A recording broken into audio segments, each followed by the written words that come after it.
And folks, welcome one and all to the KOE Nation on YouTube, TikTok, Twitch, and Twitter. Also, you can find us here on Hazard Analysis, Big Buckin' Empire on YouTube and Facebook. Folks, welcome one and all. I am your King of Extreme, Phil KOE, the man of the hour, the man of the power, the man that makes you the podcast cower, the prince and potentate of the political parlance, the lord of the Scottish Highlands, and one damn handsome man if I do say so myself.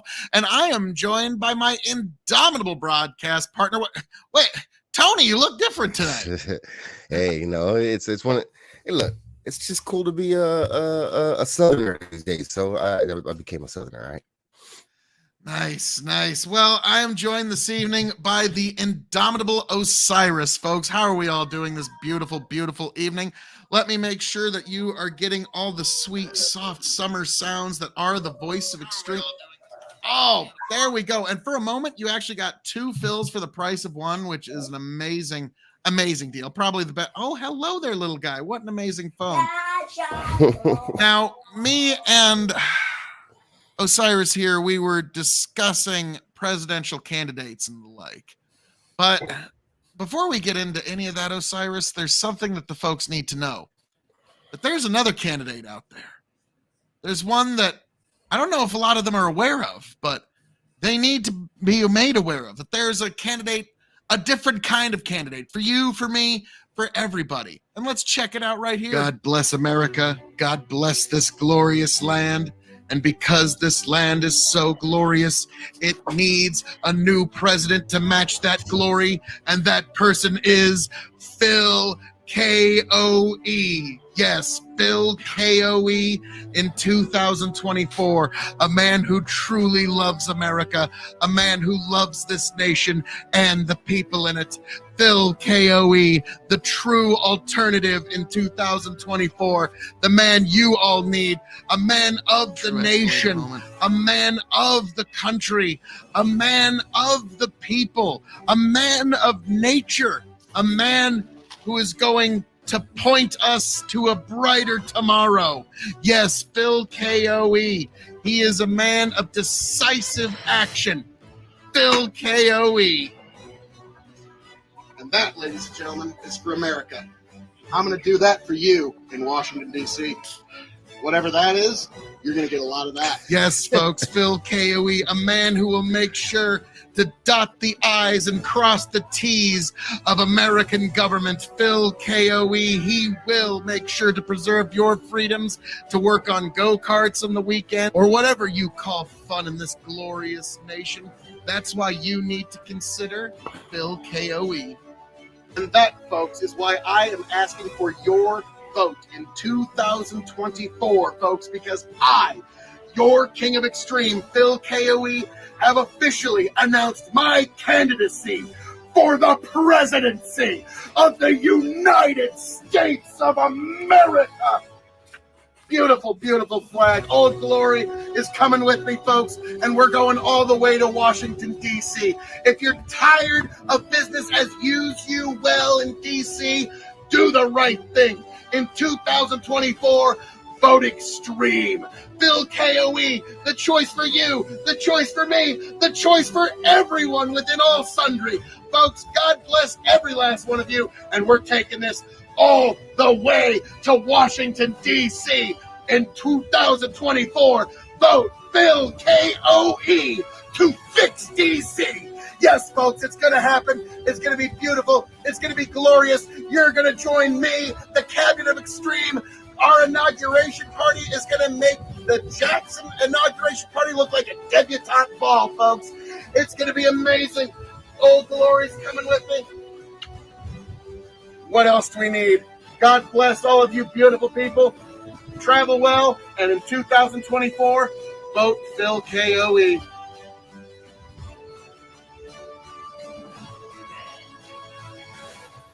Beautiful. Sweet. We've all grown. Yes, so in 2024, of all the candidates, I mean, Osiris, I think we can probably count on your vote, sir. Yes, sir. A true patriot. I think you'll probably be getting a cabinet position as well. And I mean, just in the nick of time, just the nick of time, as we wrapped up that amazing emotional campaign video. We have none other than the one, the only Lethe Water Kai. How are we doing this evening, sir? Doing all right. Good to be here. Nice. Welcome to this simulcast of Big Buck and Empire and Hazard Analysis, because there's been a lot of reasons why a lot of folks haven't been able to get on the saddle lately, so I figured I'm just gonna put both them horses on one cart and take it on down the trail. So I appreciate you all coming for this one. Lethe, how have you Alesto says what's up. What's that? Alesto says what's up. Sweet. Howdy, Alesto. How you been, Lethe? Tired and hot. A hot ass day. We got comments here. Goes, I like Trump 2024, and Bandit goes, hey Osiris. What's up, Bandit? So like we're getting right into it. So Lethe, me and Osiris were discussing presidential candidates and who we like, who we don't like, likelihoods, all the betting odds of it, if you will. And so like I'm gonna kind of start this off to the two of you, and then I'll give you mine.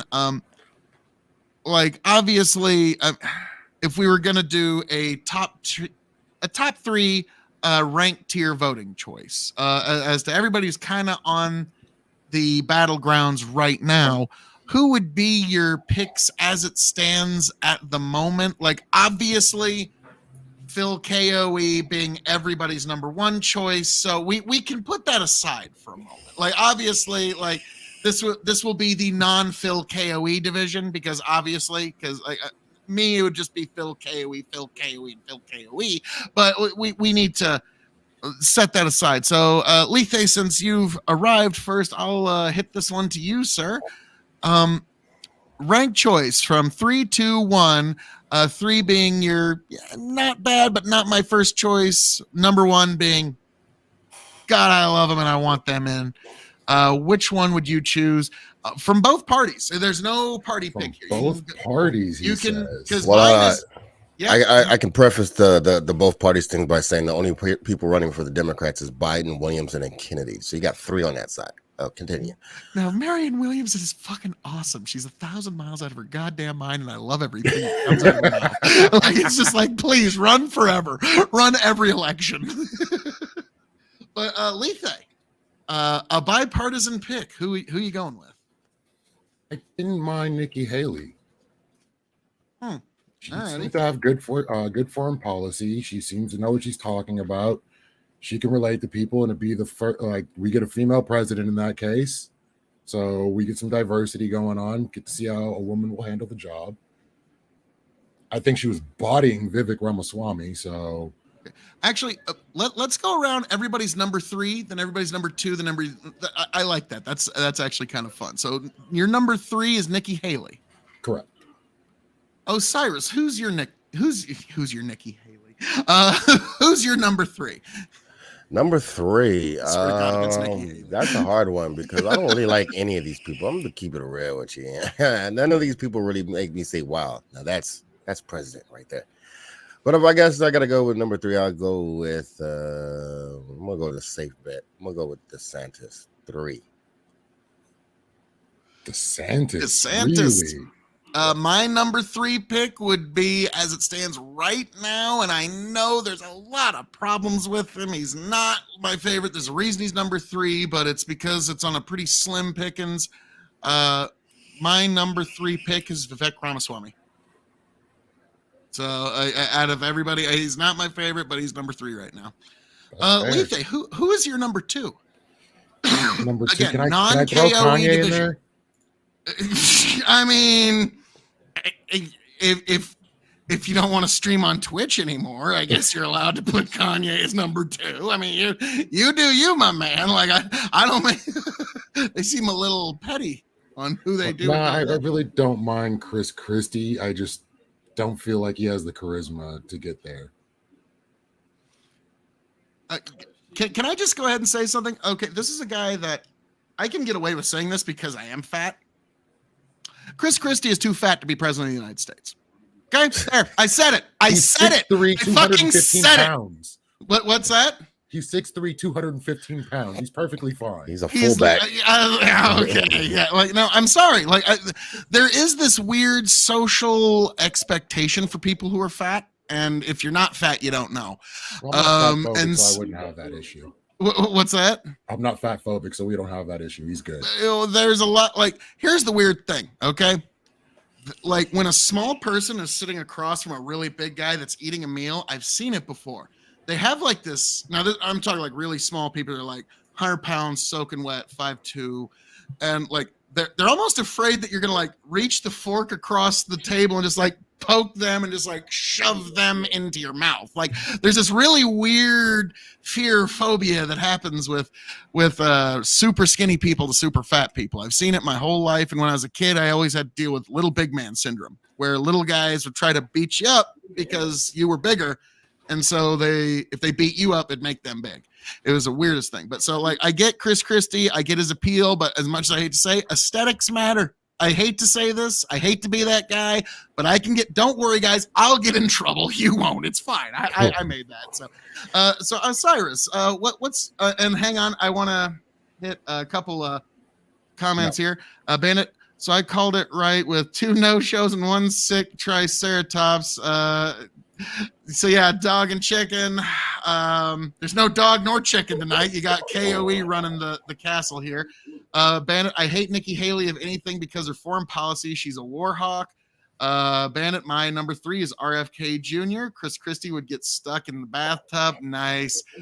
When you refill your M&Ms, you won't survive. Like, yeah, when you got to refill your M&Ms with more M&Ms like that. I'm sorry, that's just forever. Like that'll. Okay, now Osiris, who is your number 2? So let me just piggyback off what you said, and there is a real thing where almost every president, if not every president, was over 6 foot tall, was of a decently slender build, or at least lean, et cetera, et cetera. So there is something about people generally selecting for some physical qualities. With all that being said, and everything that Phil KOE said with his brilliance, I'm going with Chris Christie. Yeah. Let's go. All right. Make sure we all get to eat. This is where I get bipartisan. My number 2 is Marianne. What? No, I'm kidding. Like, God, don't get me wrong, I love her. She's an honorable mention just because she's just fucking nuts, and I love everything that she says. But my number 2, and this is the first time in my life, because I have been a member of my beloved Republican Party since I was a teenager. When I was on my 18th birthday, I went immediately to the courthouse and registered to vote. I registered for selective services and proudly registered as a Republican. I've been a lifelong Republican. And well, for the draft, you sign up for the draft. Pick a branch. Which branch did you pick? Fuck, I don't remember. I think I picked Marine like an idiot. I think Army because my grandpa in World War II was in the Army. So I just thought, okay, like that's I like Air Force for selective services because my parents were in the Air Force. But when I tried to join the Air Force, they were like, "Nah, bruh, can't do that." Even though I scored a 98, 99 on the ASVAB. But yeah, like I just remember Grandpa was in the Army. I guess I'm in the Army. Okay. But my number 2, and so this is the first time in my life, and Tony can back this up. This is the first time in my entire adult political life that I have ever endorsed a Democrat in any measure for president, and my number 2 pick is RFK Jr. Not surprised. Yeah, not surprised at all. Like that's like I can see Phil, I'm trying to think. Like look, that actually, like, oh sorry, no, Osiris, take this in for a moment. Like words made pain on another human being. Like, do you realize how powerful I feel? Like I feel like a wizard right now. Okay, like words. I'm starting to get the feeling you like slightly crazy people. That's I'm getting. Slightly, he says. Yeah. Look, I'm being good faith here. He likes slightly crazy people. He's trying. One hey, give him over the cuckoo's nest. Let's go. Now, Lethe, your number 1 pick for who you would like to vote for president in 2024. Obviously, non-Phil KOE division. Obviously, that would be vote 1 through 3, obviously, without question. But that aside, sir, what would your vote for number 1? It's tough, but it would have to be Joseph Biden. Oh, And now I have magic words. pain. Yes. Now, Osiris, before we get to your number 1 reveal, I have another reveal I have to make, sir. Give me one moment here, because we have another run-in. Another person has arrived and is ready to be brought in. He is the well-known Beard of Knowledge. Oh, we've got iCow Rich, the one, the only. Oh, and I obviously brought him in just as he was totally ready to go. How we doing, iCow? All right, can you hear me now? Yep. Can you hear me now? Good. Yep, No, we got I you. can't sir. hear you for some reason. Hold on. Oh, I'm son of a biscuit. I'm doing Breaker of first. horses. Huh? Let's Wow. see. I can hear myself, but I can't hear you for some reason. Don't know why that is. Wild horses couldn't drag you away. Oh, while he's fixing his stuff, I have to change. I gotta. You know what? I really Yeah, like the leave him fat come guy. back in. I really like the big guy. You know what I'm saying? But you know what? I'm gonna change my number 2 to Nikki Haley. Okay. Yeah, Wow. I think Nikki Haley is my top runner for the R department. Well, that sounds bad. The Republican, I should say that. I think she's Audience competent. decide. I think she's smart. I think she knows her. She's a wonk. And you know, last time a female wonk ran for president, it didn't turn out very well. But you know what? Maybe she can break that proverbial glass ceiling, as they say. Nikki Haley's a really smart candidate, and I like her confidence. I like her intelligence. I like her leadership skills. And she was ex-military, right? I believe. I think you might be thinking of Tulsi Gabbard. I forget which one. Like, I know maybe she was. Yeah. Maybe I'm off on that. And iCow, I can see you on the little screen. Just give me a thumbs up when you're all ready to rock and roll. So Osiris, while we're waiting for the great Beard of Knowledge to get prepared, and we also got Tony G coming in here hot and heavy. Gosh. You know what? Before I bring any of them in, we've been holding off. Who is your number 1 pick, Osiris? Number 1, I'm gonna co-sign with our friend here, Lethe. I'm gonna go with Joseph Biden. You know what I'm saying? Like, I'd rather it be boring and nothing happen for the next 4 years, and then any more chaos. I can't do the chaos. I'm one of those people. You know, they always have the polls and the thing on the news. What do you guys want? And they say, well, we don't want no more chaos. I'm the no more chaos guy. Okay, I can't handle it. I don't know. Like, I saw Aiko just give a thumbs up, and I don't know if that was saying that he's all ready to go, or if he was just so endorsing what you just said there. I'm like, son of I a. did say the most smartest thing possible. Ah! So he probably was So- agreeing with me. So, without further ado, Aiko, I hope you're ready, good sir, because we're about to pull you out of the fucking matrix. Bam! Welcome to reality, Aiko Rich. How we doing, sir? Yeah, not bad. Just had to do a sound check offline, but yeah, that works now. Nice. And, gentlemen, last but certainly not least, he is the number 30 of tonight's Royal Rumble. He is the 15-time Revolutionary Wrestling Podcast champion. He is the Blend Master extraordinaire. He is the co-hostess with the mostest, folks. He is the one, the only, Tony fucking G. How we doing tonight, sir? My favorite cowboy who's not from Texas. Wait, did you just misgender Tony? He did call him a hostess. I caught The that one. hostess, yeah. Yeah. I don't Nice. know. That kind of I was- disrespectful to the guy I with the was- belt. I don't know. Man, I was going to intro myself, but Phil pretty much said everything I had there is to say. So I guess without that, I'll see. All right, let's get That was all right, now let's get back to arguing. Okay. Jesus. Yes, it is I, 15-time Revolutionary podcast champion, sometimes a co-host if I can actually get my ass downstairs and into the basement and put my headphones in and get the mic working. So yeah, I'm here. I'm wearing a Hawaiian shirt. I'm wearing a cowboy hat and sunglasses. It's 9:20 where I'm at, and I've got a World Wrestling Championship on my shoulder. Life couldn't be better, folks. Yeah, the guest on his own shit. Thank you, Bandit. Exactly. Oh no, already to the pronouns. Yep. Welcome to it. Jeez. So now Iko and Tony, we were going through a little bit of an exercise here before you showed up, before we move on to some other things. Well, I caught a portion of it and it sounded like I thought I was in the wrong spot. Did somebody actually predict Joe Biden to be the number one? No. We're ranked choice voting. Yeah, we're doing ranked choice voting, but from 3, 2 to 1. And so Lethe and Osiris have already revealed their 3 to 1. I have not revealed my number 1. I will hold that off, that gigantic reveal that no one is going to be able to guess what it is. But Tony, hold on. I want to catch him up real quick. So my 3, DeSantis, 2, Haley, 1, yes, please. Biden. And Lethe can say his if he wants to. Lethe, do you remember your 3, 2, 1? I remember. Haley, Chris Christie, and Biden. Okay. Or Phil Cayley, whichever I can get. Yeah. Yes, obviously. And so Iko and Tony G, I guess it'd be the same question of ranked choice. Your third being, I like him, but not my number. You understand ranked choice. Does it have to be of the people that are running? Not necessarily, like pretty much anybody that's potentially in the battlefield right now. So even if you want to pull somebody out of left field, I'll totally take it right now. I mean, my person out of left field is Elizabeth Warren. I thought you were going to say Liz Cheney.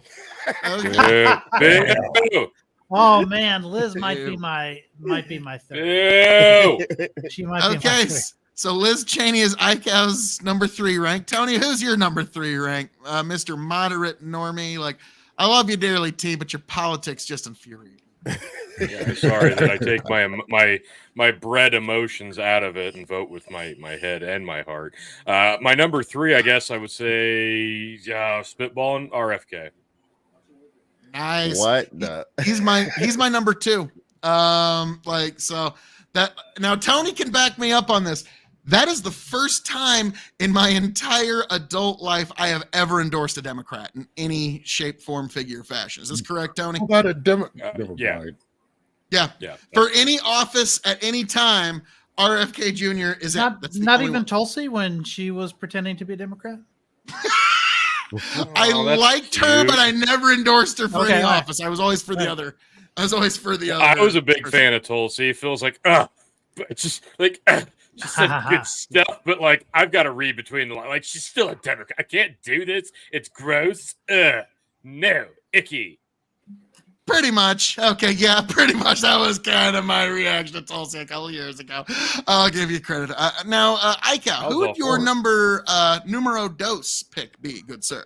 Given the rules of what we just talked about, I guess Biden would be my number 2. Ooh, okay, nice. Yeah. Endorsing World War III. Cool. That's a bold pick. Bold. You know, bold. And with that, Osiris like, all right, have fun getting canceled, guys. No, he's like, he's got a connection issue. But all righty. So Biden's number 2. Tony, who would you pick for number 2? Again, keep in mind this is non-Phil KOE division. Otherwise, obviously, all 3 votes would be Phil KOE, Phil KOE, Phil KOE. Obviously. Right. My number 2, I'm not a fan of the idea of World War III. And I think in terms of keeping us out of a massive global scale war, Donald Trump, too. Oh, wow. So both y'all's number 1s are going to be interesting. So, all right, because mine is not going to be a huge surprise to anybody, let me just rip the Band-Aid off first. And I'll let you guys have the big main event on this particular one. I've got the lead. Phil's number 1, Joe Biden. Oh, you're only off by 100%, Tony. That's all. Yes, my number 1 is obviously Donald J. Trump, to the shock of no one. Now, okay, Iko, your number 2 is Joe Biden. Right. I am enthralled as to who you have number 1. Well, I told you already, Elizabeth Warren. Oh, okay. I thought you were gonna like pull out like Michelle Obama or something like that. Hang on, just give me like what's your top reason why? Top reason why Elizabeth Warren, please. She has basically made it her goal to reshape the left in order to save capitalism. Boy, the reason why the left has turned on her is because she's been very consistent about wanting to keep capitalism. She wants to save it because the direction that capitalism goes, if when it's not China. When it's not shaped in the way that the Scandinavia has, for instance, then you end up getting higher and higher concentrations of wealth at the top, and then you end up with an increasing amount of anti-capitalist like sentiment. And then if and when capitalism collapses as a result of that, we're all in big trouble, because without capitalism, we're toast. So you've got to reshape the left in a way that allows capitalism to exist, to continue to exist. And that's what they've done in, Norway and Finland and Sweden and all those Scandinavian countries. All right, Tony, let me translate that to you in Midwest. She basically wants to make America a little more like China. But the good parts. I just gave you the countries that we should be like. We should be like Norway. You're doing the meme right now, Phil. You're doing that meme, the chair throwing meme, where the guy goes, socialism always fails, and then he goes, well, what about Norway? Norway is socialist. And he said, no, they're not socialist, they're capitalist. That's why they succeed. Okay, then let's do what Norway does. That's socialism. She may be able to get some better affirmative action. The reason that they're able to do so well, the reason that all the Scandinavian countries are able to do so well is because they're actually able to outsource the cost of all of their national defense to NATO and the United States. They don't have to build a giant war empire like the United States does. Oh, but they have. No. Finland has a larger. Oh, they can totally defend themselves without us. Totally. They're totally not shitting themselves without. They spend a greater percentage of their GDP on war than we do. Like that's dude. Okay, a homeless guy spends more of his fucking personal GDP, his personal fucking income on liquor than most people, because he's only got $20 he makes that year, and so he's buying the MD 2020 versus. Somebody that's actually got a budget. So I'm sorry. Don't get me wrong. I get the parable of when Jesus said the woman who gave the only penny she had is given far more than anybody else. I totally get what that was meaning, but that doesn't really scale when you're talking about national militaries. But look, all I'm saying is, like, if you're just gonna say it's simply by the pure GDP of a place, then Nebraska is a pacifist state, right? Because they don't have the GDP. God bless it. Right? And so in California, God bless. Real military You're not gonna Nebraska ain't invaded nobody. Fucking Missouri can't even say that shit. Okay, but Nebraska's never invaded nobody. All right, and I'll fucking die on that fucking hill. So okay, all right. So if you're insane, like Elizabeth Warren, you're a fan of California. Wants to save capitalism by turning America into China, and that's okay. I'll give it to you. That is an answer. But Norway doesn't have to pay for their own military. We do, and so does China. But why are you running away from the Norway comparison? I gave you fuck Norway. I don't want to turn us into Norway or China. I'm saying let America. We're not either of those countries. Fuck Norway, you're gonna have to buy dinner first.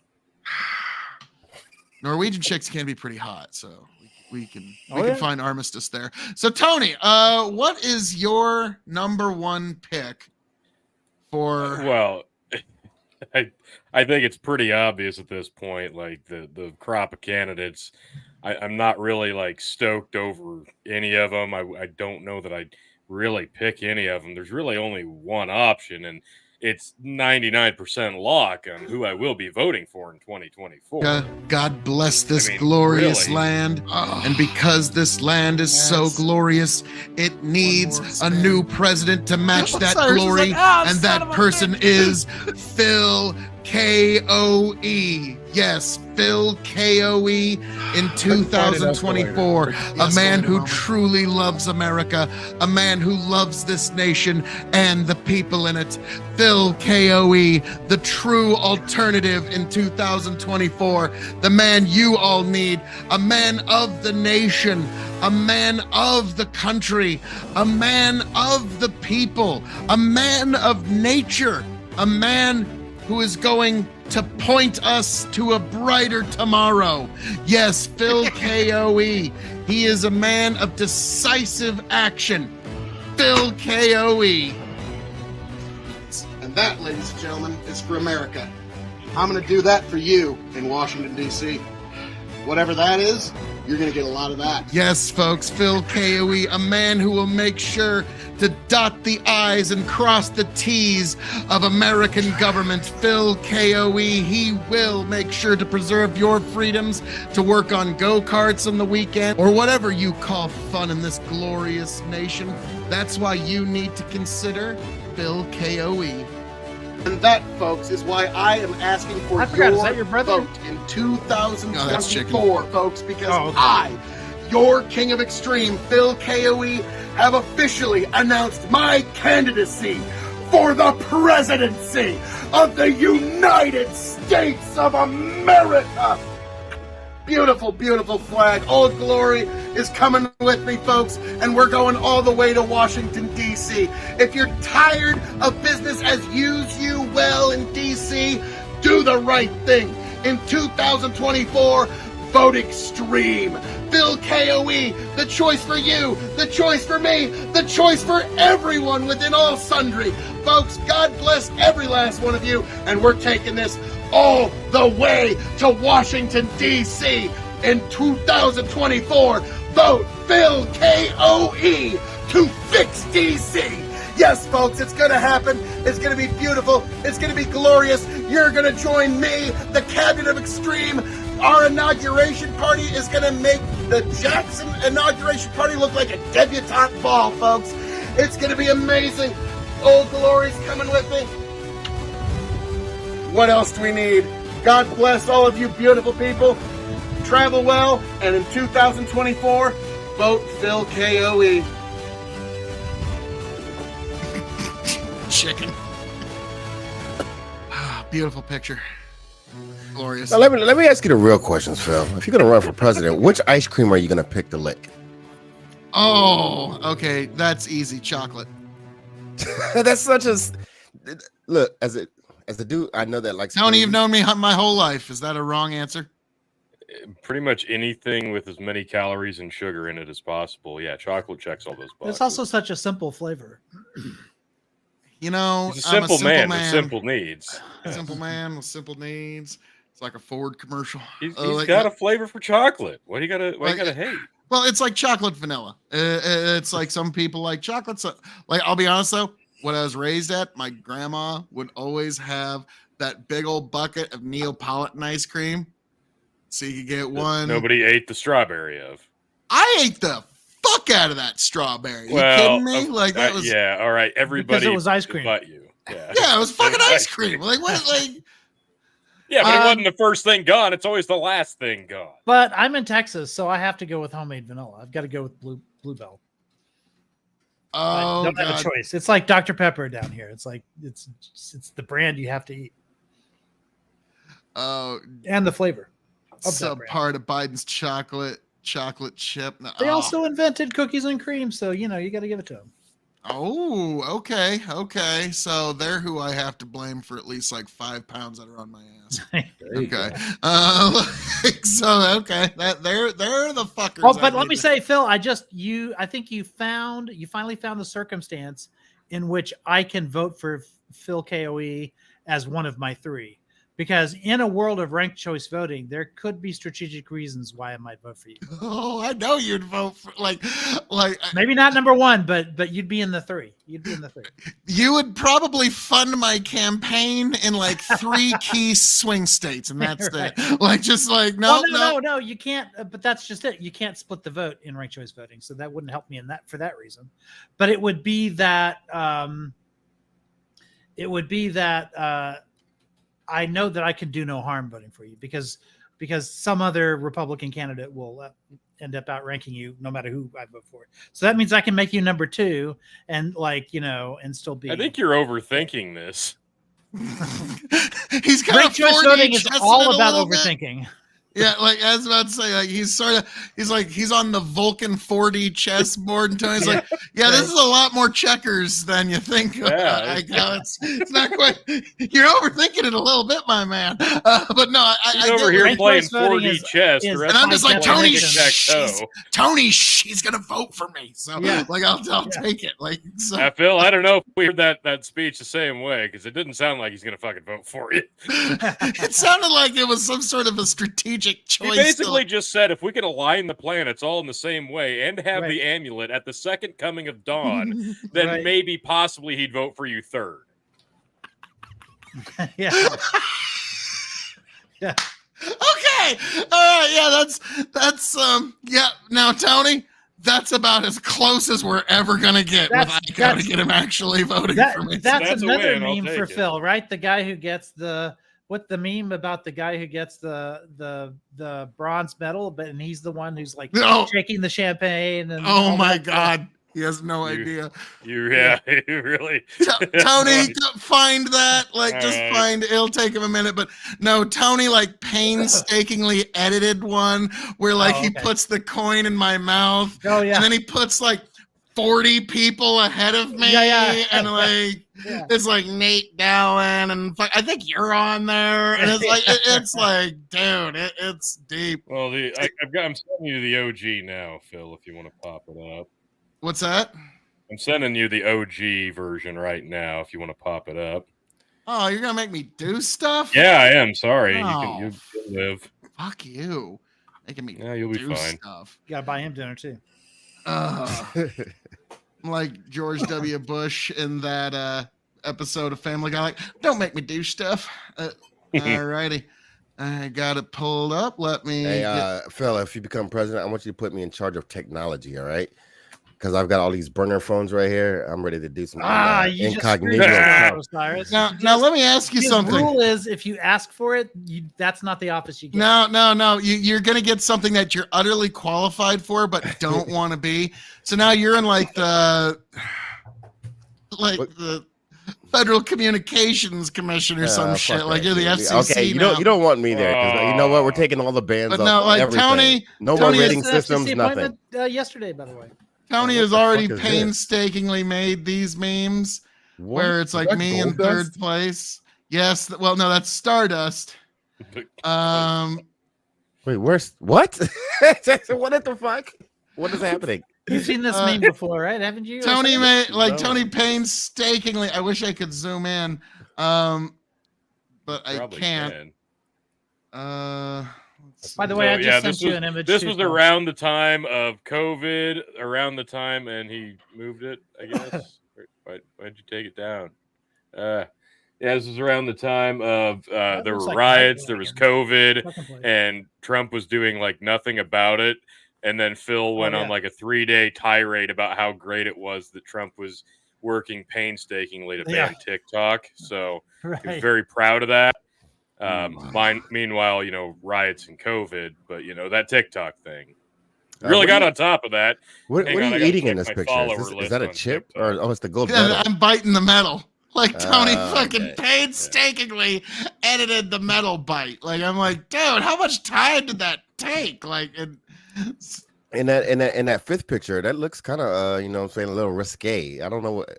I guess is that a bottle or is that? Yeah, That's it's bottle champagne. champagne. Yeah, okay. okay. Let's hope. Let's make it sure. Making sure. no, just like he's so excited. There is an alternate version of this one that we can't show on the screen. Okay. Yeah, Tony's kind of the meme master, if you will. If you ever see a Yeah. weird original meme, it came from this guy, by the way. Okay, his mind is insane when it Phil, comes I just to sent memes. you It's an image. beautiful. It's my students drew a self-portrait of our class today. Oh, okay. Let's see. It's wholesome. Okay, it's wholesome. I promise. But you can probably guess which one's me. I thought I sent it to you. Didn't you? Yeah, I'm just Okay. I think I can. Is it the guy with the long beard? Yeah, that's me. Okay. Well, nice. Okay. Do you want me to put that on the screen? Put up- All right, I might give make me it. Give me a moment. Oh, I'll figure out a way Yeah, to put Osiris, it my in chat profile wants you to, instead of having burner phones like that, just have like 7 pagers. Hey, when I was in what was it, high school, I had 3 pagers. You know what I'm saying? Well, I had one hooked to the hat, the brim of the hat. Had one on the hip. Look, I was pretty fly for a young dude back then. I was doing my thing. I wasn't a doctor because apparently only doctors could have pagers. now I got a lot of trouble for having pagers. back this then. is the game show question. Which one is iCow? I was gonna put my money on the second one on the top row. It's one with glasses, obviously. I mean, yeah, it's Yeah, got glasses on. Yeah. So the portrait, her excuse was that I wasn't wearing glasses at the time that she drew that. She was like, Okay. Going Yeah. for realism. right. Okay. Yeah. So, all right. So So this that game was of Guess Who's going to be hard. Yeah. Right. I think it's the one on the bottom, on the middle. iCow tied his beard off to the side. Yeah. That's my guess as well. Yeah. Could be. Glasses, beard to the side, Right. checks out. Right. Did any of y'all ever actually play that lame ass game Guess Who back in the 90s? Oh yeah, for sure. Oh, I feel like we're playing a different I version. play that all the time with my kids. Phil, I sent you another meme that I think is kind of explanatory why Joe Biden's not among my top 3. I feel like a picture's worth 1,000 words, and honestly, Let like me that's just okay. it's really the I best will- way I can describe it because there's only so many things. Like vocabulary only has so many words, and it's so many emotions. I feel like He's not. This He's is- not socialist enough for you. yeah, this sums it up way better than I could think I possibly. can get that going here, T. Because unfortunately, this is sort of one of my main objections, and the people who put him as number 1.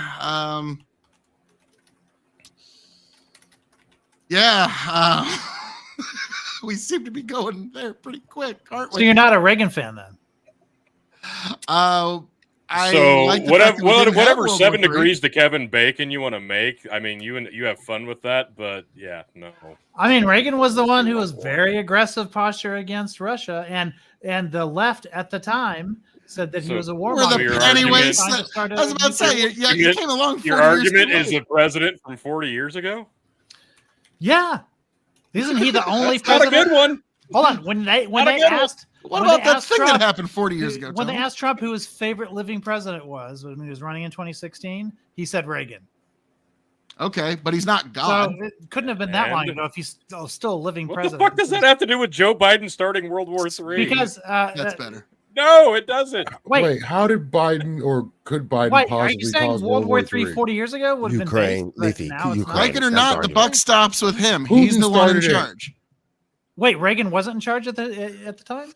No, we're talking about That's Ukraine. an interesting. No, we're talking about That's Ukraine the right now. theme. If And I, I'm if not I'm right, Biden's the one who, like, here's the thing that you got to I'm talking understand, about Lethe. Biden, Joe. Hang on, guys. Give me just a second here. The end of the Here's the day. thing you got to understand, though, Lethe, is basically under George W. Bush, Putin invaded Georgia. Under Obama, Putin took Crimea.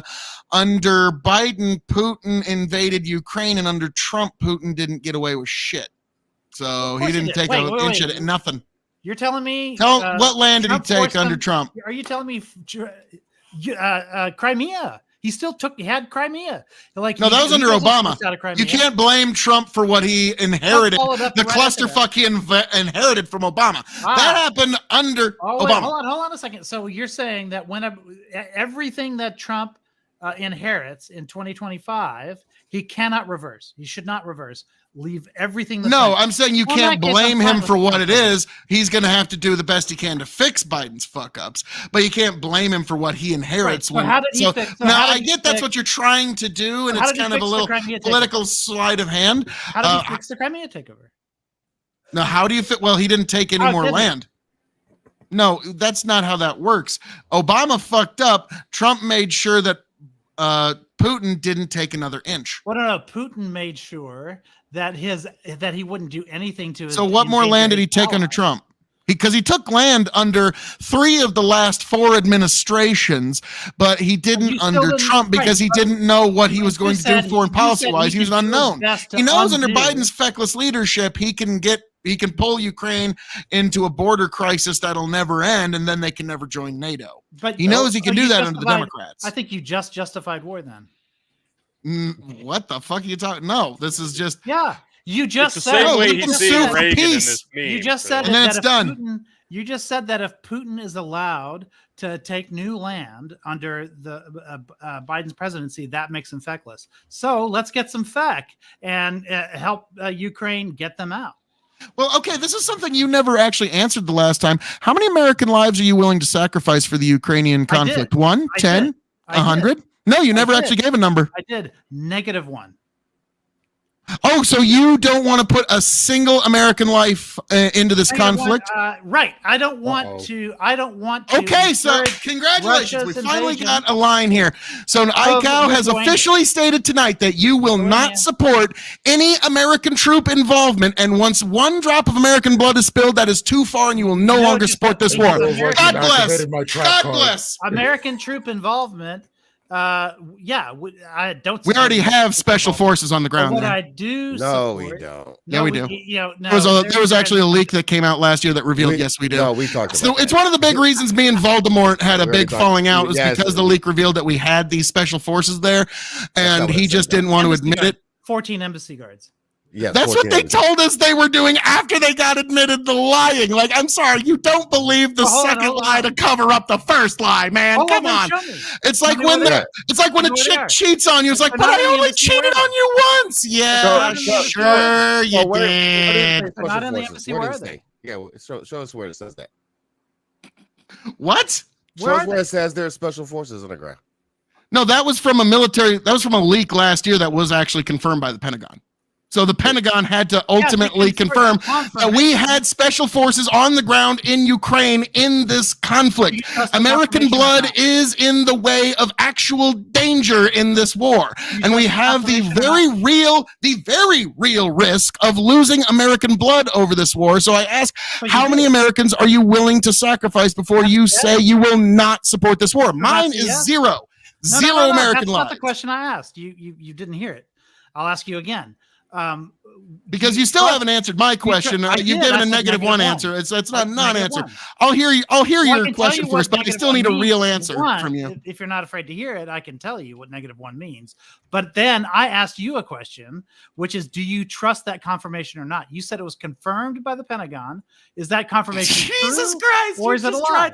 No, you can look it up. Like, the audience will find everything I've said is quite verifiable. No, We do I in agree fact with have you that it was confirmed by the Pentagon, but I believe the confirmation, which was that and the leak. Well, it was the leaked documents that said, yeah, we actually do have these folks on the ground.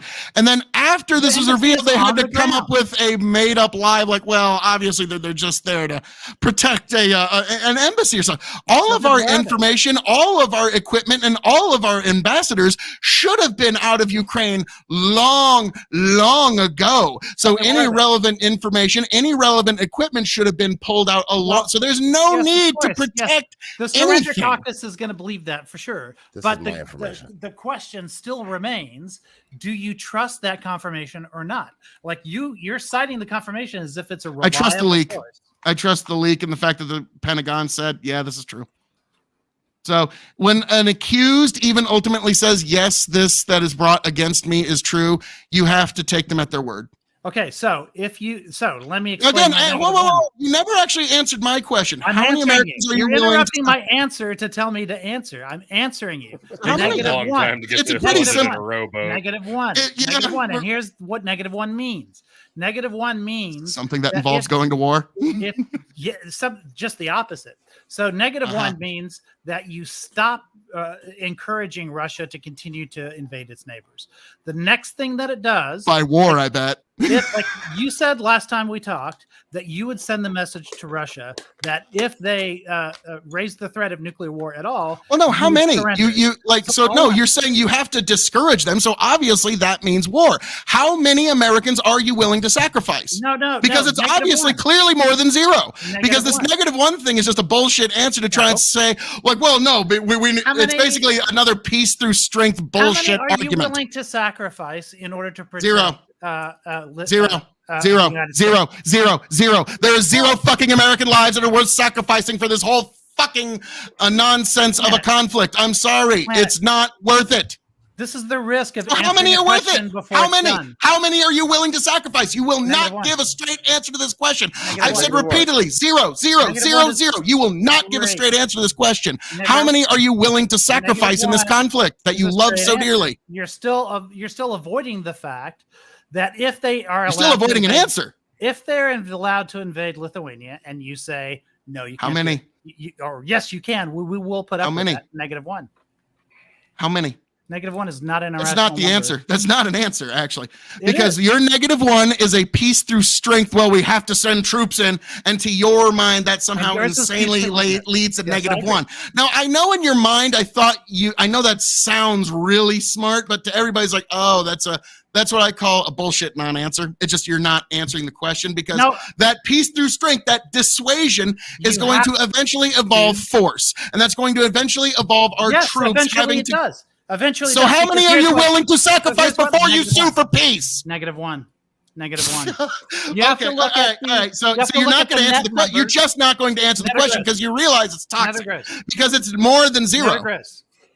Well, no. You say when there's gross. eventually going to have to be this force. You agreed that there will have to be a meeting of force. So how many of our boys are you willing to sacrifice when -1. that force meets, which you have conceded that it will? You How have many- conceded that it will using your ideas. You have Negative fully conceded this. 1. How many are you willing? Because it's not -1. If you say that again, I just take that as a concession that you just know You that can you've take it lost however this. you like, but the fact I know is, that you if just this is just you if- conceding that you've lost this How- because the force is going to require people to die. So how many are you willing to if you're sacrifice before you're if willing to sue for peace? to give them Lithuania How many? next, How many? -1.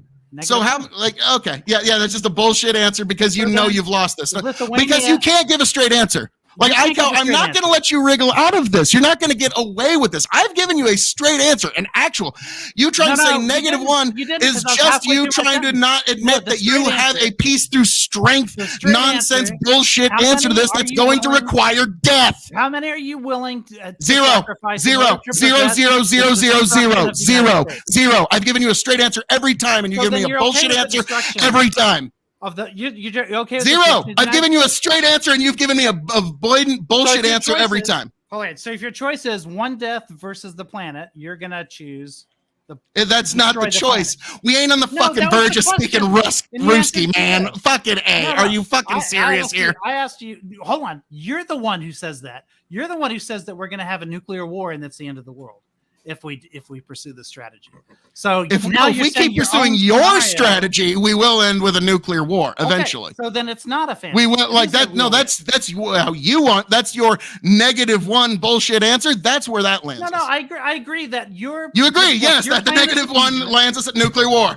Thank Your- you. All right. Look, praise Jesus. -1 is less than 0, Phil. No, it's not, because someone has to go to war. Like, It this is. is just a bullshit answer. Like, I know in your debate class when you formulate in your head, like, oh, this is such a good answer, but you just admitted No, no, yourself no, that no. you already admitted Because- yourself that your own -1 because- answer is going to result in No, force versus here's force, the reason I which is have to. going to be people killing each Here's other. the So it's a reason I have bullshit to. answer. Here's the reason I have to, because you give a third of a second for people to answer those questions. And so I have asked you the I same might as question well ask dozens of you- times, and you have not given me a I straight might answer. as well ask you, what is the square root of an irrational number? You're not going to be able to give me an answer in a whole number. No, That's what it's you're- that you that's what want you're to asking. sacrifice But what I have American to tell lives for them- this war. You think it's worth it. If You just your know you argument- can't give a straight Wait, answer to that. No, your argument appears to be that I just enjoy pulling wings off of ants. right? And yes, there are ants that fly. There seems to be this strange, weird need for revenge on the left. Again, like there's this odd, like the left has this virulent hatred. Like, don't get me wrong, the Russian what? government's Hatred for bad what? people, but I don't understand why there's this virulent hatred for the people in Russia, and like we need to just Wait, extract what are you saying? revenge upon them. Like, Nobody's saying that. Nobody hates you the watch Russian people. most left-wing That's still- commentators. Well, Hard hold on, but we're talking characterization. to Rich. Rich It doesn't makes it say easier that. to build that straw man than to Well- listen to the answer, because if you start to give an answer, he'll just interrupt and scream. Well, no, like, dude, I would love for you to give a straight answer that isn't the like. Now, let Gotta me give just me give the me time. 30 seconds here. Give me 30 seconds, and then I'm going to give you the floor to see if you can give an actual answer here. Okay. Because the -1 answer, as you've already said, as you've already admitted, is a bullshit answer where eventually force will have to meet with force. You already admitted that. You already conceded that. So all that is a rhetorical trick to have to get around answering the straight question of how many lives are you willing to sacrifice for this war you love so dearly? And if you can't give a straight answer to that, because me, it's 0. And so my answer to you, because your answer clearly from every discussion we have had, it is more than 0. It is more than 1. That is Well, that no, it's is not. so my question to you is, because Never you good. won't say I don't want to commit American lives. Would you say right now you will commit to no American lives in this conflict whatsoever? And the moment one drop of American blood is spilled, you will withdraw all support for this war. Will you commit to That's that a right scenario. now? So no, the answer is no, and the reason is it depends on the scenario, right? So, for instance, So then I'm right. so then hold on, you said I had the floor Okay, after I'm this. sorry. I'm sorry. So, for instance, let's say we're in this is how it goes, because we've been passive before. This was the mistake Obama made, right? You're happy to hear me say that Obama like made a mistake allowing the invasion of Crimea to take place, right? But you're not happy to hear the reasoning as to why. And the reasoning why is if he allows Crimea to go without consequence, then he goes in again for a double dip and takes Donbass. And if he's allowed to do that, he does what he tried to do at the beginning of this war, really, which was to take all of Ukraine. And if he's allowed to do that, and if he hears, especially from President Phil Koe, because this is what you said last time, you said that you would send the message that no matter what they do, like nothing is worth, right? Nothing is worth a single American life, right? So that means taking Lithuania isn't worth it. That means taking all of the Baltic states, taking Poland isn't worth it. Taking all, going as far west as they want to go isn't worth it. The United States will join the surrender caucus each and every time. And so the question is, that's why the end state of that is, if this ultimately leads to a nuclear conflict between the West and the East because of Article 5 being triggered by NATO itself being attacked, the question is, do you want to, are you willing to fight and lose some American lives in that conflict, or surrender? Okay, we've finally gotten closer to the truth here, folks. Yeah, It took because a I minute. finally got to talk. Okay, but so like at the very beginning, you did admit like, no, like there will have to be, you wouldn't commit to not sending in American troops, which is okay. Now we've gotten to this point. Well, I am So in the at current that scenario. point of this conversation, where you think that we have to start throwing in our American boys into this conflict for some We're not there yet. greater need. We're not there yet. How many of them are you willing to sacrifice before you sue for peace? Wait. At what point in the scenario? After they've invaded Washington, D.C.? A lot. Before, Well, no, you said before like they've ever no. I reached said Ukraine? in this No. current war. You said I asked, will no, you 0. commit to not supporting any American troops in it? And I'm you not- said no. So No. then the amount of American troops that No, you no, are no. willing to sacrifice No, is that's greater not what I than said 0, no to.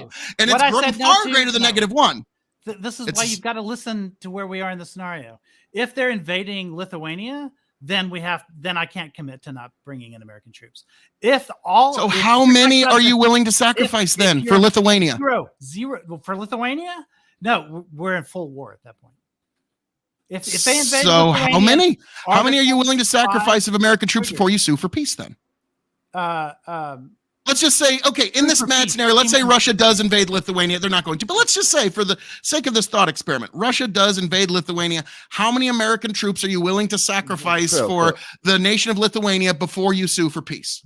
Phil, isn't that kind of like a weird, crazy question though? Because how many people were we willing It's a to question sacrifice? we all have to answer because we're being confronted with it very quickly. Hold on. How many people were we willing to sacrifice for World War II? I already know his answer. Not everybody was. Actually, not the entire planet was involved in World War II.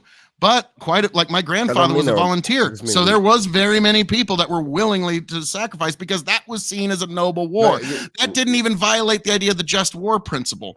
Don't get me wrong, Russia's violated the just war principle, but like we're getting involved in something like where we're going to be entangled and it could potentially march our children off the war. I don't want to see it. I get that. But the problem is you're asking a question without a real answer. You're asking how many people.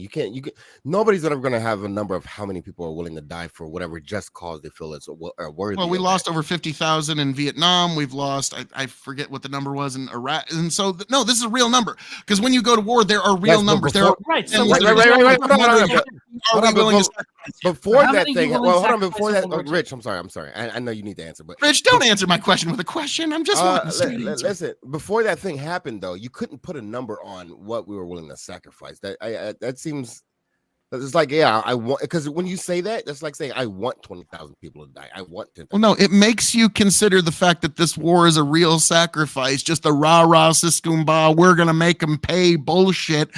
When after what happens after war is we have all these folks that come back, these heroes that come back battered, broken, limbless, fucking damaged in so many ways. And we have that for the next several generations. And so this isn't just this decision does not have no consequence, and it's being made far too cavalierly and far too frivolously. And I think that's a fair argument. I think that's a fair argument, but I don't think it's a fair argument to ask somebody how many people exactly. Because that's if you support a war, I think that's a very fair question. I think that's the only question they should have to answer. I actually have a question. And what's your number for World War II? That's odd.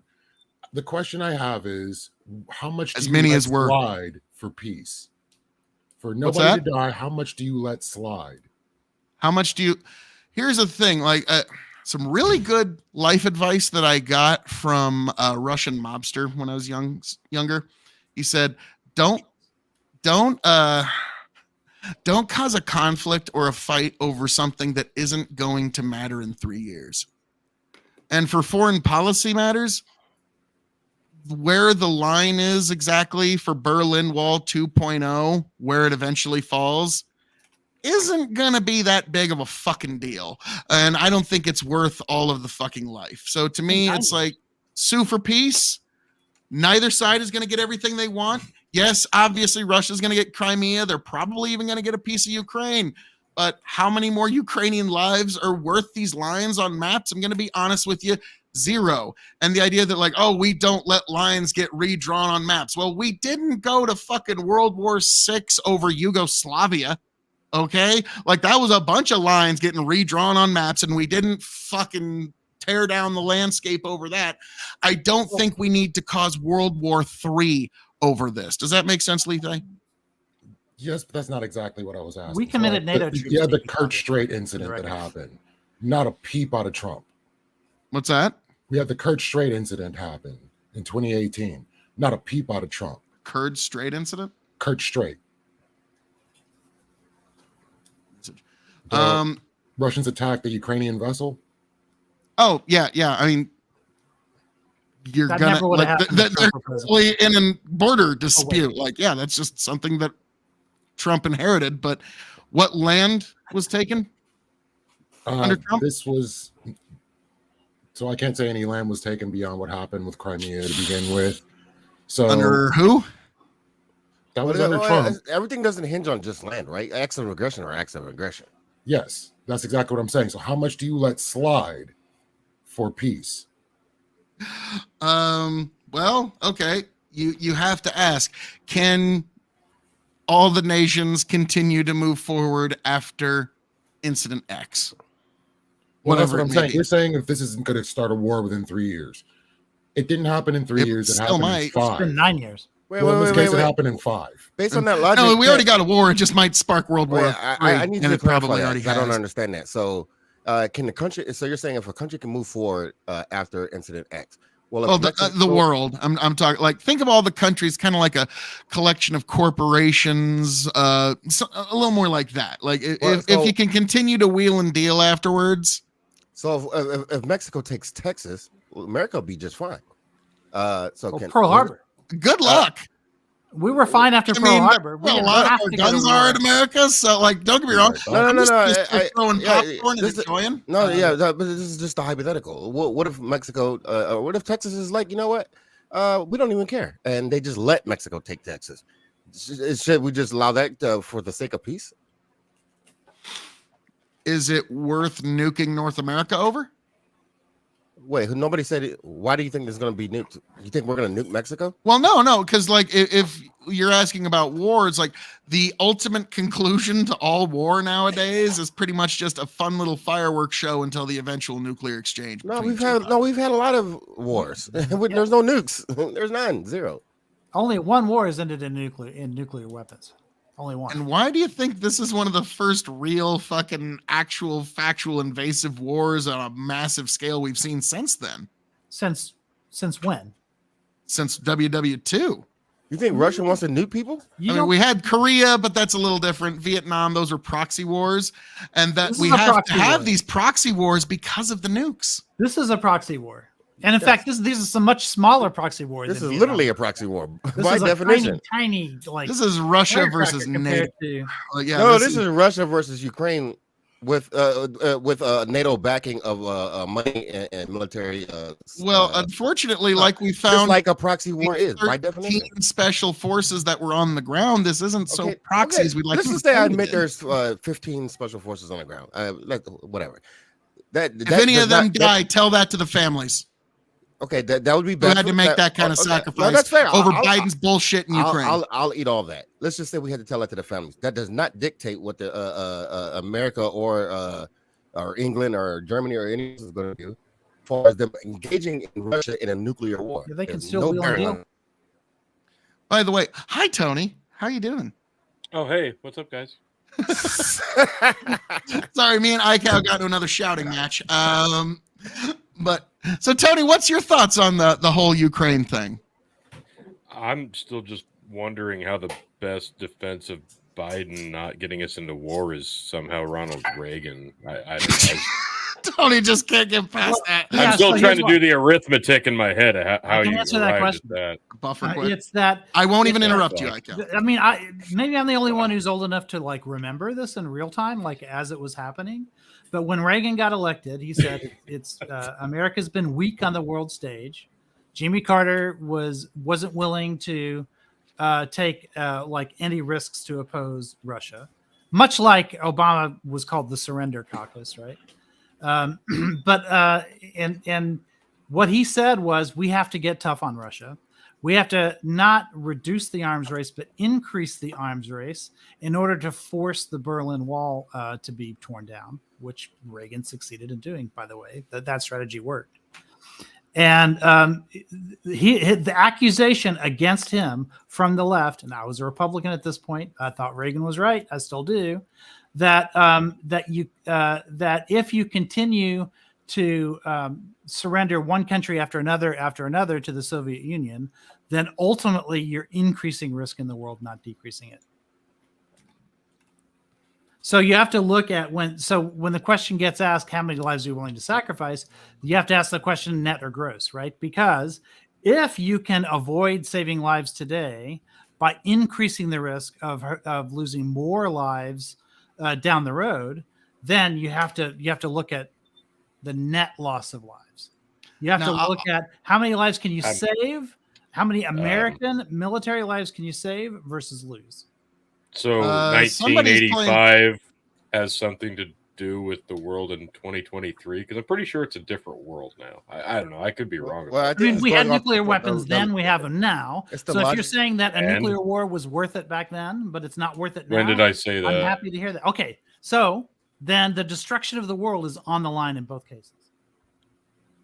I really think you're just playing a game of connecting dots that don't even exist because we're talking about a guy who's literally sitting by running his goddamn money laundering scheme through Ukraine to fight against a war that we shouldn't have anything to fucking do with. True. That's literally also, what we're talking about. Also, I just wanted to touch on something. ABC News, and this was from a fan, just sent me this. This was April 12th, 2023. U.S. Special Operations teams working out of embassy in Ukraine. A small U.S. military special operations team has been based in the U.S. Embassy in Kiev since early in the war in Ukraine from the beginning of February 2022, according to a former and current U.S. official. Both officials stressed to ABC News that the U.S. military team does not go out in the front lines, winky face after they were caught. And this, according to ABC News, the article goes on to say that there's actually 100 special forces from all the countries that totally promise that they're not in Ukraine, but they all have a 100 people special. Do you know what you can get done with 100 special forces motherfuckers from NATO? Okay, you can get some fucking work done. Okay, and I'm sure they're telling us all about it. And that's the thing that I'm kind of that's the thing I don't like about it is sure they're doing secret operations. Yeah, we all know that. Like sure, like I get you, like, and I don't mean to pick on you, but like folks like that agree with the war like you do, they're of course like, yeah, no, they're just protecting the embassy. So you got to be fair.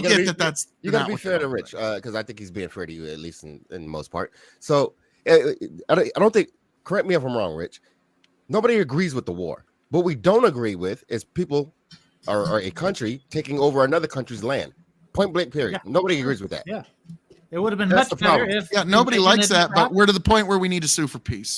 So okay. Surrender. So what I'm seeing is we've had multiple presidents allow land to be taken by Russians in Ukraine. Their people dying, their people being basically replaced. Finally, we hit the point with everything that happened from 2014 up to where they could take no more, and they decided to fight back, and we're backing them. So in what way is us endorsing or not endorsing a war technically going to stop that from working out? Well, how long are we going to help keep that going? How long are we going to protect liberty? No. Here's the thing. Eventually, whether you like it or not, all war eventually ends with the thing I'm saying we all need to do in the first place, and that is sue for peace and negotiate.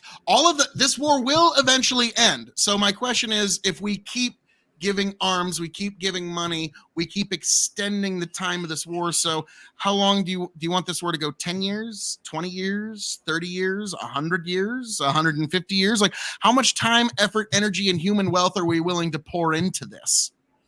Because to me, like, we've already poured too much. We've already poured too much lives.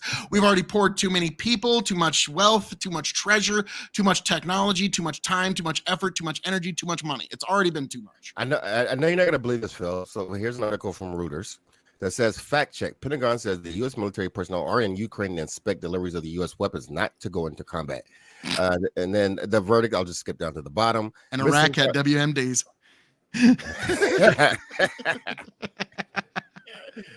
Sorry, like. Well, I mean, look, no, I mean, it's like when the spouse cheats on you once, you can't believe them again. It kind of sounds like you're cherry picking though, because you're believing them that the government did say that they put them in there, but you won't believe them that they're saying that they're doing. Well, no, they had to admit it because of a leak. They didn't admit it on their own volition. I don't know. I mean, like, okay, it's just like, yeah, they're spies. They lie for a living, guys. So and I know that you disagree with Trump sometimes on stuff. So, like, this isn't a gotcha or anything, but you specifically disagree with Trump on this then, because Trump said, this was in the context of the withdrawal from Afghanistan like years ago. He said, only a fool would give a timeline in advance as to how long we are willing to let this war go. I'm not going to tell them in advance what my timeline is. Actually, like, when you're in a battle, you don't say things like that. I'll give him that. But here's the thing. We're not the executives at the moment. I will be in a few years. And so that's why I'm asking you though, as somebody who and I know when people say we don't support this, but like when I said, okay, but we need to sue for peace, Iko, you said, well, that's surrender. Well, then that means you do support the continuation of this war, then, correct? No, I support ending it by only Putin can end this war. He can leave tomorrow. He can By have suing all for of the peace. land that he had before. And Hey, Phil, what if I came up there where you live in your wonderful state and decided I just want to take over some of your land, just a little bit? Is that okay? You're welcome to try, sir. See, now look, what if your good friend over here, Tony G, was like, you know what, that's fucked up. Fuck this shit. We're not doing that. And he doesn't go over there himself. He doesn't send his family members, but he sends us. I'm sure he's a well-armed man. He looks like a well-armed man. The cowboy hat says everything, and he just sends over some of his. This is toys. the only gun show we need here. And he sends over some of his toys. Would that be okay? I understand what you're saying here, but you do get that what's being escalated to is eventually the kind of violence where one of us is going to have a significant decrease in the quality of life or presence of life thereof. Sometimes it's And worth so dealing like with. that's one of those feel like we should probably just like work something out, like even if it's not preferable. Like, I think it'd be should. better if everybody was alive rather than Zelensky like. should come to the table and work something out, and Putin should give back the shit that he stole. Yes, you're right. Yeah. You're right. Anytime okay, you but, look, like, I can't- anytime you look at war as a prosperity of peace, you've already had a warped sense of what war is actually about. Say that again, T. Say that yeah, again. yeah, I'm I'm curious. not- quite sure. Anytime you start looking at war as something to prosper towards peace, you've just warped what war is actually about. War is a fucking economic machine. War is a scare tactic. War is a flex. War is a waste of human life. War is a waste of resource. War is a waste of pretty much everything. And the people who actually want it and push for it never actually get affected by it. And it's the people that have to succumb to those wishes of the people who push for it. I think everybody agrees with as that. soon as you start pushing for it, you've already kind of lost perspective of what the Yes, entire Putin should idea never of have war pushed is for about. it. Exactly. I think we all agree. There it is. Nice. So we're all a bunch of peaceniks now. Kumbaya. God bless. Like we achieve, but like no, I don't mean to pick on you on this, but like you and I are just diametrically opposed on a lot of things on this. Yeah. So like now here's the thing, guys. There's a reason why ICAO is going to be my head of the EPA and not my Secretary of State or Secretary of Defense, because ICAO's secretary of either of those, he would be walking into my office like, so, Mr. President, you know how it's better to ask forgiveness than permission? Who did you bomb? Yeah. Yeah, Well, yeah. Mr. President, either we're going to find out in 45 minutes if you're going to get on that podium and take credit for this decisive action, or if I'm going to be shipped off to Guantanamo. Okay, we're going to find that out in 45 minutes. Okay. I suspect if I was I got the feeling, Iko, you would play some big gambles like if that. I were your SOS, I suspect my first act would be to resign like instantly. There it is. No, you're my head of the EPA because you're going to Like I was hate the waiting job, until I but you was sworn realize in, that and I would resign. yeah, like, but the reason you're in his EPA is because, like, okay, you know all the EPA stuff, and you also know, like, fuck, if I don't take this job, he's gonna put in who Mitch McConnell says to put in this fucking job. So fuck, I guess I better stay here for 4 to 8 years. Well, then I had a good McConnell meme too. Don't put Also, me we all in the do. Pentagon, because we would have already did some things across some borders, and it'd have been over. This it wouldn't even be a war. We wouldn't even know it had been a war, because Putin would have disappeared, right? Now, Tony G and Chicken are going to be my press secretaries. So whenever they have the meeting with the press, that's actually just going to be another episode of Dog and Chicken Show on the podcast. So that's going to be pretty fucking awesome. Look, I vote for Tony for the press guy. Like, he's got the wonderful shirt and cowboy hat. Yep. You can't lose with that. How can you not like that? No, it's a scare tactic. It throws all the guys in the audience off, and all the ladies are already swooning. So I mean, I've got him. I hear that. Now, That's what I'm talking Life, you, sir, are my ambassador to California. I'm afraid America needs an ambassador Hard fucking pass. to the state of what California. I do can to definitely you. speak Hey, California. we need an ambassador to our own state. right? Don't we already own California or something like that? I don't know. I'm not really good It's at complicated, Osiris. It's like 2 steps above Puerto Rico. We don't talk about it. Oh, okay. Desperado Sansa. I don't know, Phil. I'm pretty sure Rich could outweigh McConnell's bro. I would. Hey, you know what? I would pay to see a debate between Iko Rich and Mitch McConnell on the Senate floor. That would be. Nobody got time for that. Literally, nobody got time for that. The thing is, McConnell doesn't debate, right? He just like does things, and then he refuses to talk about the things that he's doing. He would give you plenty of time to ramble on. Yeah, that's exactly what it would have to be. You would freeze up, and you would just get your run of it. Well, like, yeah, you could tell him whatever you want. Yeah, but he was that way before he was like freezing up medically. Like he doesn't bother justifying anything he does because his whole point is you cast the votes, you make the strategic moves that you need to make, but you don't talk about it. Like, and when you do talk about it, it kind of backfires on him, right? Like when he did the Merrick Garland stuff or whatever, like he said if their roles were reversed, he would absolutely not like during an election year, like, you know, and of course he did. And everyone knew he did. Like nobody bought those. The whole Obamacare thing. Every time he talked about that, it backfired. Yeah, right. So what he's learned is you just don't talk about shit. You do your maneuvers behind the scenes. You talk to your caucus. You get things done.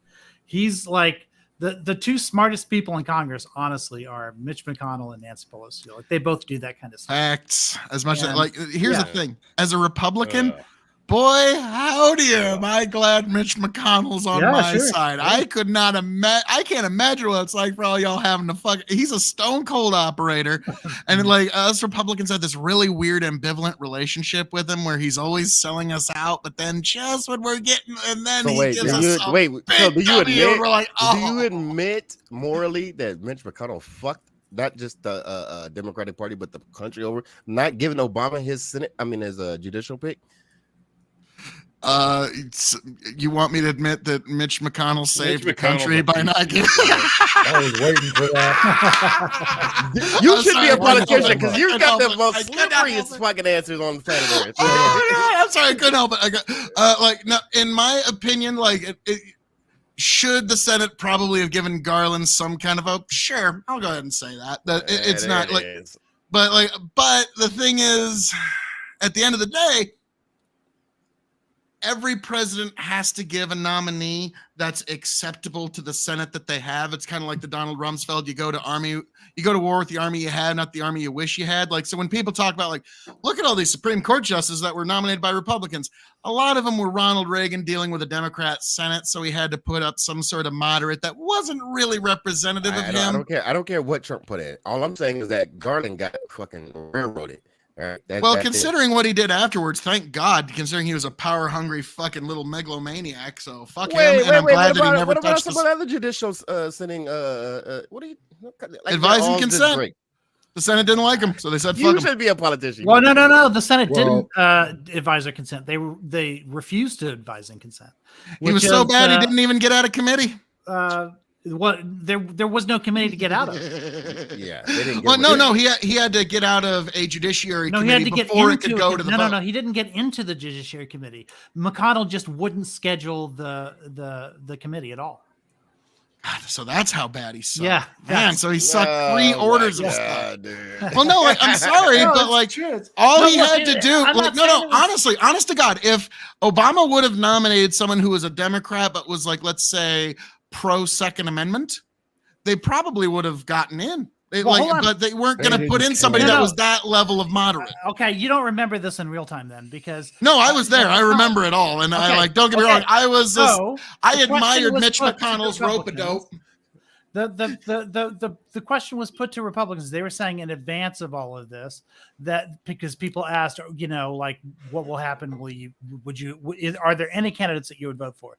And the Republican answer, this was an interview after interview with all these different senators. They all said the same thing. They said, well, if it was someone reasonable like Merrick Garland and he was named by name, then we would. But we all know that Obama would never appoint someone like him. Exactly. He's going to appoint someone on the far And then he had to turn around and appoint someone as unreasonable as Merrick Garland. That is, first of all, that was the crazy. Person they said they would vote for. That is actually crazy. And second of all, even if he wasn't a good pick, the Senate could have took the vote and said he's not a good pick. They could have just done that. I would have accepted that.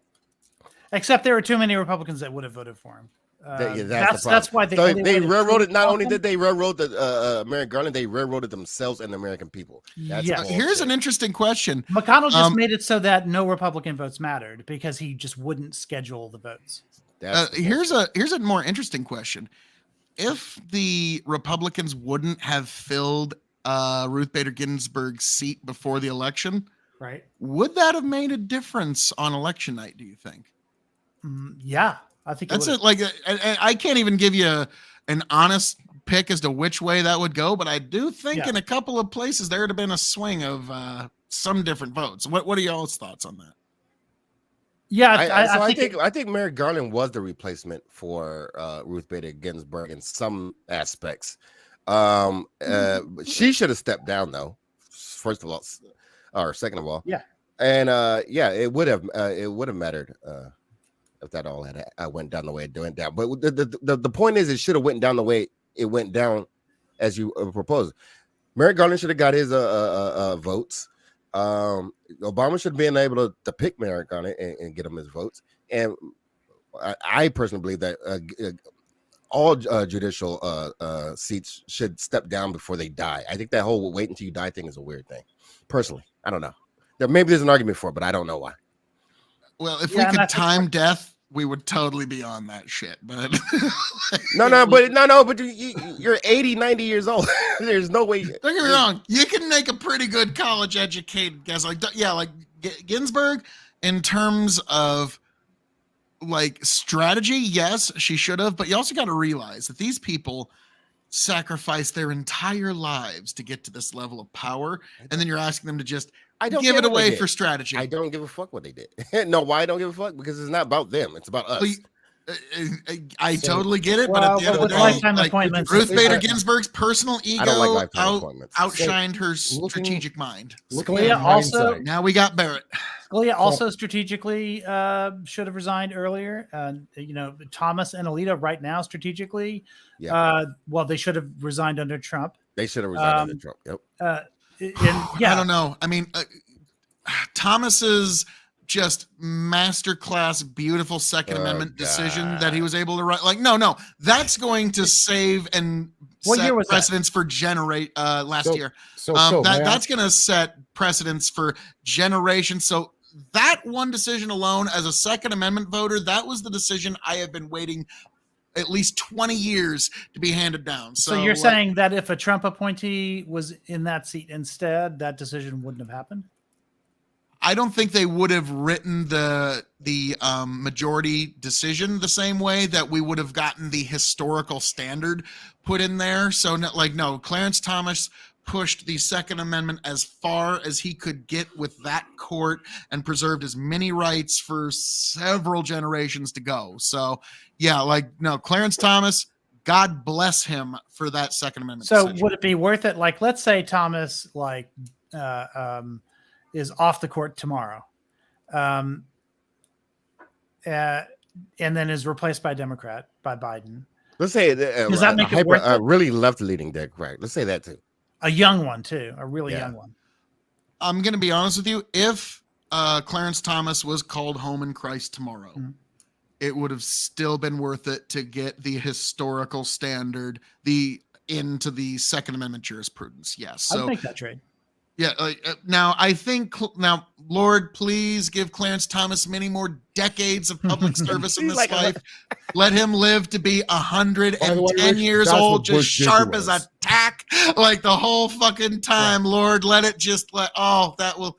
And here's the thing: one of Trump's appointees is going to live to be 107. I don't know which one, but one of them is going to be around forever. Well, he's not very happy with them. He's not happy with his own appointees. That's going to be his last middle finger to American politics 30 years from now. Fucking Barrett's still on the court. What the fuck? It's just going to be pretty funny to watch, guys. You're going to hate me when you see it, but one of them is going to live to be a nobody can. Well, I think Scalia and Thomas are much, much bigger deals than the other three, because Scalia is big. Yeah, because those three, the Trump appointees, all of them have I mean, he considers all three of them to have betrayed him, basically, on not just one decision, but on many decisions. That he was hoping that they would be personally loyal to him once appointed. But that's the Because they thing about personally lifetime appointments. Like once you're in there, you can do what the fuck you want. And so Well, that's because they're tradcons, and Trump is not a Right. tradcon. That's the problem. I kind of Right. want to argue that appointment They're not kind of populist. screwed the Republican Party altogether, because whether you agree or disagree with Roe v. Wade, if Merrick Garland had been appointed, right back. Roe wouldn't have been abolished, and there would be more goodwill toward Republicans. So I feel like that lost Republicans a lot of races. Well, and 2022 especially. And I'm actually going to make an argument ICAO normally makes here, that you really can't get a big win on policy without it costing you in politics. Look at the big loss in 2010 with the push to Obamacare. The Democrats lost big because they had Obamacare get pushed through, and the Republicans pretty much, Clarence Thomas's court pretty much closed the chapter of the last generation of culture war. Now we have new culture war topics arising in America. And so there's battle lines being drawn, new ones actually. And so, yeah, to me, Clarence Thomas 2022 was probably the most significant year of Supreme Court jurisprudence in American history. Am I wrong, guys? No comment. Yeah, I can't say. I don't know. 2 or 3 that there was big, like the ones where it's like, hey, slavery's not a good thing. That was probably a little big.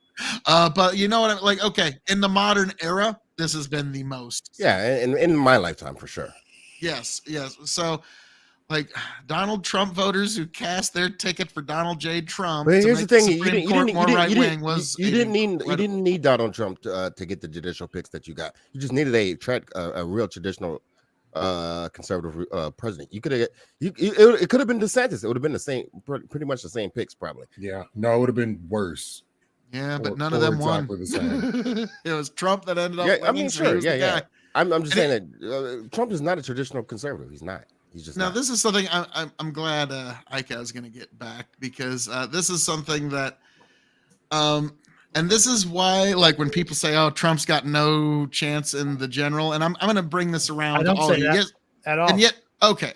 Well, no. I'm not saying you say that, but there's a lot of folks who do. I know. Yeah, I've got an but this- ongoing argument with Jack on that one. He What a thinks he's shock. got- Yeah. Well, Jack just if it's he's got heavy walls of cognitive dissonance, and certain things just won't pierce through. Wait, And so, you like the idea- you like to pick all the crazy people for president. So you can say Yes, you can say yes. for you. But yeah, they're wrong. Love Jack, but there's times that's just okay. Okay, Fred. But okay. I'm curious, and Tony, I even want you in on this too, believe it or not. In fact, I'll let you go first after this. The thing that a lot of people are not keeping in mind when it comes to 2024, and the reason why Trump has a spectacularly good chance, tack on the fact that Biden's not cracking 80 million again. Who knows what he's going to get, but he ain't cracking 80 million. Trump's not getting his numbers either. Well, hang on here. A vote for Donald J. Trump in 2024 is a vote of no confidence in the United States government. Just like And there's more than Yeah, really. what's that? Just like it was last a vote election. like that. Yeah. But there's nobody that's like, oh yeah, the U.S. government just batting 1,000. They totally deserve another endorsement. They totally like. And so, Tony, I'm gonna give this to you first, because you've been like that guy from G.I. Joe who doesn't talk. What is Snake Eyes? Snake Eyes. Yeah, there you go. Like Tony's like. So I'm gonna hand it over to the Snake Eyes of Hazard Analysis, KOE Nation, Big Buck, and Empire. What's your thoughts on a vote for Donald J. Trump being a vote of no confidence? And is that something that you would agree with? And then is that something that would appeal to you, or do you know somebody that would appeal to?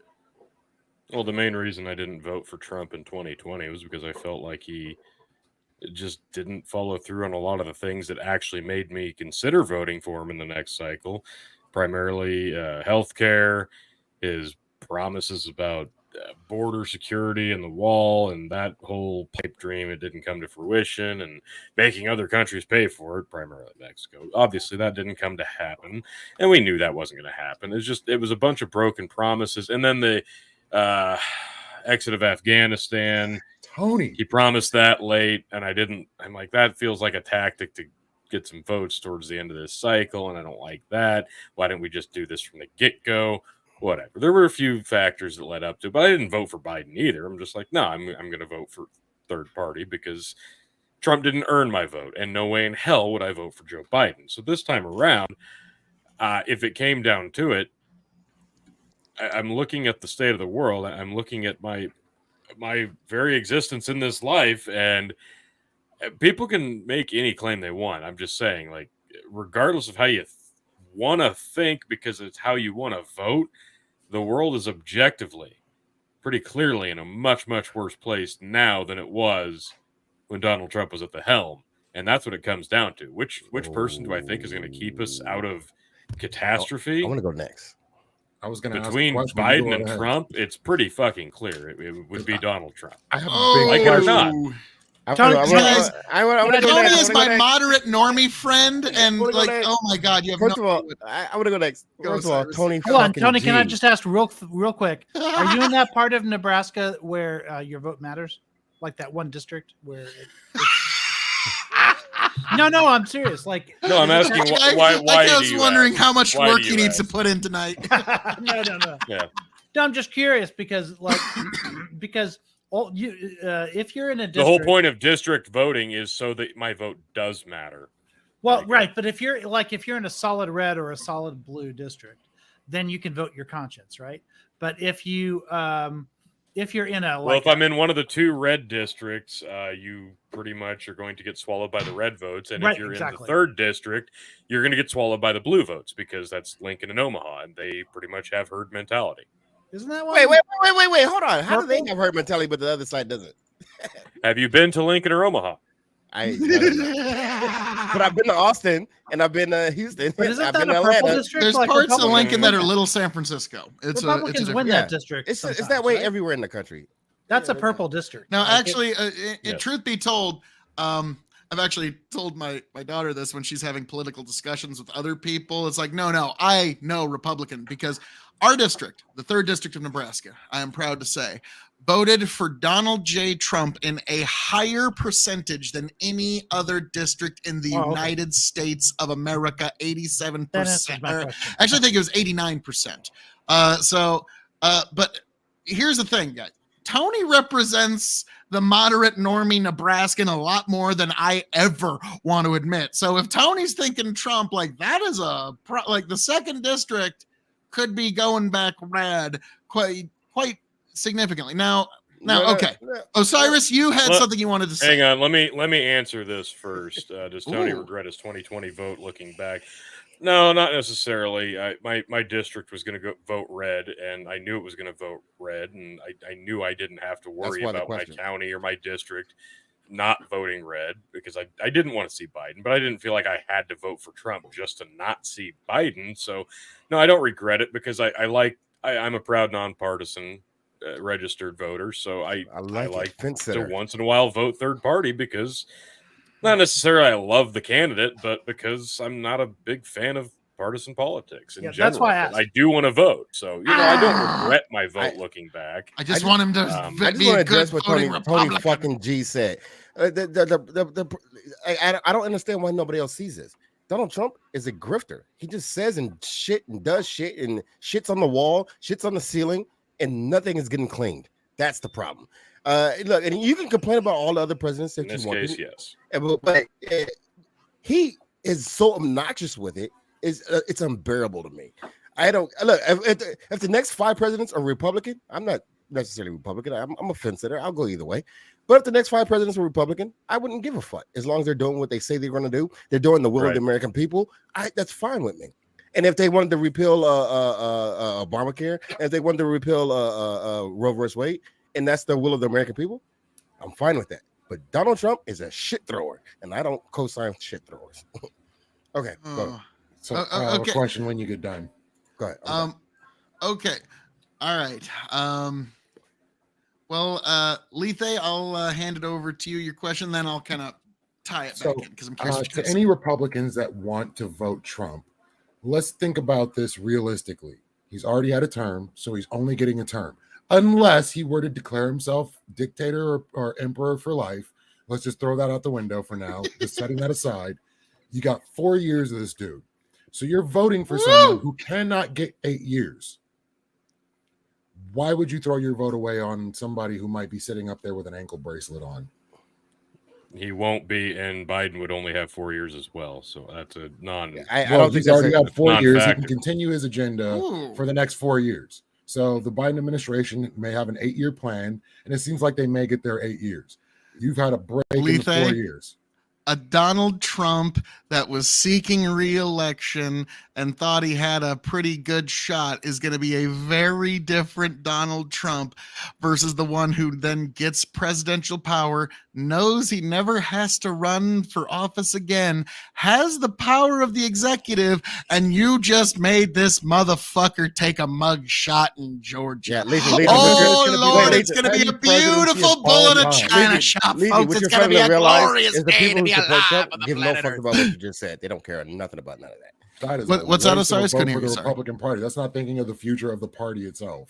Yeah, well, they don't care, because if they cared back when Bush Jr. exited, they wouldn't have ended up with Trump in the first place. Like that wouldn't Oh, have been a Mr. thing. Bill, Tony actually answered this question instead of Osiris.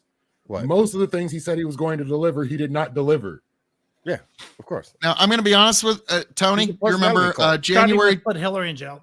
Well, okay. Hillary Here's the didn't go to thing. jail. Even Let's I'll go admit and this take the one. wall. I'll admit this one fully.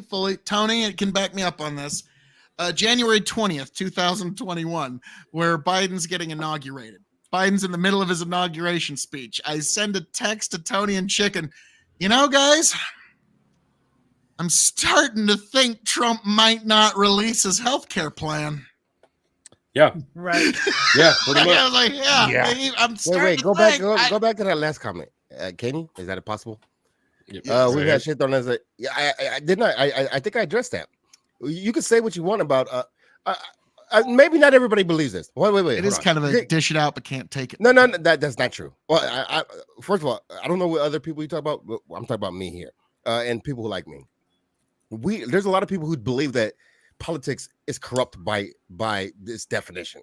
It's just the way it is, right? There's lots of corrupt politicians in some way, shape, or form. You're gonna find some dirt on every single person.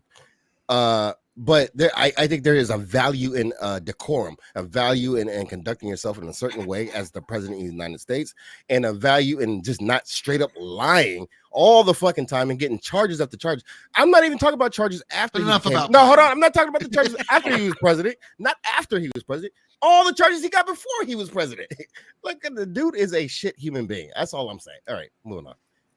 All politicians are weird- shit human beings, and that's really what it Gotta grab boils down something. to me. I'd agree with That was the big reason that I when I registered to vote, I became a nonpartisan. Not because I'm like, fuck this, I'm just gonna make a joke of it, but just because I couldn't get behind just joining a group that voted one specific way. There is only or one the president other. I ever cared about, only because it was a self-identification. I never cared about another president before or after. And that was Obama, only because he was black. Because when I was a kid, there was no way there was going to be a black president. And holy shit, America think is Obama's actually black? progressing. And I will say that. I'll admit that. And that's all it is for me. And then after he was president, it was like, hey, he's also a shit human being in some ways. So, it is what it is. Hey, guys, I just want you to all know that today, when I was out and about, I stopped by a liquor store and I found Ike Rich's new favorite spirit. This is Odessa VSOP. This is Ukrainian-made brandy. Nice. So this is actually, it says on the bottle here, import by Global Spirits USA LLC, product and bottled by Prats in Odessa, Ukraine, product of Ukraine. So yeah, this is Ukrainian. So I found Ike. Heard it here first, folks. Phil KOE endorses war in. Literally funding the Ukrainians. That's Yep. blood Look what you whiskey did, right Tony. there. You said all those facts earlier, and now you made Phil leave. Yeah. Blood whiskey. That's I do. blood whiskey. Oh man, Cal, you have no idea. Like now, when I make this review, it's like hey, look, you it's have to- like you- the you- blood hey, look. on Zelensky's head. Hey, Just look, go hey, over Phil, I it. need you to take a It's- swig, and I need you to tell me what it means to have a what it tastes like to have a proxy war in a bottle. Damn, that's a tagline right there. I was about to say I might just I'm downloading this whole stream just to edit that line out to put it in the official review of that. Like, yeah, that's beautiful. Like hell, actually, this only cost me $6. So I was about to say, I $6 bet more you bucks. could. Oh, so Fund not only Ukraine. does proxy war win, but capitalism wins. I love it. So I was about to say, God bless I America. one of these days you should see if you can find a bottle of this. Oh, We'll do yeah, a review yeah. together. Yeah, sure, yeah. Like, all right. Except I You know, don't. I don't know how to taste like I just don't have the palate for it don't matter. You're just like it'll be funnier where I'm like, this is the worst brandy ever, and I was like, no, this brandy is amazing. It's effervescent. It's not. We should buy this brandy forever so that others can fight a war. We should buy hundreds of bottles. I don't even like brandy, but I drink it to fund Ukraine. I'm sorry. Oh, CIA in a bottle for $6, says Yeah, Grow the yeah. Farm Up. Like, yeah. Capitalism Three of those- winning. Big W. 3 of those dollars went to the CIA, but like it's like I saw that like what the fuck? There's a fucking Ukrainian brandy. Grow the Farm Up. Trump, the honest liar, Dave Chappelle, and a star was born. And if you haven't seen the Dave Chappelle monologue, he truly is, in my opinion, he's the Paul Harvey of our generation. He knows how to really sum up the problems of our day in a way that everyone can understand. So now for those who don't know who Paul Harvey is, for Midwestern people, it basically goes Jesus, Tom Osborne, Paul Harvey. In that order, okay? Like Paul Harvey is highly You forgot regarded. Johnny Carson. I grew up with Paul Yes. Harvey too. Yeah. So I do think Dave Chappelle is our generation's Paul Harvey. Only Mr. Bill Osiris. Never mind. Yeah, I'm gonna address that. I'll address that. That's fine. I'll read it and then you can respond to it. Go for it. Osiris, I'm sure this is only Mr. Bill. Osiris, I'm sure you're with innocent till proven guilty. I assume you might also think that a political party might feel backstabbed when Trump left Democrat Party for Republican Party and retaliate. Ooh. Well, first of all, Trump before Jilted his lover presidency theory. was not a Democratic operative. He was a Democratic supporter because it was wealthy, not wealthy. It was a cash cow for him in New York City. He only supported him because it made him money. I don't think he gave a fuck about the Democratic Party. He said that in the debates. He said that in 2016 debates. He said, Yeah. Of course he did it in 2016. Yeah. I'm sure he would have said it before then. Like, why would the fuck would Well, he he would care? say, especially He say was that, he was a real estate guy, and the real estate guys need to cozy up to the people who make them more money. Yeah, I support that. Capitalism for the win. Let's go. Nice. But all right, kind of getting back to my question here. Tony gave his thoughts. Osiris, you kind of touched on it. Lethe and Icow never really got to. Oh, and Lethe, I got something for you before this show's over. I got something, So I but got a we'll get to Chappelle that quote later. that I forgot to mention when you were saying that. Chappelle also said of his SNL monologue that when he said, let's give Trump a chance, he was dead fucking wrong.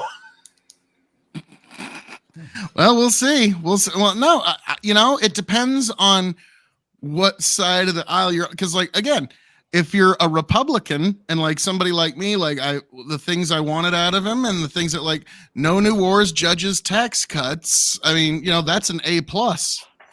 If that's what you're grading on Trump on. That's for who? For Republicans who wanted no new wars, Listen, the you have to judges and the tax cuts. Lethe, you have to understand that the judges' part is a huge win for the culture war. Yeah, the Roe versus It Wade gave us Roe v. Wade in the Second Yeah. Amendment. So Yeah. big wins. So there are a lot of people who are happy with that. well, they're backpedaling on the abortion stuff now. Well, the In politicians are. I don't, Like, yeah, Oh, no, when no, they're no, on actually, no, fucking what the constituents are MSNBC too. and Fox. There's like, There's a meeting- oh, it's such a shucky darns that we totally won the fucking Roe v. Wade. Like, yeah. Oh, it breaks Well, my there's a heart. Like, meeting yeah, that's every happening- Republican pundit. There was a meeting happening this week among Republicans saying that we have to rebrand away from pro-life. We have to call it something else. We have to come up with a new tagline than pro. Like if you think pro-life is bad messaging somehow, I don't. Yeah, like, that's it's ridiculous. the most A better tagline is non-baby killing. Yeah, but they Well, they well, can't do that either. well, They have to make well, something look like they're not doing what Well, they're doing. we have to understand that this particular part of the culture war has been going on for decades, Yeah. right? The whole pro-life part has been going on for a long time. What has happened is that the sentiment has changed, and the fundamental part has changed. That fundamental part being people being hyper religious, and they've moved away from that, and people don't feel that way, the same way they felt like that in the 80s anymore. So it seems like most of America is with pro-life and pro-abortion, somewhere in the middle. 20 weeks seems to be a good medium right now for most Americans. 20 weeks. Yeah, like Nate And I think, Dallin- and I'd be fine with that. Make it 20 weeks. Let's move on from this shit, because I think it's a waste of time. Nate Dallin, I'm sure we're all at least familiar with him to some level. Really nice guy, an attorney out of Omaha. He put it very well, like pro-life voters, your ballot that you cast for Donald Trump in 2016 is probably the most consequential ballot for the things that you wanted done that you will probably ever get the chance to cast ever again in all your life. Because I don't think like they're at most in about 20 years, maybe the liberals will be able to turn this around and reinstitute some new thing, but it's going to take years of jurisprudence, and it's not going to, even if they take the Supreme Court again, it's going to take years and just the right case. It's just like Trump. the Second Amendment. That was McConnell. Yeah, It would have was all happened under McConnell. any Republican president. Like McConnell was like puppet stringing the Republican Party into greatness, and then Trump got in, but the Yeah. plan still worked. Yeah, Well, Trump y- Trump no got other in, and Republican was gonna Republicans win, have been though. losing I every honestly don't think cycle Trump it's gives a fuck. Hillary about lost a rigged Of course not. election in her favor somehow. Okay, like it was. Well, if it was rigged in her favor, Well, it was, yeah. I mean, Wait, how? No, just How think was if it it would've rigged in her been fair. favor? when Okay, she that's a had- joke. Jesus Christ! Okay, I was about to say, I'm Christ, so like- confused. I'm so God, confused. like that's a Hillary joke, can folks. say I'm going to it be was telling a lot of rigged. them here If tonight. Hillary Okay? can say 2016 was rigged, Phil can say 2016. I agree with that. You know, No, hey, but you know Tony, what? you got a point. I support that right for you guys to say that 100,000%. But what you can't say is it was stolen and then stormed the Capitol. That's what I don't. I'm done with that one. I agree. Fed should not convince people to storm the Capitol. Oh, he went there, folks. He fucking went there. Yeah. Feds Yeah. absolutely should not convince stupid fucking MAGA dipshits to storm the Capitol. Yes, Okay, I agree. I don't know. I wouldn't say the feds, but whoever did it, yes, sure, they shouldn't do it. And then Sure, you know what? no, Everybody not got the that. feds. Oh, so excuse me. I want it was to. the I'm feds, really it was wondering why. in particular the person who headed the federal government, right? Who convinced them. That'd be Joe Definitely the Biden. feds. That'd be Joe Biden. actually. That No, was Trump he at was the not. time. Biden had yet to be sworn in. Well, I not mean, yeah, but it was inaugurated pretty yet. much Hey, Joe hey, Biden. are you guys? No, I gotta give iCow 2 gold stars on that one. Wait, that wait. was a beautiful It was a joke. No, B fuck minus. off. Wonder That was why- brilliant. All Are the you- Proud Boys, the brown one gets 30 years. Yeah. Oh, a lot fuck, of people like are the afraid to go Brown to ones jail behind this. I think it's kind of fucked. Like, even up. I gotta get like politics aside, you gotta give a good joke its gold stars when it deserves one. But like, so I find it fascinating. Like, I want to do an episode sometime where we go over all the election denials through all time, starting at the year 2000. And then I remember Icow was telling me about there's some folks that were complaining about 2004. And then, 2008, I'm sure Oh I yeah, can the Bush dig up- election. The Bush election was highly contested. Yeah. And I'm sure, well, Gore no, should've no, won. Bush's re-election, not his first one. Yeah. 2000, Yeah. we'll do that one. But then Yeah, Ike was Ohio. telling me there was some folks that were, in Ohio, they said there was some, but like the problem is if we do an stolen election conspiracy, like how soon do you think the algorithm's gonna tone that one down or just be banned late that night, early the next morning? It's like, it don't matter. Like, even if it would just be a fun episode, because then Depends on the I'm sh- platform. I think Twitter might actually Ooh, yeah, we got to stream that one on Twitter because, like, I'm sure I could find some Republican that would say there was something fucky with the 2008 election.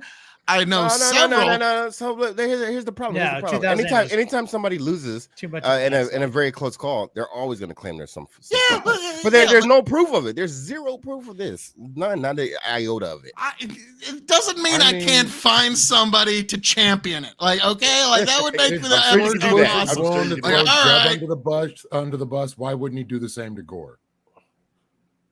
Well, no, we're gonna have one for 2000 election. ICAO, I think, like you and me might have to do that one because like I was 14 when that. Yeah. Yeah, I was 14 when that one went down. So What I at year least was that? 2000. Bush Gore. You was only 14. Damn. Yeah, Okay. I was just a kid.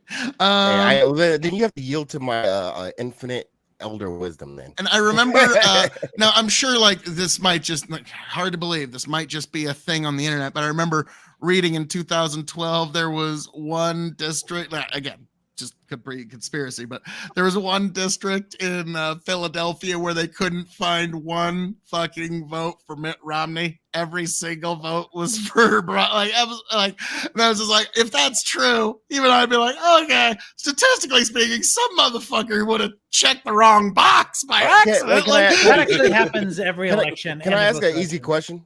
Is there Rocket. anything part of the government that you think is honest and true? Hang on.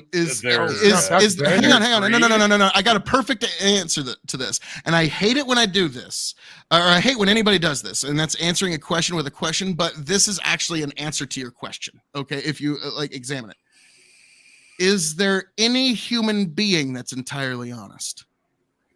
Of course not. Other than Lethe.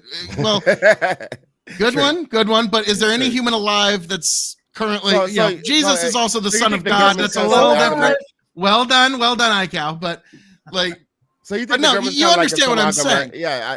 So ICAO, by ICAO. ICAO's own answer, the only thing you can trust in this world is Jesus. So give your heart and your soul to Jesus, because you can't trust this world with government.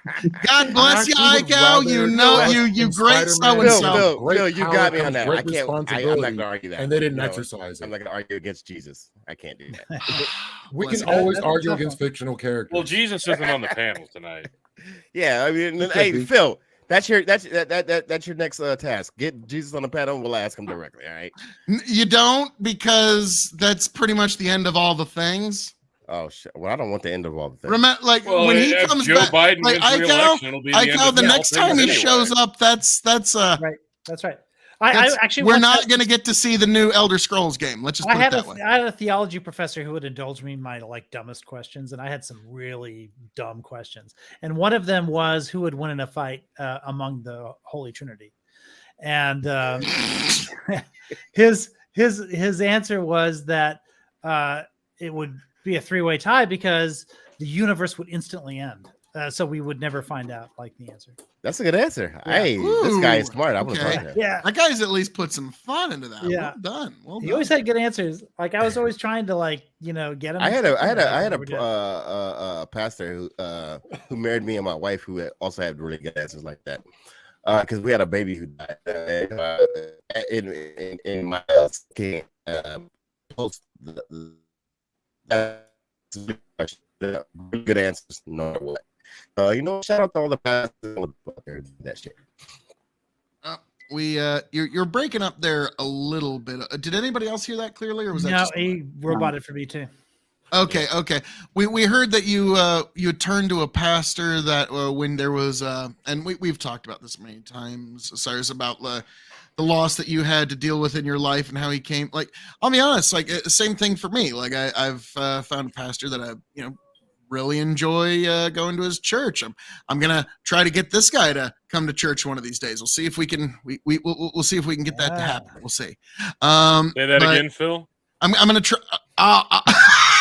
ICAO's coming to my church. They get you when you're He's vulnerable. gonna convert me. Lethe. Yeah. Lethe. Well, to Aiko's question, what would they fight over? Yeah, of course. Yeah, Yeah. of course. Yeah, that was done. another Well done. answer. Yeah, of course they wouldn't. Although, I mean, I don't know. I mean, there's some stuff that God the Father seems to advocate for in the Old Testament that is a little bit different than the Gospels. So maybe there's a few things, but it's it was. Think that He was will God not the Father would forget the fight, cheat. like, just Yeah. would be willing to take it as far as it needs to go. Yeah. Eye for an eye versus golden rule. Now, it turns out because of the Trinity, it's actually why, unfortunately, all the Eastern Orthodox churches are actually heretical because they don't believe that the Holy Spirit proceeds from the Father and the Son. It just Right, proceeds from the filioque. Father. Yeah. So, as much as the Eastern Orthodox like to say, "Oh, we're so awesome and trad," they are technically heretics. So, Wow. like, Shots yeah. fired. So, sorry, Adam. Adam Wilson or whatever your name is. Sorry. We got to get one of those clasped hands memes again. Yep, me and Ike out what the class fuck? hands. Yeah, I No, agree. Being Wait, anti-orthodox. girl, yeah, what the fuck? How did we get to the Trinity? Because we Yeah. were deciding who would win in a Talent. fight of the Trinity, and also, and we got a Bandit here. Now, actually, guys, My thinking at the time was God the Father because you got to think he's the strongest, right? Like, true. I could see that. Now, again, I'm like the gonna idea. go with Infinity Stone Ultron. I think that's the only right answer. no. I think that's The right. the one above all. It's got to be the one above all, right? Or the one below all. Oh, Wow. So we're getting deep into the we're theology. gonna lose DC Pat fans here. still argue Batman. DC Now- fans would still argue that Batman could win. With enough time. Well, yes, with enough prep time. With With enough prep time, he defeats Batman. even Jesus. Jesus. Now, actually, Batman is technically Catholic, so I think he would probably. No, technically, Batman's an Wise, orphan. wise choice. Well, that was how he was raised. So, now, funny enough, For 6 years, raised for 6 Yes, years. raised for Yeah. 6 years. I mean, how Ouch! much could he have learned? Ouch! in that time? Rich. Damn. Ow! Brutal. Fucking But you guys brutal. can keep Daredevil. Woo. Catholics can keep Daredevil. And then Yeah, Daredevil's probably Superman the best Catholic. Yeah, is it like he's evangelical Christian, like Baptist. he's got to like the- be. No, I think he's. I mean, I do. Kansas. Yeah, Kansas. I think he's mainline Protestant. I think he's like Lutheran, maybe Methodist. Yeah, I maybe could see Methodist. Methodist, but like, Yeah, yeah, he's like, I see him as like, yeah, he's some sort of mainline, And Yeah. Superman good old is Jesus. cornbread and covered there's dish nothing Protestant. evangelical about him. He's definitely mainline Protestant. I'd say It's all Green about Lantern mercy. Green Lantern's probably Jewish, and Wonder Woman's probably like Westboro Baptist. Depends I know on the Green Lantern. Ragman's There's a lot of Jewish. them. Now she's like Amazonian craziness. So like, She's pagan. No, she's a woman, so I was going to go with crazy like Westboro Baptist. Come on, that's funny. How'd you miss that? wow. Well, because they're like an extinct thing. Like after their main guy died, like they're not really a thing anymore. Like, has anybody seen or heard? Like, they're like 200 miles from my house. Has anybody seen or heard anything from the Westboro Baptist Church? Not in a while. I think they're I still heard a from them the thing, last but concert I they're went to. keeping it low key. Oh, they've had a lot of infighting, like a lot of people like wanting to sort of like run the thing. Not- They're trying to figure out who's going to be the next David Koresh. Right, yes. Who has to drink the Kool-Aid and who gets to pass it out? Okay. Thank you, Desperado, for the Wow. shoe. Now also, Ike, I remember the last time. I just want to address this real quick. Tony's talking to his kids, but you said when I showed you the sermon from the pastor, you called it like a homily or something, which meant Yeah, a like, homily, yeah. well, the reason why you would call that is because we don't show the sacraments or those kind of things on film. Like we just Right. show the sermon.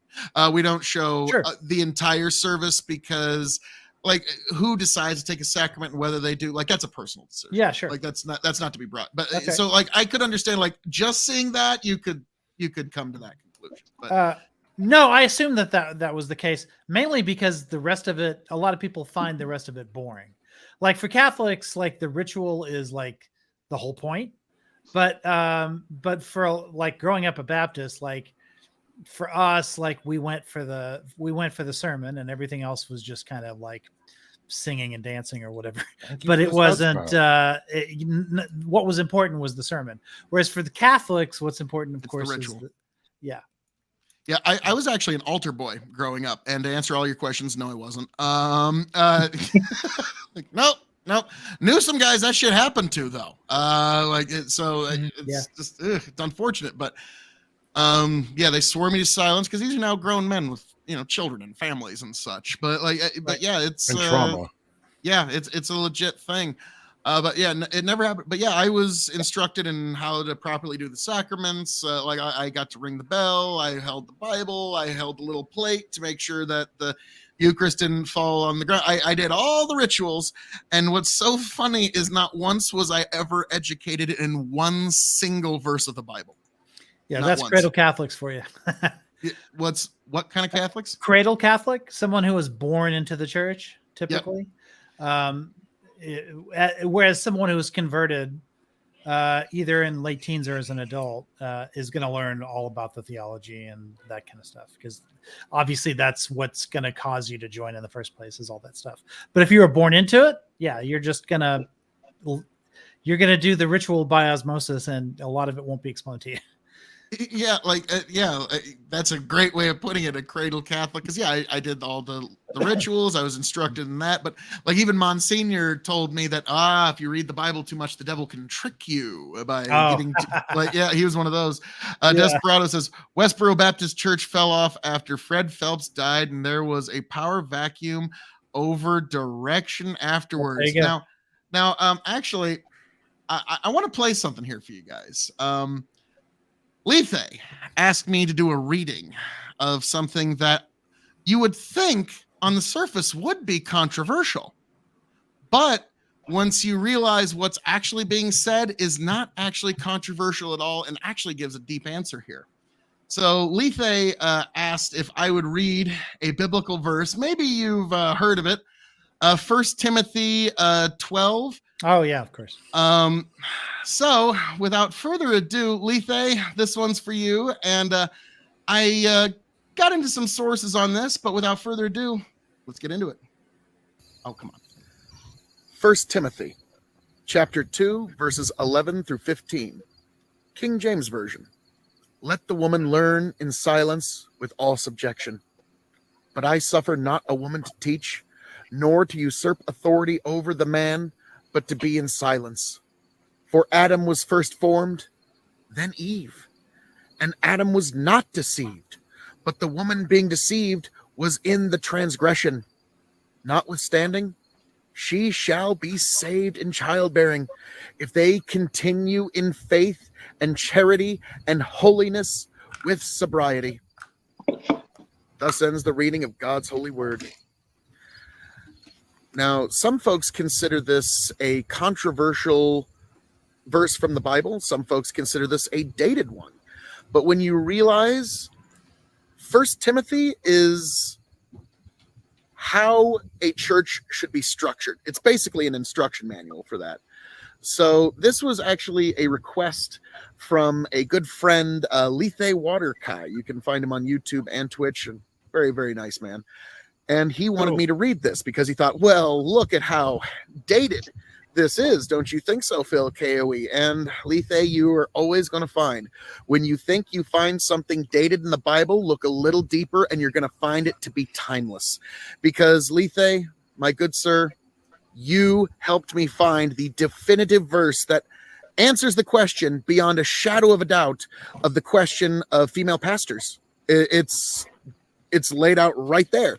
1 Timothy is how you should structure a church, and this is pretty much definitively answered the question. Now, I have to thank you, Lethe, because I, being a former Catholic, I don't think it would surprise you to know that I was not, like, I just kind of had a gut feeling, like, I don't know about female pastors. I feel like this probably isn't right, but I didn't have any scriptural underpinning to justify that. And I was like, no. It can't just be a gut feeling. It has to be in the scripture somewhere. And Lethe, God bless you. You helped me find it, sir. So, I mean, even now, Lethe, The Lord is working through you to help reveal the truth to so many people. Lethe, the day you come back to the kingdom of Christianity with all of us, it's going to be a beautiful day. I look forward to that day, sir. Oh, let's just say it's going to be one of the greatest days of any of our lives. God bless all of you people. I hope all of you make it back here to the KOE Nation happy, healthy, much the wiser. And if there's a biblical verse you'd like me to read, one that means something to you or one that you're curious about, because yes, this one I asked my pastor, what is the wider context here? And he gave me some great instruction. And folks, that is why, we all seek salvation through Christ, but sometimes it's pretty handy to have a pastor to help lead you through the pasture. So folks, God bless every last one of you. I hope all of you make it back happy, healthy, much the wiser. Lethe, God bless you too, sir. God bless every last one of you. Travel well. Wisdom +3, please. Oh, nice. So, Cyrus is out. Nice, good. Wakey. Sorry. So, Lethe, thank you for pointing out that instructive scripture, sir. There's instructive scripture, sir. There we go. So the reason why it originally came up was in Texas. I believe it was in Texas. A man spray painted that on the back of his truck, and the man was an atheist. And he got so many complaints from people that it kind of caused the news to start covering it. And he put on the back, women shall be silent and submissive. Read your Bible. God said it. Believe it.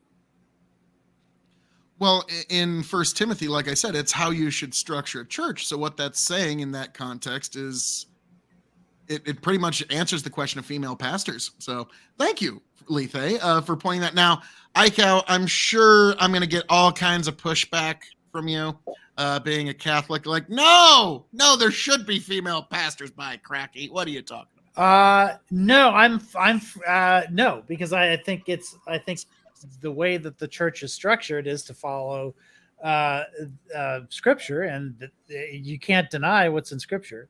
So, but what I do think is that there are ways. I do think that those verses are dated, and I think that there are ways to not contradict them, but still, I think what we need to do instead is not have male priests. I don't think we should have female priests.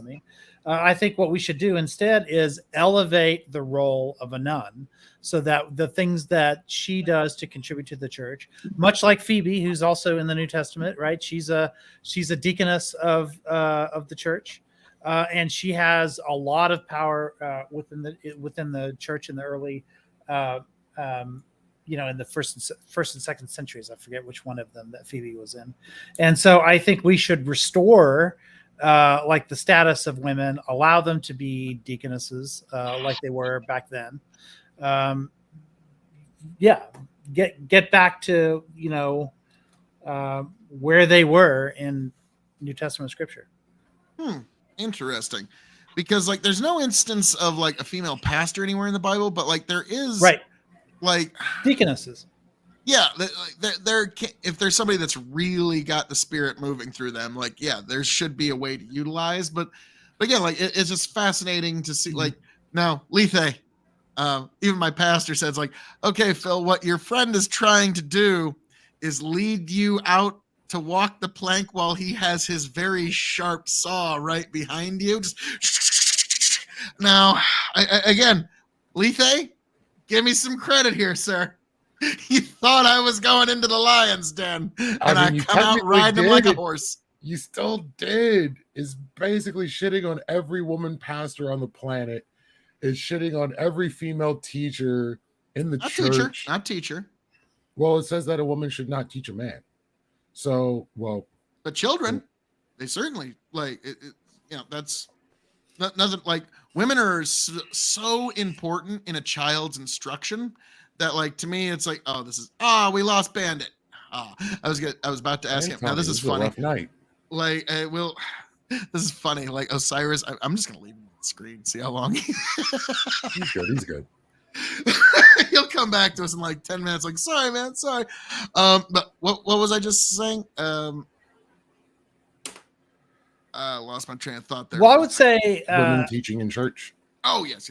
But go ahead, Ike. So what about a professor then, right? Like if you're gonna now I have some answers to this, but I'm just curious, like what your answer is first. Is that does this mean that you wouldn't allow like a college professor to be a woman? Well, again, like when I look at First Timothy being an instruction manual for the church, like it's sort of like we are in the world, we are not of the world. You render unto God what is God, render unto Caesar what is Caesar's. In the world, like, you know, I want my daughter to make it as far as she can in this world. Do whatever it is she wants to make her happy, if that includes being in the power game. But in the church, it's pretty clear that because God made man first and Eve second, and Eve was tempted by the forbidden fruit. That's not what the Bible says. No, it's Hold right up there. on that. No, it's right there. No. Hold up on that. God did not do that. If you read the Bible in order, he said, I created the man and woman. So there were two. He took people. a rib from Adam to create That Eve. was a whole page later. Yeah, later. He took a rib from Adam to create Eve. He said he created man and woman one page before Eve was created. But he told you how he did it, though, right? No. Yeah. I'm sorry. Like he took a rib from Adam. Are you talking about? Higher criticism theory, where there's 4 strands in Genesis? Like you have the Noistic author and the Eloistic author, and so on. I really don't know how it worked out, but for some reason in the Bible, God said He created man and woman. And then later on, after Adam was naming animals, said that Adam shouldn't be alone. And so then he put him to sleep. And then you're talking about Lilith. So that is where the idea of Lilith comes from. But it was stated before that a woman was made. That's all I'm saying. And then after that, Eve was made. So that implies there was a woman before Eve. Right. That was not regardless, there was still a man before either of them. Well, no, it just says and that's why a man is to lead the simultaneous. That's why a man is what? I'm sorry, I missed that. God deemed that. Okay, hang on 1 second here. 1 second.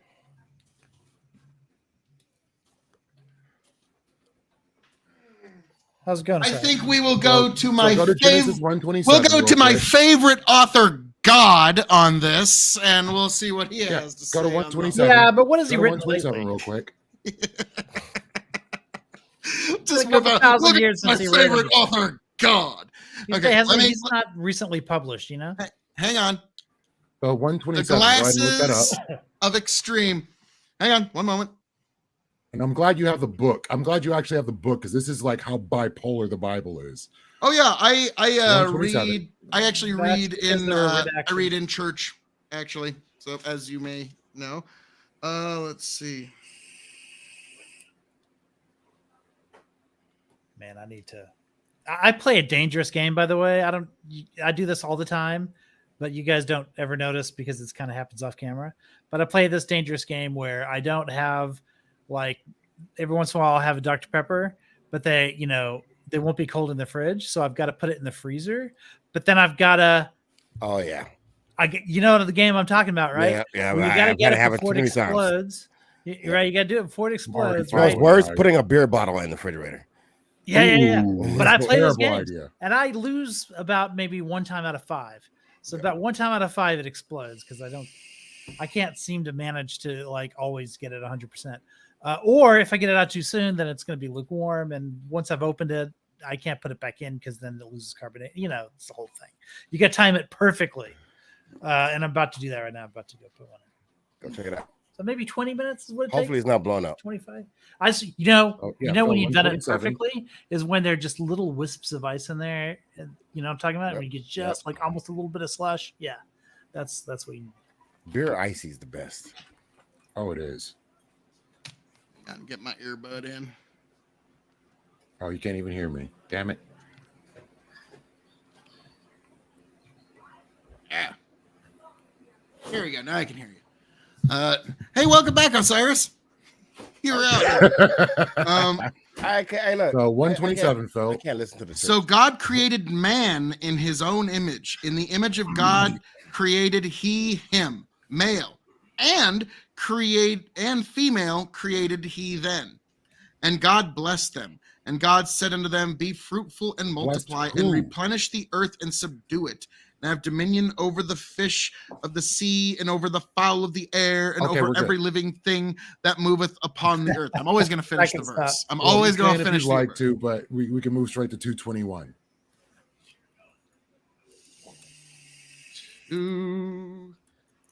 221. Lethe, I'm going to get you. And the Lord God caused a deep. Oh, go ahead. No, go ahead. I need to look it up. Go ahead. You can go. And the Lord God caused a deep sleep to fall upon Adam, and he slept. And he took one of his ribs and closed up the flesh instead thereof. And the rib with which the Lord God had taken from man made he a woman and brought her unto the man. And Adam said, this is now bone of my bones and flesh of my flesh. She shall be called woman because she was taken out of man. So you see the dichotomy there where he, No.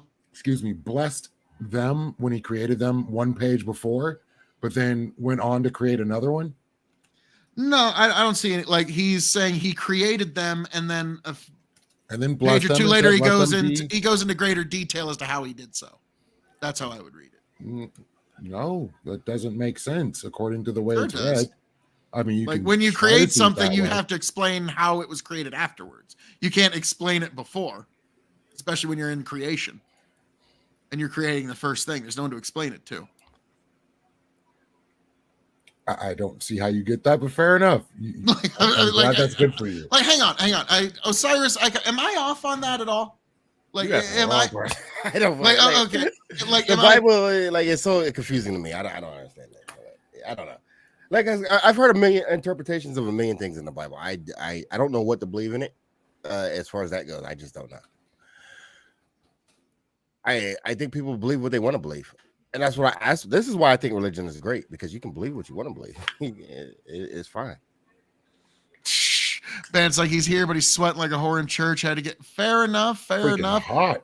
I got my AC blaring on me. Like I've got one vent over here blowing on me, one vent over. Like that's one of the reasons I picked this spot. It was guys 109 here. Yeah, today. you guys cannot complain. 109. We don't want to hear your sob stories about it being hot. We're literally dying down here. And Bro, there's a whole Cyrus, I think you're 75 probably out at here. 110 where you are. 75. Wow.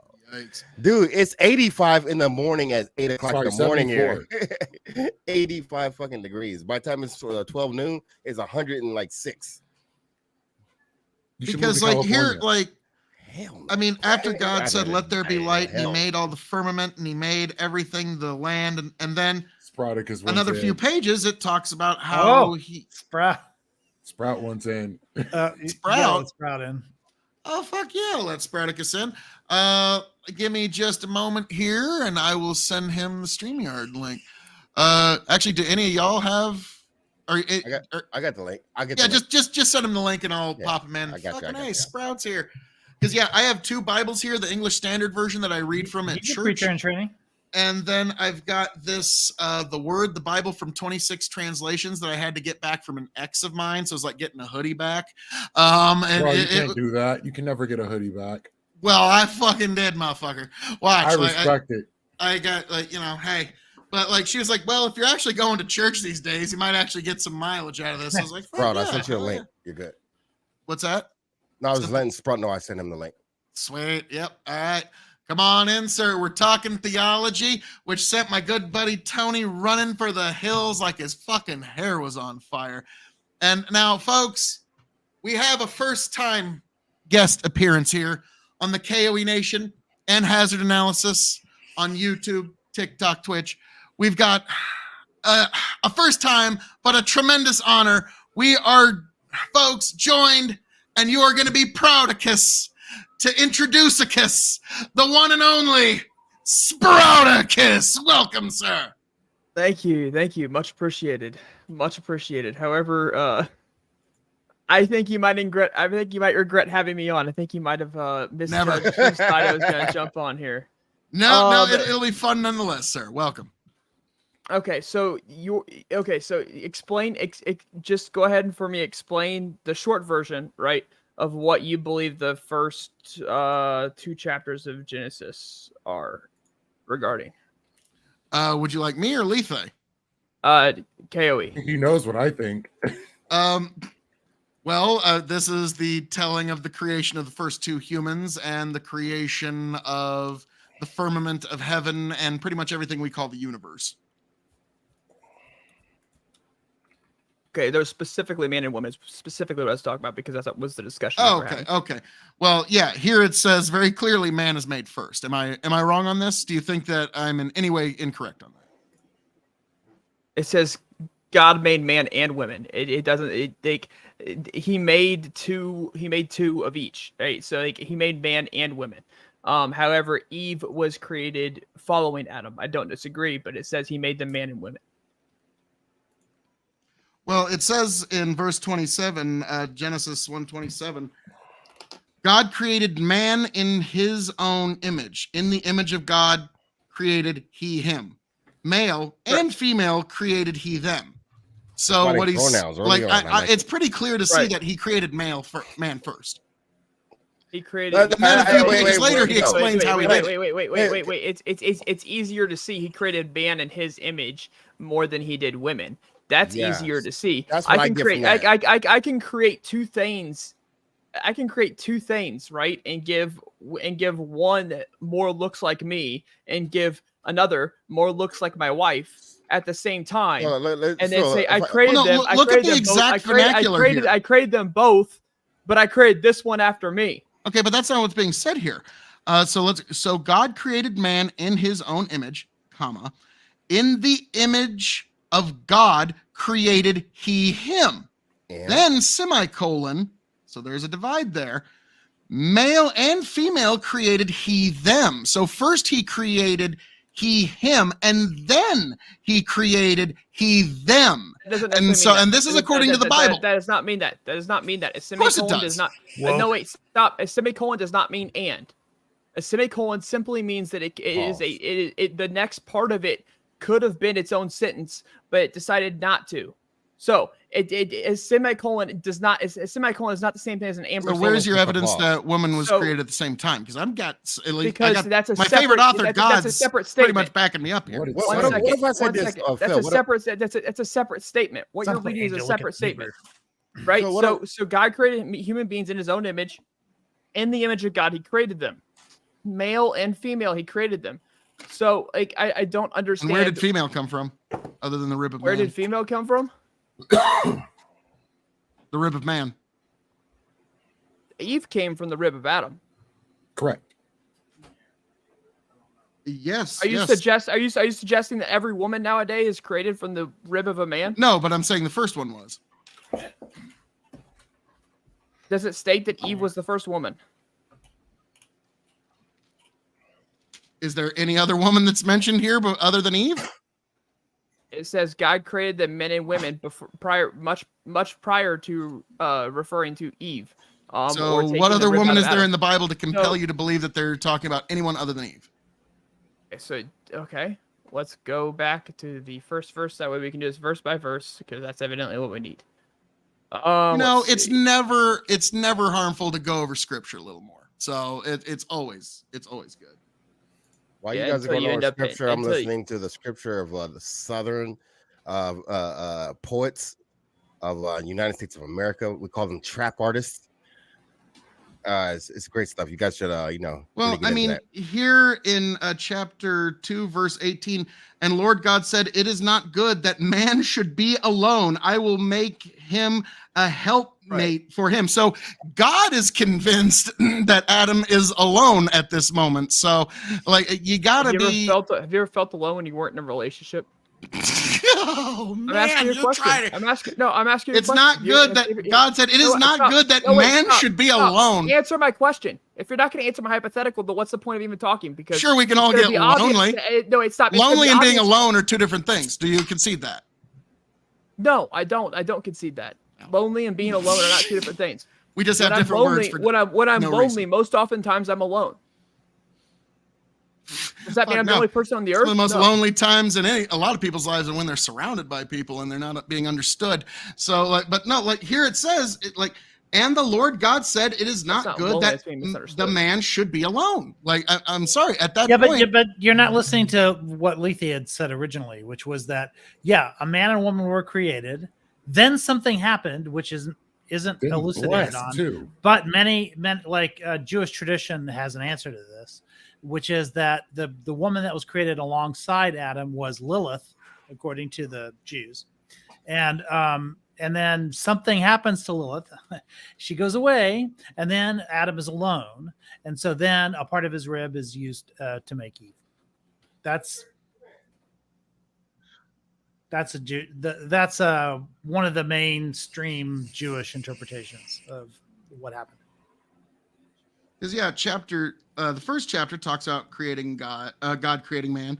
Second chapter Man and women. basically Wait, skips over man and from women. day 1 to day Man 7. and women. The first chapter talks about man and women, not Yes, just but man. then the second chapter Oh, but why'd you say is just man then? reiterating in more detail the first chapter, because he skips over first day right to the 7th day. Why would they skip? That's not Because you need skipping to over the reiterate, first- because wait, of the beginning of time. There's nobody to explain anything wait, to. Stop. That's not just that's not. You said it skipped over from the first day to the 7th day. That's not just skipping over one day. That's skipping over 6 days. Chapter 2. Thus the heaven and earth were finished, and all the host of them. And on the 7th day, God ended his work which he had made. Okay, so that's the first 2 verses of chapter 2 in Genesis. The last few verses, basically, I think 25 to 31, they're all covering the things that God did in a very quick, abrupt fashion of what he did in those days. And then here, they expand upon it because it's kind of the beginning of time. It's the beginning of the story.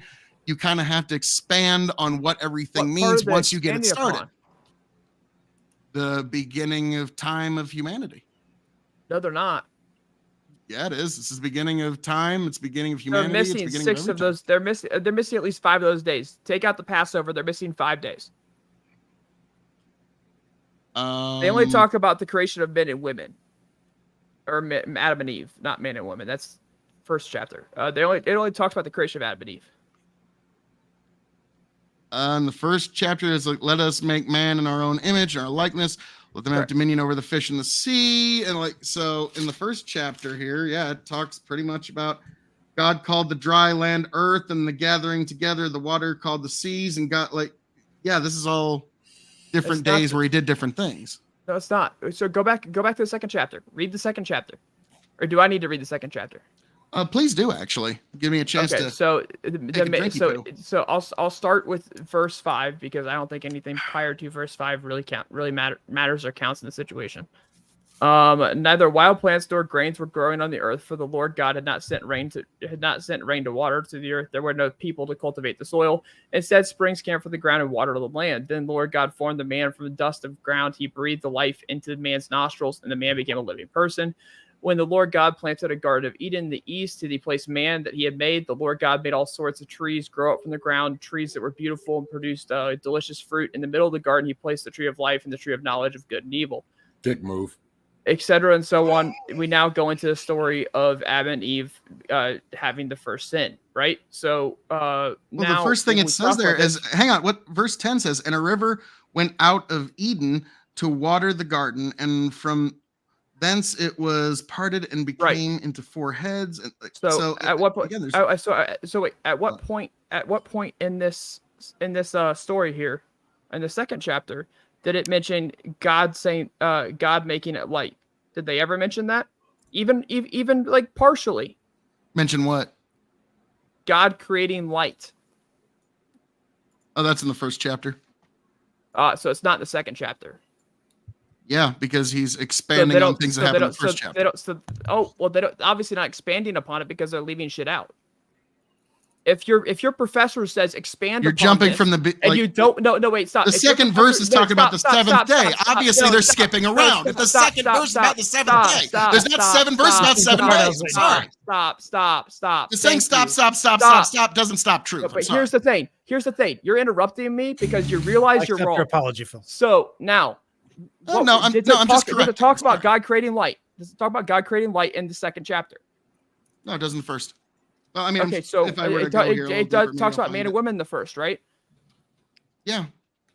But Okay, we so- established but why- light. We but haven't why- but established why the would entire we- story of humanity, because that's what this is. Why would you? So you just said expanded upon creation. It does not expand upon creation.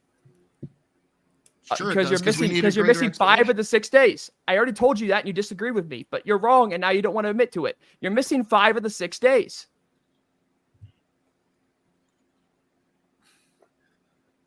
And God said, "Let water bring forth abundantly, move the creatures, the fowl firmament of heaven." And so, what days are you talking about we're missing here? If I can stop choking here in a second.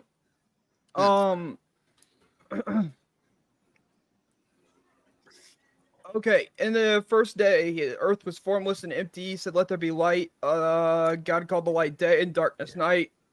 That's the first day. Let there be a space between the waters to separate the waters from the heavens and the waters of the from the waters of the earth, and that is what happened. That is the second day with sky. Then the third day, God said, "Let the waters beneath the sky flow together into one place, so dry ground may appear," which is also what happened. Called the ground land and the water seas. Said, "Let the ground sprout with vegetation, these seeds," and that is the third day. The fourth day, you talk about let lights appear in the sky, separate the day to night. Let them be signs to mark the seasons, days, and years. God made 2 great lights, the larger one to govern the day, the smaller one to govern the night. He also made the stars. So that was the fourth day. Then we talk about the fifth day. Said, "Let the waters swarm with fish and other life. Let the skies be filled with birds of every kind." The God created sea creatures and every living thing that scurries and swarms in the water, and every sort of bird. God blessed them, said, "Be fruitful and multiply." Then we get to the 6th day, which is when he created man and women. There's no argumentation there. So now we can pull to the 2nd chapter, where day 1 through 5 are not mentioned. There is the slight reference. There is the slight reference to the water splitting and to flow into the seas. There's a slight reference. However, it's not directly referring to it. It's explaining why there was no rain yet.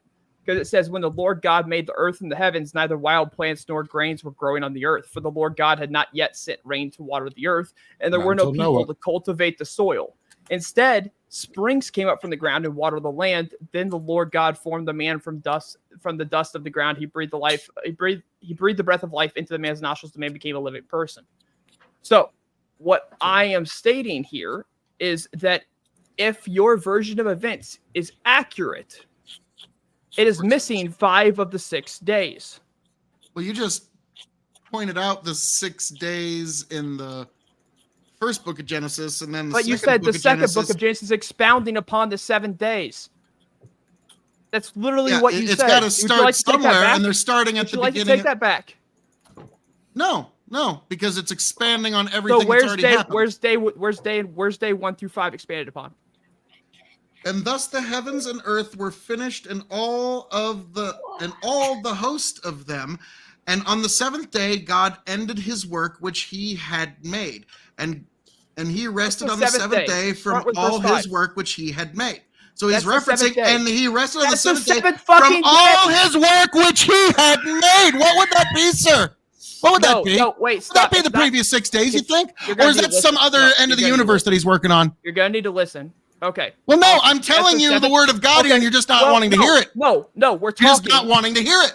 Oh, So what's he referencing so here? biblical scholars These don't works, what is he disagree. Are you referencing here? suggest- No, what are is you he referencing here? suggesting- are you I've answered your suggesting- questions. are you Answer sugge- mine. What You is did he not answer my referencing question. here? You did not answer my Fanatic, that question. shit. From You didn't all answer his my works fucking which he question. had made. For What me, works are and they? you made up a fucking question to answer. I will answer I'm when you asking listen you to the what original works question. are those? Please No, you answer. didn't answer my fucking question. You talked What is your over me question? and made up a fucking question.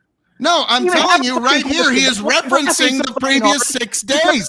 What else is he referencing? You What answered else the is he question that wasn't referencing? Okay, I accept your concession. It's okay. So he's obviously referencing That the wasn't a previous 6 days. concession. I accept your concession. No, it's That wasn't a totally fine. concession. Then what No. else is it? Then let me talk about the 7th day. Please, the floor is yours. Awesome. What else is he Okay. referencing on The this 7th question? day. The 7th All day of his is works which he had made. What's he referencing there?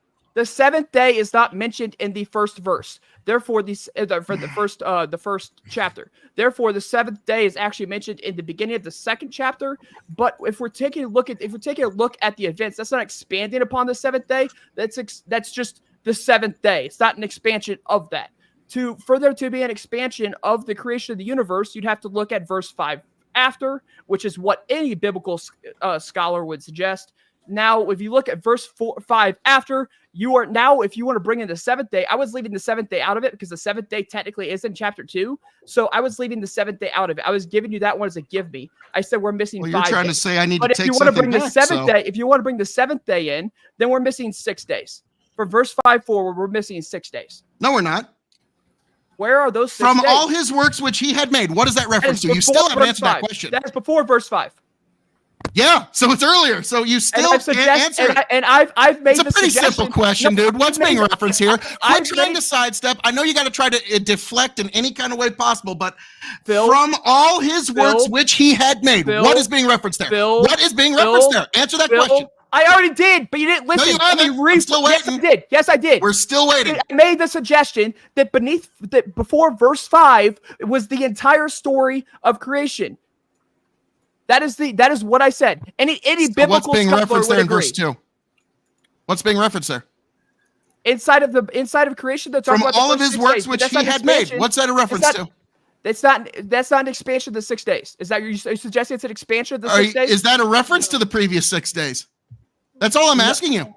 Yes, it's a reference. It's a reference. In the seventh day, they Okay, reference so it's already all of that is covered, and they're expanding upon it. So no, I don't have to walk back anything. expand I was upon right it. the entire time. Thank you. I didn't know they did. That's not an expansion.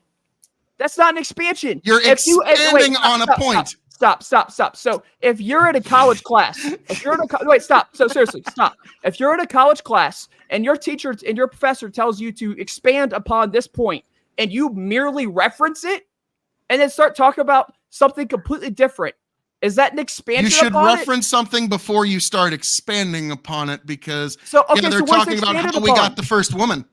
Where later. are the first? Where's the first 5 days expanded upon? Show me where it's expanded upon. I just did. From all his works which he had made. That's not an expansion. That's the seventh day. It's the same fucking story. What's being referenced previously? Is there something else other than the previous? Stop. Is he referencing it? I would love to hear it. Stop. Just saying stop isn't actually going to stop me, man. You got to come with better answers. No, but you're going to interrupt me before I come up with better answers. You made the suggestion that after verse 5 that it was an expansion upon the story of creation. The story of creation doesn't end in chapter 1. The story of creation ends in chapter 2, just before verse 5. Most people call that verse 4. Post verse 5, there is no expansion upon days 1 through 5, or as a matter of fact, day 7. So now that you want to bring day 7 into it, we are missing 6 of the 7 days. No, we're not. If your version of events is accurate. Again, there's nothing missing here. Like, this is just chapter 2 is expanding upon the beginning of our universe. So obviously, once you start something and you start a It's not story, you expanded need. upon it. Of course, You it look is. like an absolute fool. No, It's who not else? expanded Who else is upon. being That's not an referenced in expansion. chapter 1 other than That's you? not an expansion. Who else is being That's not an referenced? expansion. Who else is You being want the referenced? gotcha. You got nothing. You want the gotcha here, but the 7th day is the 7th day. It's considered according within to the story Jewish of creation. scholars. The who else is Lilith? Okay, based on what? Apocryphal Man, text. that is such a long. I can give you. I mean, is it in the scripture here? Because if it ain't in the scripture here, No. could be tossed. I'm talking about interpretation of the scripture, right? So the Jewish scholars were interpreting these texts. So the Trinity like, can be tossed. for thousands of years before The Christian. Trinity's never stop mentioned in it, scripture. Sprout. Stop Can it. the Trinity be tossed? The Trinity's Trinity, never mentioned no. in scripture. Can it be tossed? Oh, It's of never course the mentioned in Trinity's Scripture. talked about. It's talked about in the Gospel of John how the Holy The Spirit specific proceeds from both Trinity the is not Father mentioned and in the Son. Jesus says, I'm actually reading the high priestly prayer in church right now, and in John 16, he mentions many times how the Holy Spirit comes from both the Father and the Son. So no, the Trinity is very much in Scripture. They talk about the Father, the Son, and the Holy Spirit, but they never mention And the they Trinity, proceed from the Father and the Son. Wait, stop. They never mention the Trinity, and they never mention how the Godhead is formed. So, should the idea of the Trinity and how the Godhead is formed be tossed, considering it's not? No, because explicitly Jesus laid out in says it Scripture? explicitly in Scripture. He He doesn't does use not the say word it Trinity. explicitly. He Show doesn't me. use a lot of words that we use today. Show me. It's in John 16. Like I'll No, hang it's on. that Yes, it talks is. about the Spirit. It No, is. that talks about the Father and the Spirit. It does not talk about the Godhead. Show me where it talks about the Godhead. Because when people Proceeding say from the Trinity, Father. that's what they're referring to. That doesn't mean it's the Godhead. Angels proceed from the Father. Doesn't mean they're the part of the Godhead. But no, the Spirit proceeds from Jesus, actually, and he talks about it actually. Okay. And I'm going to pull it up. Okay, for and you. again, Let me- again, angels proceed from the Father or from Jesus. Does not mean they're a So part of wait, the are you Godhead. Just questioning the because divinity of because- Jesus? Just no. It's not Just very because- Christian. No, just because you proceed from something does not mean that you are that something. What do you mean? For the Trinity, that is the case. He proceeds from the Yes, Father, so but he that's is never the Father. laid out. That's never laid out. Yeah, it is. Okay, so then Here, explain to me why I- Bibles this- proceed. Wait, Hang on. explain to me why Bibles. Explain This to is me, the entire oh my Gospel of gosh. John, chapter 16, that I read in church. So Explain to me why angels. reading from proceed the Gospel of Father if John. They are not hang God. on. It's 16. right here. It's right I here. have said these things to you to keep you from falling away. They will put you out of the synagogues. Buster. Indeed, the hour is coming when whoever kills you will think he is offering service to God. And when they do these things because they have not known the Father nor me, but I have said these things to you. For when their hour comes, you may remember that I told them to you. I did not say these things to you from the beginning because I was with you. But now I am going to him who sent me, and none of you ask me, where are you going? But because I have said these things to you, sorrow has filled your heart. Nevertheless, I tell you the truth. It is to your advantage that I go away. For if I do not go away, the helper will not come to you. But if I go, I will send him to you. And when he comes, he will convict the world concerning sin and righteousness and judgment. Concerning sin, because they do not believe in me. Concerning righteousness, because I go to the Father and you will see me no longer. Concerning judgment, because the ruler of this world is judged. I still have many things to say to you, We don't need to hear but the you rest of this. cannot bear them now. When the Spirit of truth comes, he will guide you into all the truth. We don't need the For rest he of will this. not speak on his own authority. You're getting it. But whatever he hears, he will speak. And he We will don't- declare so to you you're the literally things just that gonna are try to come. filibuster your way out of this. Are He you will seriously just glorify me. filibustering now through a video? For he will take what is mine Oh, sorry. and You don't declare like it to God's holy you. word? You're filibustering. All that the Father has is mine. Therefore, I All the said Father that he has is will mine. take what is mine and declare it to you. A little We're not done Okay, filibustering yet. I if got you more want to research to go, do. like he just said, all that the Father has is mine, and he will give it unto you. So that's Jesus and the Godhead being even.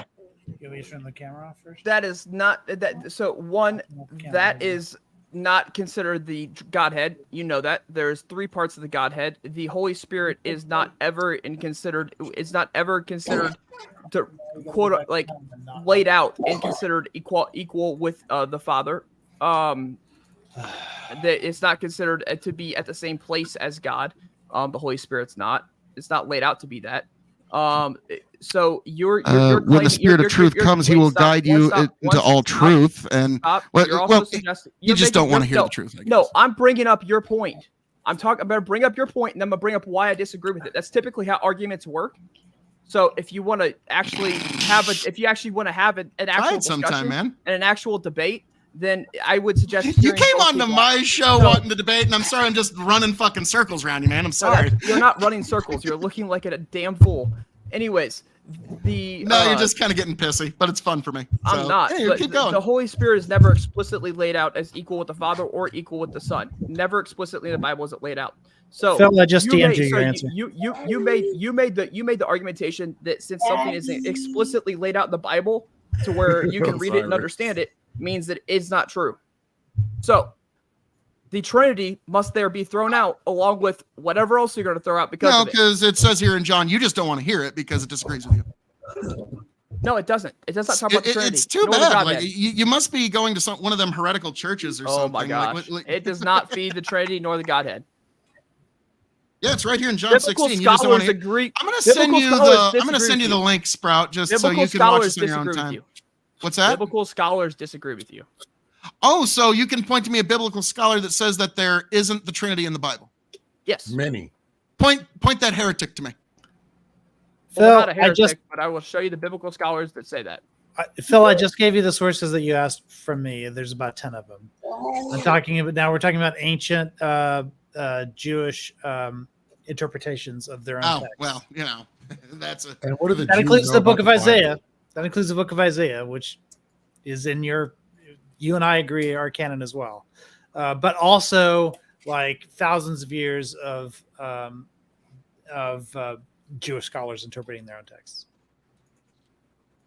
I'm just talking if you're asking where the tradition of Lilith comes from, the oldest source is in Isaiah, but then it goes on from there. The Babylonian Talmud, there's a lot of sources. Oh, fascinating. I'll look into that. But again, like unless there's somebody's name here, like Martin It's not Luther. the only interpretation; it's just one of them. But I'm just telling you. I mean, Martin Luther did work with some pretty prominent There you go. Jewish sources when let's see, Bandit saying check chat. But I would have you know that the head of every man is Christ, and that the head of the woman is the man, and that the head of Christ is God. 1 Yeah, that's Corinthians Paul. 11:3 KJV. The other one was Paul too. That's Paul. But what Sprout's arguing is what Genesis 1 says, which is that's different. Like, yeah, obviously, like Paul's interpretation. This all started out with you like citing Paul, and so obviously Paul's going to agree with you on this argument. But what Sprout is saying is that the original, like in the Pentateuch, like the way that the Jews interpret their own scripture is going to be different than what Paul is saying. Okay. Now I'm curious, Sprout. Do you think that the first woman was anyone other than Eve? Do you personally think that? I'm just curious. There's no gotcha. I don't have enough room to say one or the other, but to outright deny that it was other than Eve is just outright false. You don't have the proof to. Well, what do you have to proof. make basis to put anyone else there?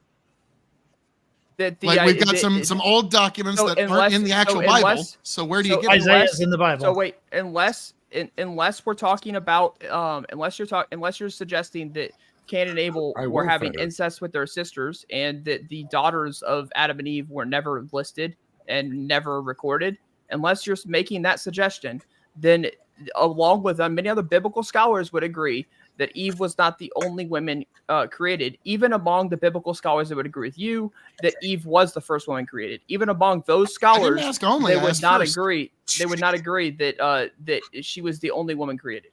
I didn't ask only. I asked first because later when Cain slew Abel, he said that anyone who comes upon me shall slay me. So even he was worried about there being other people out there, but we're not talking about others. I'm talking. He found a wife, first. so that person must have came from.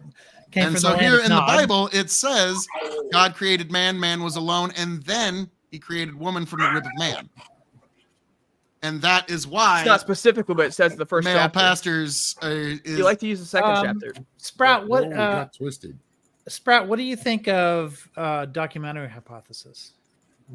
Explain that one for me. There's been a lot of theories that have been introduced in the past. This starts in the discovery of this starts in the 19th century, which is scholars start going back and they start discovering that God is referred to by different names in the Pentateuch, and there's also like different styles of grammar being used, and there's also a lot of repetition. And they finally start doing the math, and scholars start concluding that there were originally 4 different documents that the Pentateuch is taken from, and much like Q, right, which precedes the Gospels, and then what happens is there's somebody that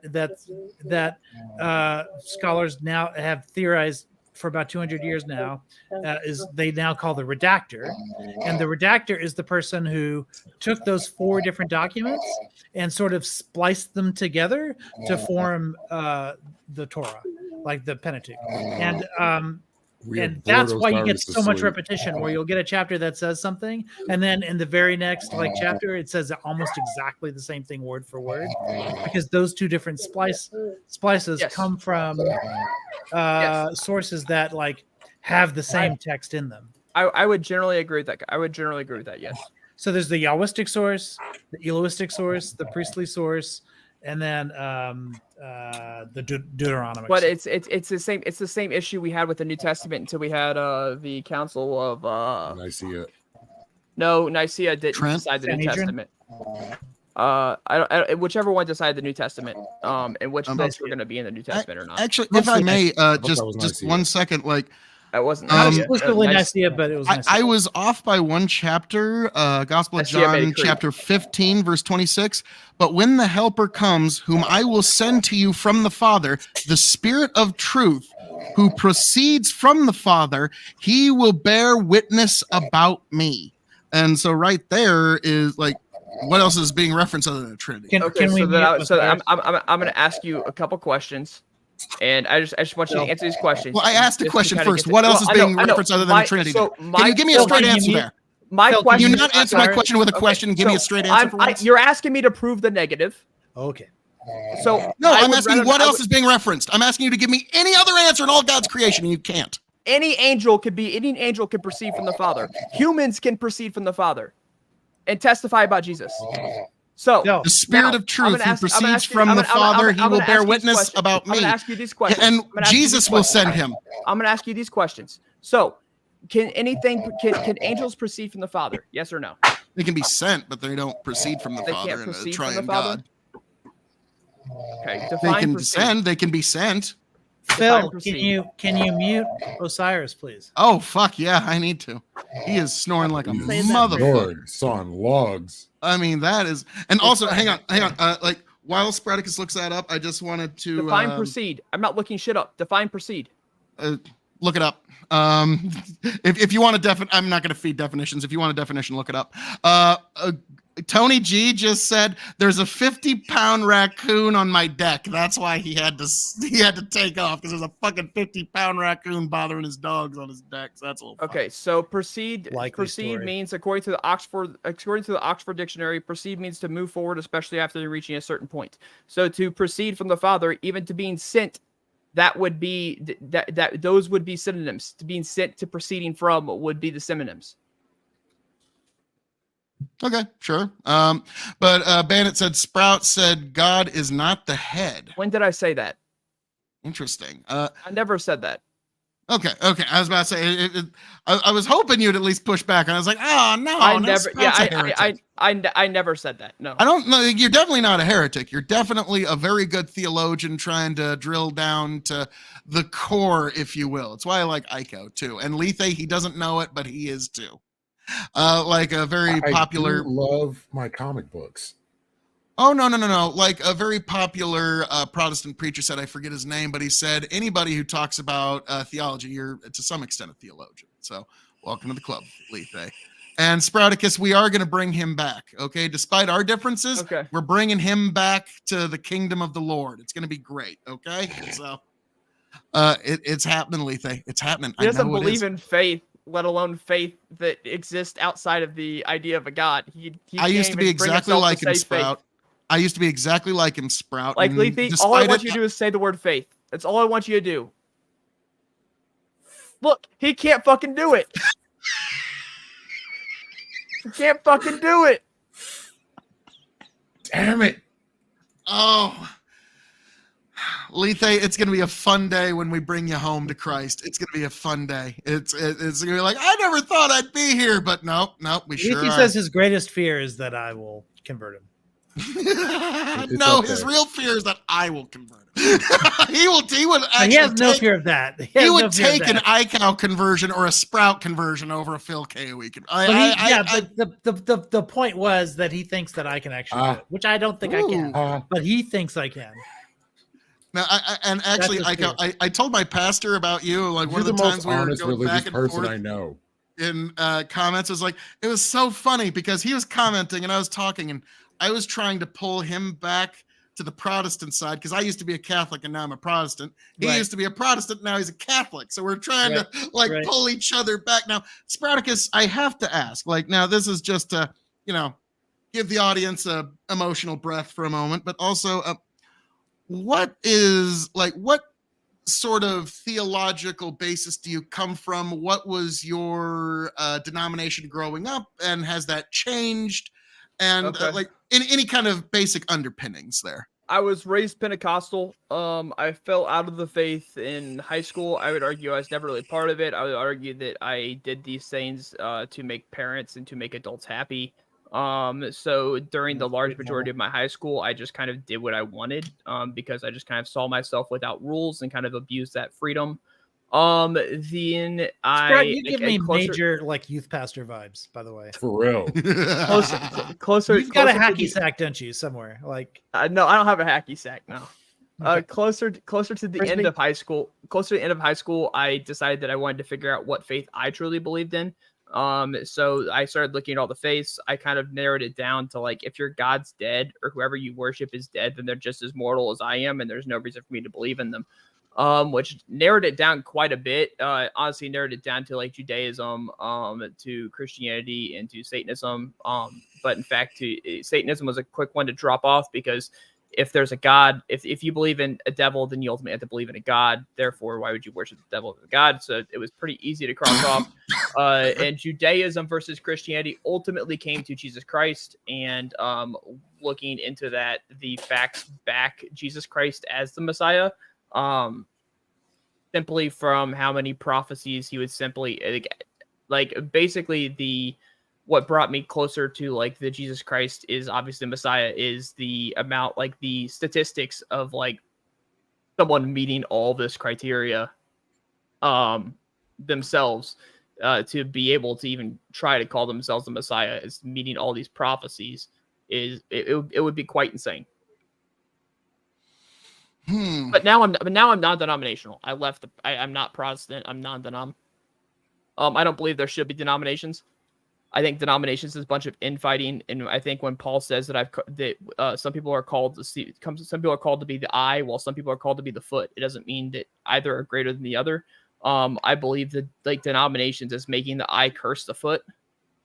So I think denominations is ultimately hurtful to the Christian cause in general. And I think denominations is exactly what Paul preached against. But non-denominationalism is also a denomination.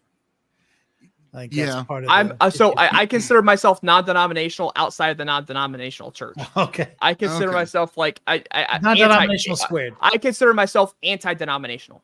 Right. Okay, here's a question. Here's a more exacting question then. Like me and Ika are both curious. Would you take communion at what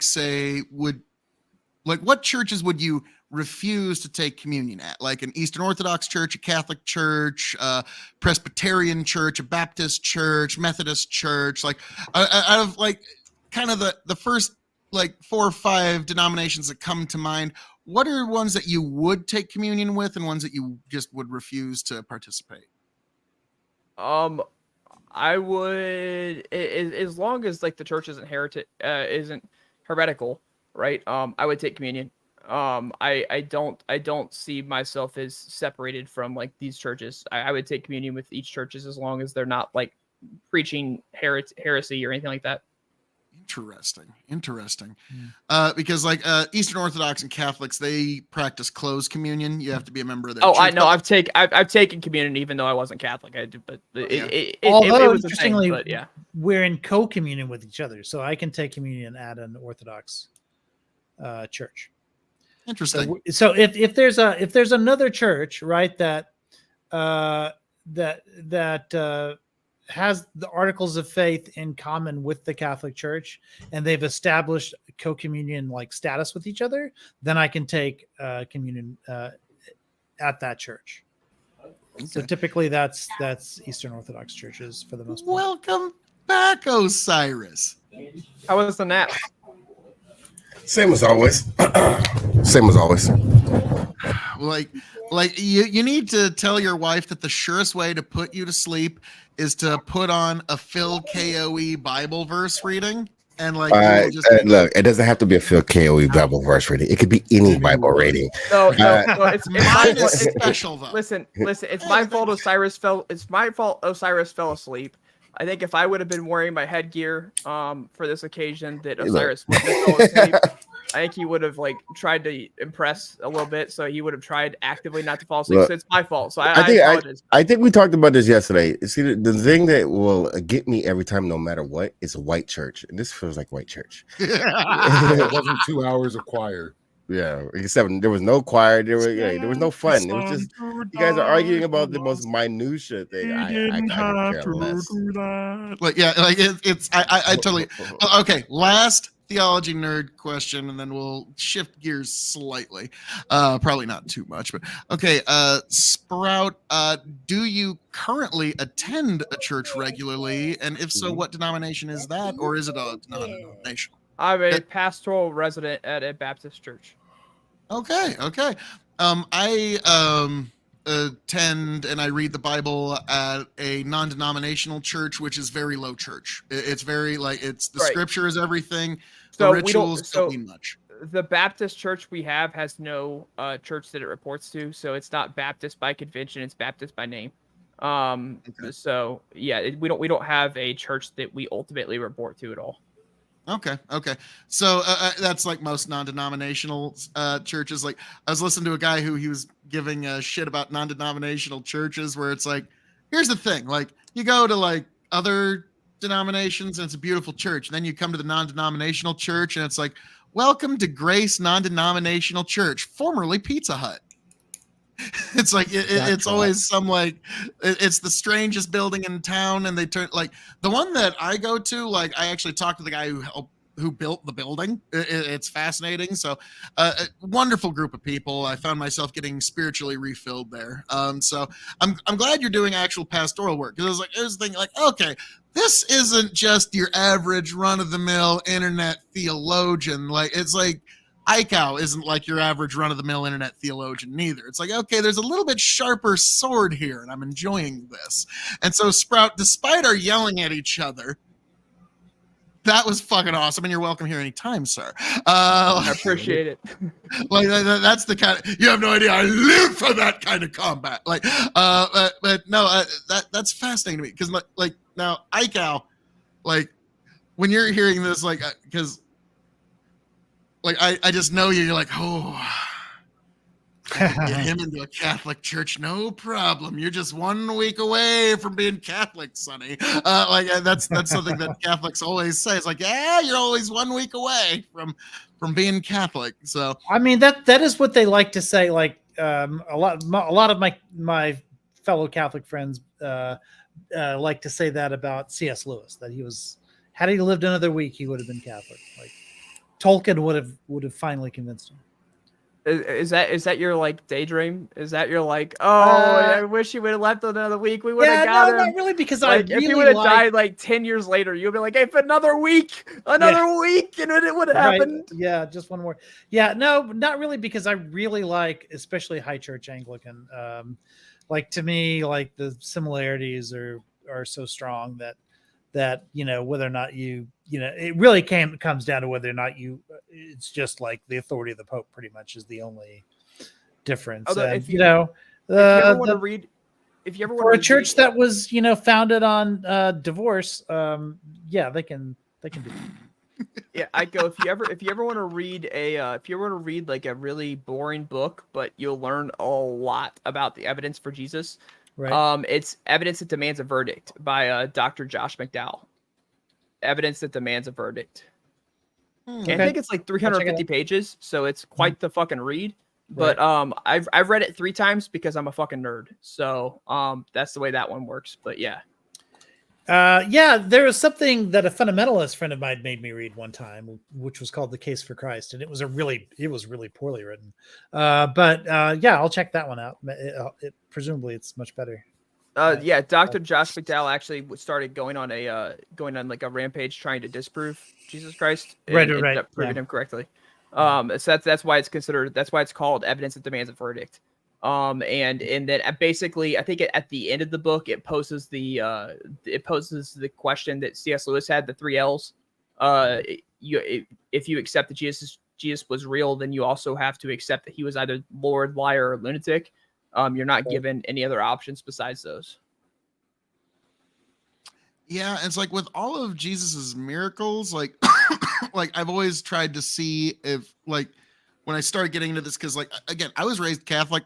I didn't know the Bible at all. I wasn't taught the Bible at all. I was an altar boy. All I needed to know was how to properly perform the rituals and the sacraments. That's it. And when I started going through, like I've always tried to look to see, is there anything in any of Jesus' miracles that actually utilize the 7 principles of magic? You know, palm, conceal, ditch, load, misdirection, any of that. And none of, like, even the bread and fish one, there's nothing there that palming wouldn't work there. You would have to keep reload, like, and so in The terms wine of might. what's the that? wine, the wine might have. The Like, wine maybe would that be maybe that was sleight of hand. It's possible. We don't pretty know a big lot about sleight the of wine. hand. But like, so I'm saying, like, I understand the skeptical thing I'm saying there, but I'm saying making the suggestion if any of the miracles were sleight of hand, it was definitely the wine. If any of them were sleight of hand, it was the wine. I could give you that, but I just like I'm not seeing a lot of principles of magic there. So it's like he clearly wasn't utilizing, to me, anyways, like somebody who knows very like fucking rudimentary magic tricks. And it's like, turns out when you go to Vegas, every time you want to learn a magic trick, you have to buy one. And they take you in the back room and they teach it to you. The game is to Or be you sold, not to be You told. make it up. One of the other. One of the, but no, like legitimately, this guy like showed me, and this is a thing of magician's wax, so it'll stick behind your ear, and then there's this string that can't be seen by the naked eye, and that's pretty much the whole fucking. Listen, if you want to learn magic, watch YouTube because like Yeah. you will learn much more magic and pay nothing. Yeah, this is back when I was 16, though. We didn't have internet. Well, we did, but not like it is now. I guess like sucks to be you. Sorry. Well, you know, I actually know how to survive without an internet. Like, I mean, holy shit, man! Like, You think I what's gonna don't? I happen live. if the I EMP grew ever? up. Listen, I was born in '97, not to a Oh, rich family. God. Like, yeah, I know what Would life's like bleed if you without even internet. looked at I also grew up with technology. So, I'm fucking with you, man. I don't know what you guys were talking about. But I did was you have a on the rotary internet phone? in the 1970s, so like it was definitely around. Like, What I'm and saying as is- a kid, I had access to it. I did not have Okay. as a kid. I did not have open access to the Like internet. how nerd can. Well, everyone did wanted to. It's I just didn't that, even hear about the internet till like Yeah. 97 or 98 Right. or some shit out in Remember the when you're you're middle thinking of of the web, the World Wide Oh, Web, my which goodness. people Remember now when you do you remember when think you of could as the pay? internet, but really, Do you remember when you could pay? You could Starts pay money for like a flip phone to have data. yeah, God. Like, you could pay money for your fucking flip phone to have data. technically you still can. It's just very Sprout, rare. in 7 years, you're going to be on here like, remember when you could pay with money? And that's the end of the sentence. Remember when you like What, when it do wasn't you just plan all on, do you chips? plan and- on getting the Mark of the Beast? Oh, wow. Mm. Hey, Ooh, hey, ooh, I got a question, Phil. Are you pre-trib or post-trib? what do you mean by Do you that? believe in the rapture or not? Pre-tribulation or post-tribulation? Oh, is the rapture coming eventually? That's well, that's pre that's or an like, evangelical is- thing. is- That's is- really is- a- pre-tribulation Is the or rapture post-tribulation? is the rapture going to come like pre-tribulation? So rapture. before God like cast tribulation on the earth, is the rapture going to come to like save those who are faithful? I grew up Baptist. We actually had like all of that, but mainline Protestants don't generally think in terms of the rapture or the tribulations or any of that stuff. Interesting. I'm personally pre-tribulation. I think that when the rapture comes, the ones that were faithful will be called back home, and then the ones that were not faithful would have ultimately what would be deemed to be a second chance. However, it'd be much more difficult because the entirety of the world would be against you. So in order to So kind you're of like left behind. grasp that second chance, you would have to be like the Taliban in the United States. Like you would be basically be hunted down and stuff and shit like that. So I would argue pre-tribulation for those who are faithful. For those who are not faithful, they get kind of like that warning shot of like, hey, the tribulation happened. You better fix your ways. And then again, you're not gonna be able to pay for anything because everything's gonna be done by the mark of the beast. You're not gonna be able to own land, et cetera, and so on. So like life as a post-tribulation Christian I think will be extremely difficult. Okay, yeah. Like now that's kind of in keeping with what I was taught when I was a kid. Now, granted, like I was gonna twitch a little bit, but like there's quite a bit of what I was taught when I was a kid, which is probably wrong. But like what I was taught about the rapture growing up is Yeah, the rapture's not a Catholic thing. It's not well, not like so. This is That was just kind of probably what more of a Nebraska But thing. I actually Yeah. must dip because I'm torturing my chat. I love you all. It's been a great night. Phil, great hanging out with you. It's been a minute. always, and be sure all the folks in your chat. Be sure to let them know to subscribe to KOE Nation on YouTube, TikTok, Twitch, and follow me on Twitter. All KOE Nation. I'm all very on brand. In case there might have been one or two that didn't know. Oh, yeah. They definitely are on you at this point. Peace out, y'all. All right, Peace. Like okay, like I was always basically this is tell me where this lines up because like again like I remember there's an interesting theologian online who says like what theologians tend to do is take really complicated words to try to explain concepts that really aren't all that complex. So pre-tribulation, post-tribulation, like I've heard this, but I've never gotten too deep into it. And so what I would say here is it's going to be a very, very fucking hard life to be a Christian before the rapture comes. And then once the rapture comes, then that's pretty much it. And if you weren't right with God, you just fucked. Like that was kind of how I was So raised. you think it's post-tribulation? Now explain like I'm gonna like explain both words to like imagine you're explaining to a small child or a golden retriever. Pre-tribulation. It's not my brains that got me this far. It's my balls. Pre-tribulation is the idea that God saves those that were faithful from the tribulation. However, the day of judgment has not come. The day of judgment will come post-tribulation. So in both pre and post-tribulation beliefs, judgment day will come post-tribulation. Post-tribulationists typically believe that judgment day is the rapture, and the rapture and the judgment day are not separated by anything. It's the pre-tribulation people that kind of believe that the rapture and the judgment day are separated by tribulation. There's also a mid-tribulation, right? The 3.5 Oh, yeah, years there's also into mid-tribulation, yeah. 3.5 years into the tribulations is when rapture happens, according to that. Okay. So like they experience know like, the that first 'cause I grew half up of Baptist. tribulation, but not the second half. I think that's Like, the now, mid-tribulation. I used a different piece of scripture to kind of justify my thinking on this. It's like, what's going to happen with the rapture, with the who, what, when, where, how, and why? I have no fucking clue. We will not know the minute. We will not know the hour. That's just kind of how it like. That's But up we to the will see Lord the to decide signs. how that goes. We will down. see the signs. Hey. There Oh, will yeah, not there will be there signs. will not Bow there will not be a lack of warnings. Now, Osiris, we're gonna put. Damn it, we were gonna see Can't if we take could no put you more back to church sleep one more time. God dang it. I can't do it. I can't do Alrighty, it. the three. Just listen to the That's fine. stream. Take it the phone to bed with you, and just like play it while you're trying to sleep. Listen. All right, I'll do that. I'll put on some. It could I put don't your know. wife to sleep too. You'll do double duty. Yes, I'm yes, good at it. folks. I can do that Keep by the myself. sweet, soft summer sounds of Phil KOE to soothe you to Oh my sleep, God, folks. no, that is torturous.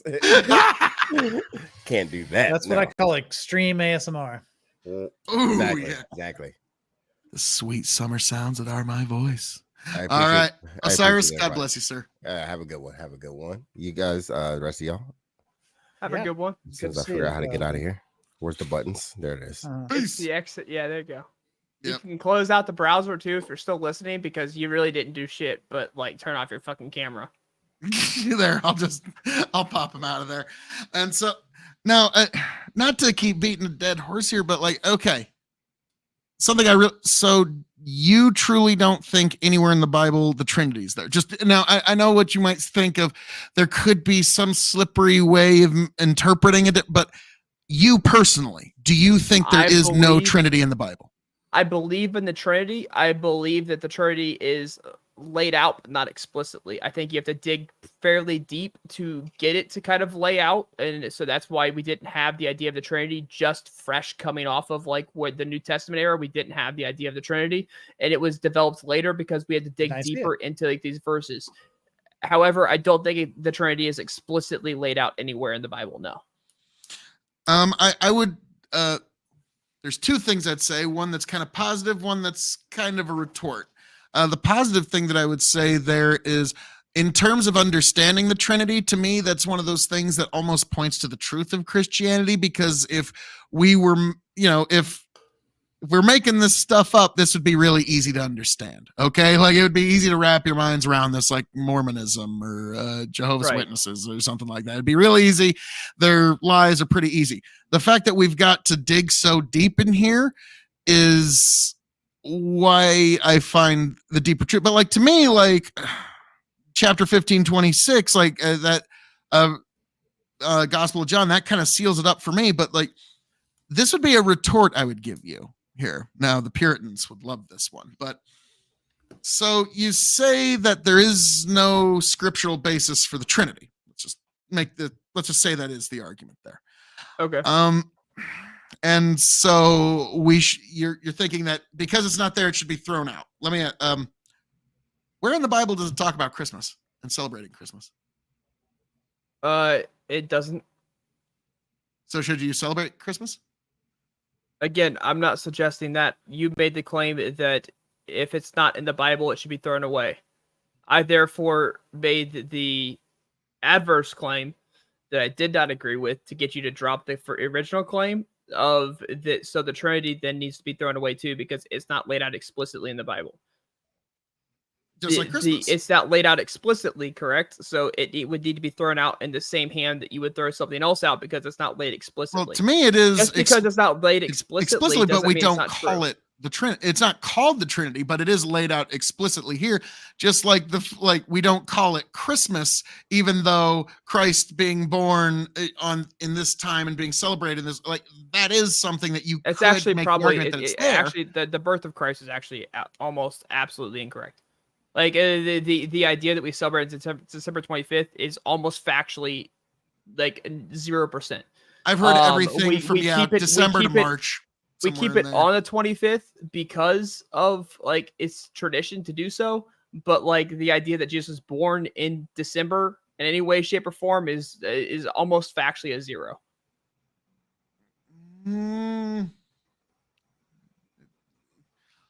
A lot of babies get born in winter time. Don't know. Yeah, but if you take a look at Roman records, if you take a look at Roman records and you take a look at like when Romans did their what's it called? Not their voting, but like their running. Oh, running. What's it called? What's it called, Iko? When the United States still does it, we do a census. Yeah, when the Romans did their census, we can judge it would have been extremely, extremely unlikely for them to have done it in December.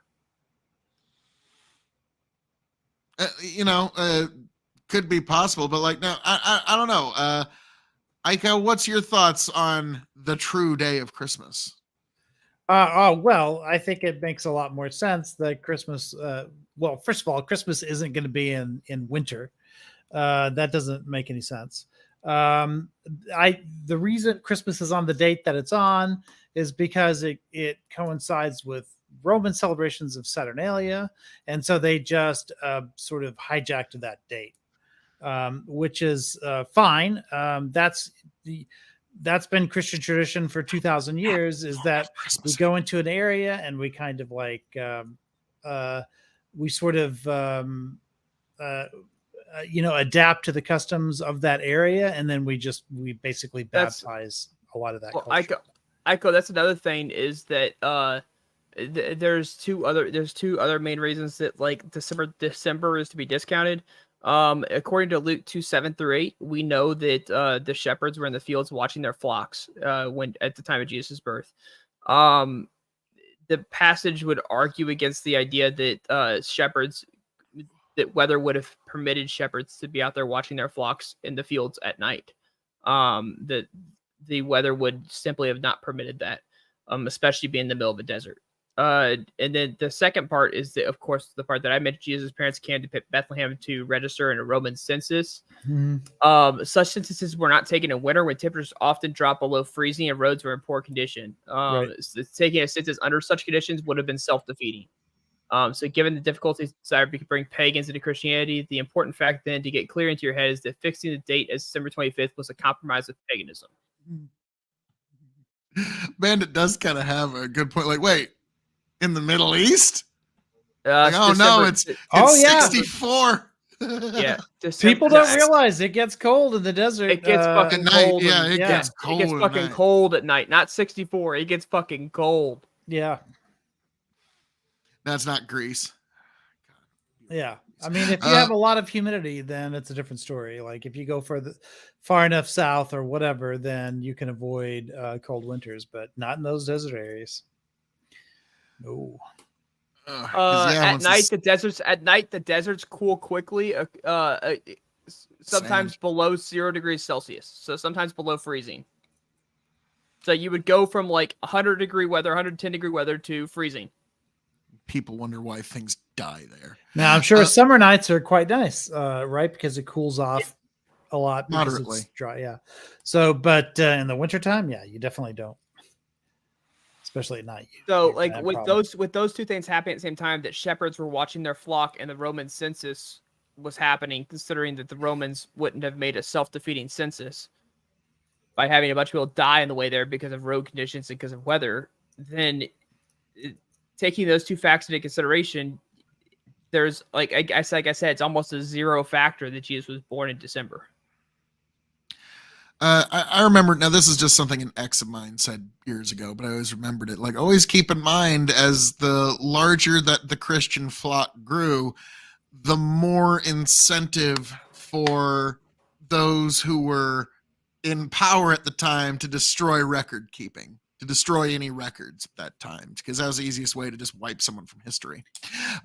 So you have to keep in mind that as there was this weird critical mass moment where the flock started getting certain big enough, like probably before the emperor converted, but there was enough bureaucrats that like, fuck these people, let's burn all their record. And so there is going to be gaps. Are you making this suggestion in worldly records? Are you making the suggestion the Bible's incorrect? No.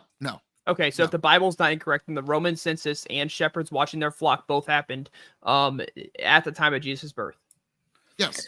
So there's I'm just saying that, like, because there's some people that try to say, well, there's very little evidence for this census. People would have tried to destroy, like, even the evidence of the census or even the records of that whole area. Like, so I'm saying worldly sources could have been lost to time. They would have wanted them forgotten to history. Yes. So I'm saying the world, not the Bible, but I'm saying the worldly sources that would have been a lot easier confirmation to have over the last few thousand years. Those got lost for exactly the reasons you said, Sprout. So you have the same problem with Easter, right? Because Easter, the reason it's set on its date is because St. Augustine, not the St. Augustine that we all know, but St. Augustine of Canterbury, was a saint, I think in Ireland somewhere, who the pagans there worshipped a goddess named Oester, and so Oester used to mean that Oestertide basically was when you were like a time when you basically had feast days for that goddess, for that Celtic sort of goddess.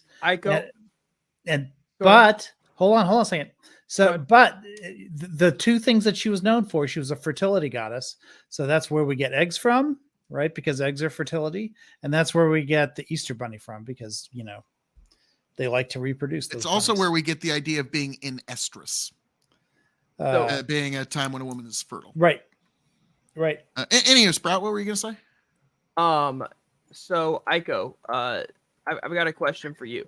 So in regards to the fact, so restate what you said, just make it like short and sweet real quick, because I lost the train. That the goddess Oester, that her like okay, holiday, no, I got it back. I got it back. It has nothing to do with that, but I got it back. So I'm not Catholic, but like, how would I go about becoming like what? Because I personally don't know. I want to know, how do I go about becoming a saint? Oh wow, okay. You get to heaven. How do I get about becoming recognized as a saint by the Catholic Church? Well, that's different. There's several processes for that. Okay. But what of them is there? In order to get acknowledged by the Catholic Church, which, by the way, being acknowledged by the Catholic Church doesn't mean that you're a saint or not a saint. It's just like that's the tool that the Catholic Church uses to decide whether or not it thinks that you've become a saint. But you could be a saint and never recognized with the Catholic Church, because the Catholic Church has no way of knowing who's in heaven or not, right? But basically, it's If someone who is in heaven basically responds responds to requests, like for instance, just like you might ask a friend of yours. I'm sorry. That could be jaded, right? So Yeah. if I There's nothing ask- infallible if about. I preferably like ask a saint to help me find something, and I Right. find that thing, was I not like incapable of finding it to begin with? Was I not going to find it without asking the saint? Because I personally, from like my beliefs, don't believe that I can talk to the saints. I believe I can talk to Jesus, and he is my pathway to God. And then when I can't talk to Jesus because I don't have the words, the Holy Spirit intercedes on my behalf to talk to Jesus. You see a very clear line of the Holy Spirit and you both praying to Jesus, and Jesus is the intermediary in heaven who like takes the message to the Father, right? So That's not how my pastor would put it. He says that Jesus is God. not the path through. You pray in Jesus' mighty name, and in his name, it carries that prayer with all the more power to right. God So like directly. I guess That's how I my guess pastor would I put it. guess I'm using the visual representation to try to ease the discussion, because if we have to go into like the very theological discussions of Jesus and how the Godhead works, I'm trying to ease that What by we're using here a for. visual representation of it, right? It's kind of hard to Jesus avoid kind of- sometimes. Jesus if kind of you're- like takes it to God, and then that's But Jesus how is pray. God. But I understand. Again, I'm using a visual representation. Just Bear with him. bear with me. I realized Jesus is God. When I said God, I meant the Father. Jesus takes it to the Father. Okay, I don't need the theological sessions on like how the prayer gets to God. Okay, we'll Hey, talk folks, about this that- Trinity we'll talk about stuff that is some other time. complicated. That's not just a The, technicality. I mean, I know. Jesus being God is Can kind of we talk? foundational. Can we talk about it after my example, which has nothing? Yes, Point has please. nothing to do with this, right?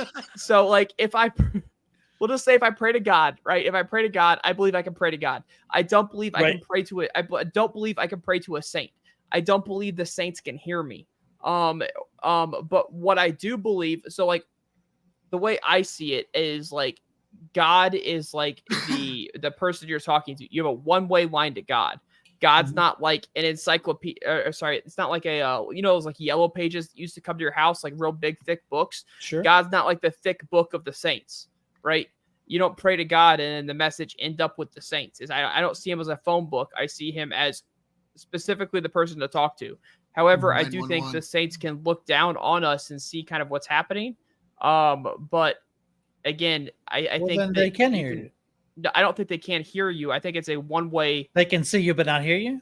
Yeah, so I think they can like see you and kind of like watch over you kind of idea, but they can't hear. They can't necessarily hear your prayers. Is what I'm saying. That's some suspect Catholicism there, Sprout. Like I was about to say, if you thought that you can't communicate with the saints and they can't communicate with you in any way, it's like, well, then you're Protestant. But now I'm hearing I think some they. of this. Well, no, I think they can see down. I don't. So give me 1 second. I don't think they have any power over seeing down. I think they can just like see down.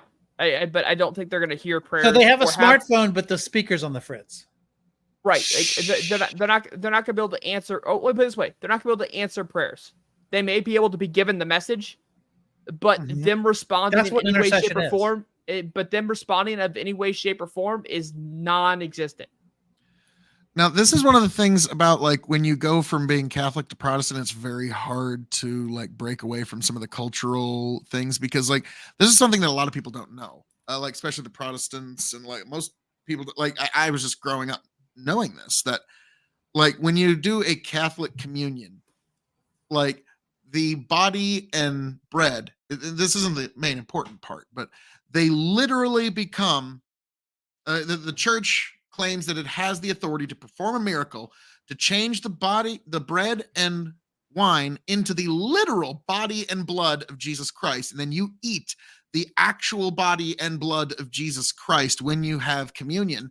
And when you take that communion, that is when you are in full communion with all the saints and every previous Catholic that was ever a member of the church. I go Rich slightly disagree with that if I remember his position correctly. If I remember correctly, you slightly disagree with that. To where like your version of actual may not be what like Phil is thinking when he says actual. Yeah, I mean, there's a lot. Transubstantiation. yeah, transubstantiation is literal, right? But you're talking about the body of when you talk about what a body is. So you have to go into a little bit of phenomenology here. But like if you were to ask what a body is, if you were to say receive a heart transplant or a new limb that actually functions, right? You would say that limb is part of your body, right? Because by definition, a body is something that you act through in order to act upon the world. So if you're using your artificial limb to pick something up, at that moment, that limb is part of your body because you're acting through it. You're using it basically as a tool, right? The body is. Or like if you're a soldier or a Marine, that rifle is part of your body. Right. Or when you're driving a car, if somebody smacks into your car, you almost feel pain, right? Because that car, you're acting through that car, like to go around the world or whatever. So that you could say that it's more so my wallet. If it was a cheap fix and I knew it was a cheap fix, I don't think I'd be as painful. Now that's how Protestants view it, as symbolic, but not like Catholics. No, when I don't mean transubstantiation happens, it becomes the body's blood, it's soul, literally your body. Like if you have an artificial limb, that artificial limb is literally part of your body. It's not like a symbol of your body. It's literally part of your body. You're acting through it in order to pick something up, or whatever. If you have a heart transplant, that new heart is part of your body now. It's not a symbol. It's I'm gonna literally peace out in your first. body. I'm gonna peace out. I gotta head somewhere else, and I gotta head to bed. So sure, yeah, no been a long week. So thank you for coming by. You're welcome anytime, sir. Thank you. I appreciate it. It was fun. Hope you don't take me yelling at you personal. I do it to everybody. No, man. So. Bring it. I want more of it. I fucking love no, dude, you actually you're on a very short list of about 10 people that actually gives me pushback that's actually worth considering and worth pondering a bit here. You made me open my Bible and get into it. That's not very often I have to actually open the Bible. I can usually just fucking raz blammy mataz right through it, and you made me open the good book, sir, and that's always a good thing. All right, I'm glad to make someone open the Bible. I appreciate it. All right, you guys have a great one. All right, have a good day. God bless. Peace. Hey, one more thing, Phil, that I want to talk to you about. Is there a way for me on StreamYard to share my screen? Yeah. There should be a little thing that says present. You click on that, and then it'll give you share screen, video file. It gives you a couple of different share screen. Okay, I'll do share screen. And I want to see if maybe you can also see. Okay. Make sure you share audio too. And is there any? I don't need to share the audio. I just need to show you something. So this is a map of you've been following the stuff that's been happening in the area around a little bit. Okay. So because we're talking about so if you look at this area right here, the green and the blue are now Ukrainian occupied territory that was formerly Russian. And then this right here is the stuff that's has been recently advanced upon, which is what the clear stuff is. If you look, can you see my? Oh yeah, I see it all. My cursor. Okay, this part right here is the Great Wall of Phil. What I've come to call the late June situation that was part of your prediction. So that means this area right here, which is, I guess, let's see, hold on, 40 plus 70, about 100 square kilometers. This is one of maybe about 5 different areas where something like this has happened. I don't want to go through them all, but this is just the one that has been hitting the news more recently. So this is about 100 square kilometers south of the Great Wall of Phil that the Ukrainians have captured. My opinion is that their goal is to get within striking distance of Tokmak, not occupied. Pull the map out a little bit. Actually, I want to see the. Yeah, this is always fun. So this is Tokmak. The Great Wall of Phil. This is funny. No, don't get me wrong. I'm glad. But I said, it's probably not going to change too significantly at the end of June. And at this point, that's that punch in there. The rest of them, aren't quite as that one though. I did hear about. Then there's this, and then there's this, and then there's this, and then there's whatever. Oh, that's pretty big. This one right here. But the one that matters the most, because like I said, I don't care about the percentage of land that they have. What I care about is that they can get their missiles to the point where they can destroy the roads that supply Crimea. So that basically means Tokmak, because all those roads go through Tokmak. And there's only one other road, and that's the one that goes through. Oh, pretty big map, I gotta say, man. Yeah. The fucking. So but again, wars are won on, like you said, what roads and what lines can you break. Exactly. So this is an interesting. Like, now here's the thing, dude. If the Ukrainians breaking through, blowing up that road, brings this war to a screeching, grinding halt, God bless it. Well, what it does is, I think it gets it to the point where Russia can't just freeze the lines and benefit from it. They have to actually advance, because they need to get to the point where the Ukrainians can't blow up those roads and rail lines. Here's the unfortunate reality. Like, I realized this a couple of weeks ago. I was just kind of driving. I was listening to DW News, of all things. And the real goal here, like, and it's probably why Prigozhin had to go. Oh, for sure. Prigozhin was trying to win this war. Right. The goal is not to win. The goal is to continue. If Ukraine is even in a border, if Ukraine is even in a border dispute, they can't join NATO. Oh yeah, but Ukraine doesn't need to join NATO. I don't even want Ukraine to join NATO. I just want to. I just want at this point, I want Crimea to be unsustainable for Russia, because Crimea, is naturally a desert. So they need those canals from further north, which those canals from Kherson region need to be able to consistently supply water into Crimea, so that Sevastopol can be viable. And in order for that to happen, they need to maintain the land bridge. In order to maintain the land bridge, they have to be outside of Ukrainian HIMARS missile range, which means when they were here, when they were at your wall, when they were at the Great Wall of Phil, that was barely sustainable. Like you could see. Now, I will say, it's it might shift 40 miles here, 40 miles there. We'll see. Right. But this is actually this is some pretty good gains by Ukraine. But again, eventually there's going to be a settling here. We're going to find out where Berlin Wall 2.0 is going to be, and whether anybody likes it or not. This is the thing I don't like. When the suing for peace eventually happens, a piece of Ukraine is probably going to be in Russia now. And this is just a reality.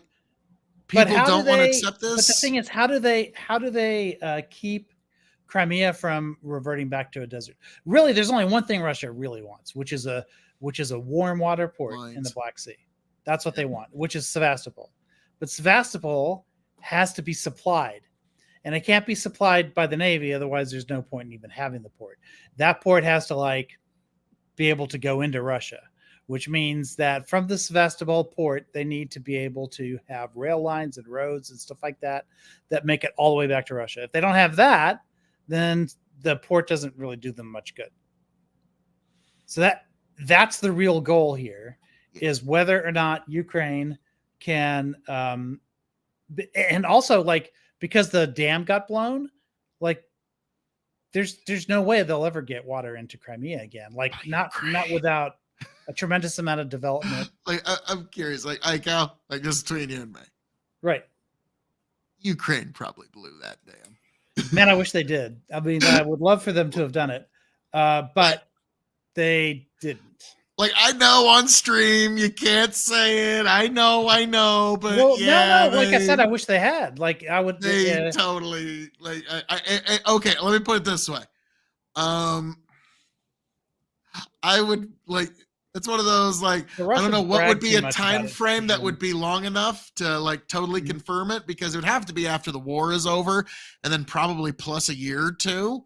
But I would be willing to put money on we ultimately find out. Well, it was blown from the inside. We know that.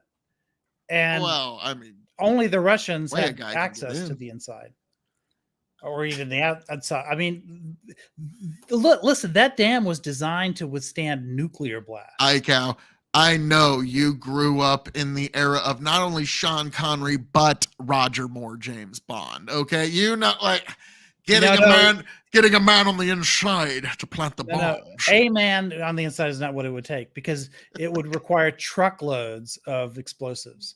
It would require dozens at the very least, people working in coordination to put all that stuff up there, and it would have been like massive. Like, it would have been impossible not to notice from inside the dam. Let me put it this way: if they did, then these guys are military geniuses. Like the Mossad, nothing. There's a handful of them that nothing. are. Like, And there are there probably are hundreds, actually what we could probably pull that off. 100 NATO special forces, including 14 American special force. Like, I bet them motherfuckers could pull that off. 100 special forces to send on that bitch. Not to get inside, like even like comic book ninjas couldn't have accomplished that. You're talking about basically sneaking an army inside of that thing. Like, you're talking about building. My Marine Corps buddies are just hard just thinking about that. Like, oh my God, there's got to be a way to sneak in. It'll be so awesome. But no, I understand. Like, I'm gonna honestly, dollars to donuts, I'm betting that it was probably the Ukrainians that did. But like, it's one of those things that, like, this war is probably gonna drag on for fucking years, and we're not gonna find out the truth of it until years after the war is over. So there's really, like, by the way, the answer I tried to give you earlier when you said, like, how long should it be? I said, what's your limit or whatever? Is it 10 years, 20 years, 30? My answer was 3 years. 3 years. Okay. At least, you know what? God bless. But I couldn't say it because you kept yelling. You kept yelling that I wouldn't answer as I was trying to say 3 years. Would I do that? Yeah, once sometime. in a great while. Yeah. But like, so let me ask you something, Aiko. Like, Sure. and this isn't some gotcha. Like, this is just something I'm generally curious. Like, with everything that you see, like, again, like, pull the map out just a little bit so folks can get a good view of the battlefield and the lines. These are the lines here. Yeah, this is probably where the most ground has been gained, like in the South, at least, is the green stuff. So my question to you here is, where do you see it playing out from here? What's your best case scenario? And then where do you, like, the ICAO best case, and how those chess pieces would fall? And then how do you think it's actually going to go down? Okay. Best case is, so as you can see, if you to look at, so the thing about this map is it's several days out of date, and they're sort of conservative on what they'll show you. Some of the more aggressive maps will show sort of a jagged point right here. So they're trying to get, what they really want to do is they want to get to, okay, I'm going to hit this button right here, which is going to show you where the trench works are. And so these are the lines that they're trying to get past. This is what's called the first line. This is what's called the second line. And this is the third. And what they're really trying to do is they're trying to get to Tokmak. And they're not necessarily, best case scenario is when they get past the third line, they're past all the minefields and stuff like that. They can start, the best case is they would go at a much faster pace and make it to Tokmak by November. And then settle in there and then just start and dig in at Tokmak. But I don't think that's going to happen. What I think is going to happen is we're going to continue pushing south until Tokmak is sufficiently within range of HIMARS missiles and stuff like that. And then they just start taking out this road and this road. So basically what they've done is they've made it much more difficult to supply Crimea. And then they spend the winter starving. I can still hear you. I just got to make a quick call in nature. So okay. I'll be right back. Okay. So, so basically what that means is all that's left is one road that like hugs the coastline, which I don't think they'll be able to get to by November, but they'll have destroyed, basically they'll have cut the bandwidth for resupply in half on the land bridge. And then it's just a matter of time before they permanently take out the Kerch Bridge. Like they keep hitting it successfully. So with the Kerch Bridge out and with that reduction in bandwidth, that's how they spend the winter, is basically starving out the Russians in Crimea, number one. Number two, ever since that the dam broke, whichever way, whoever it is you think you did it, at this point, they won't be able to grow food in Crimea anymore.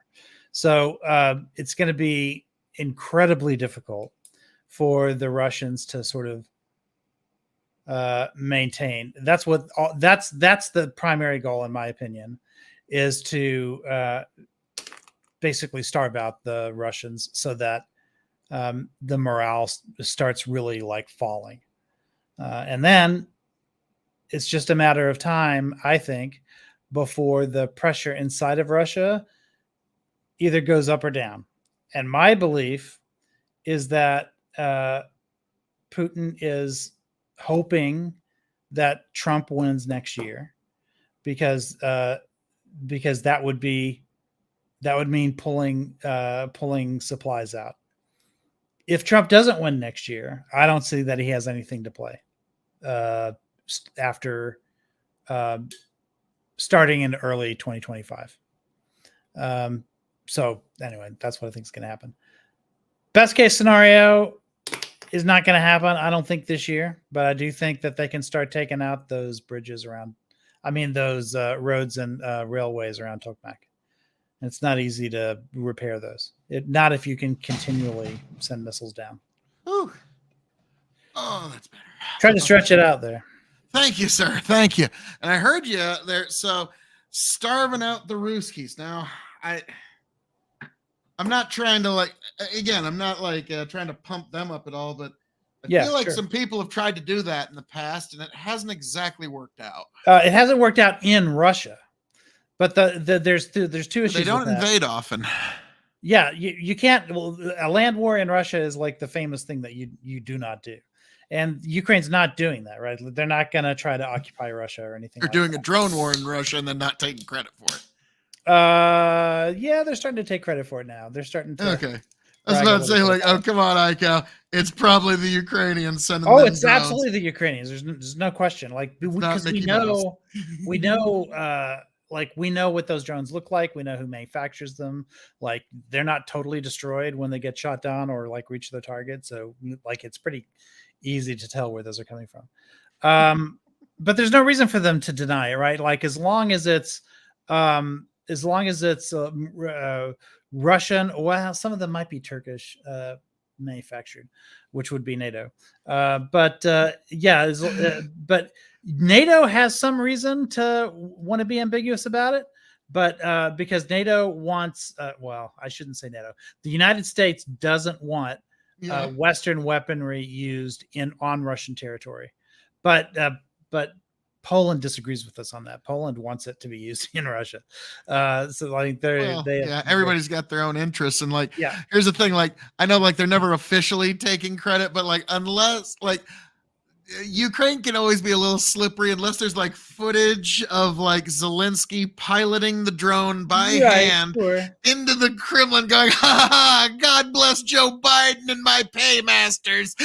As he slams the drone into the side of the Kremlin, they can always kind of, what? No, that was just some rogue element. And most of the time, it probably is just some dude who's pissed off and says, fuck this. And there's Russian rebels too. There was Russian rebels too that are siding with or temporarily allying with Ukrainian because they want to take out Putin. So that is true as well.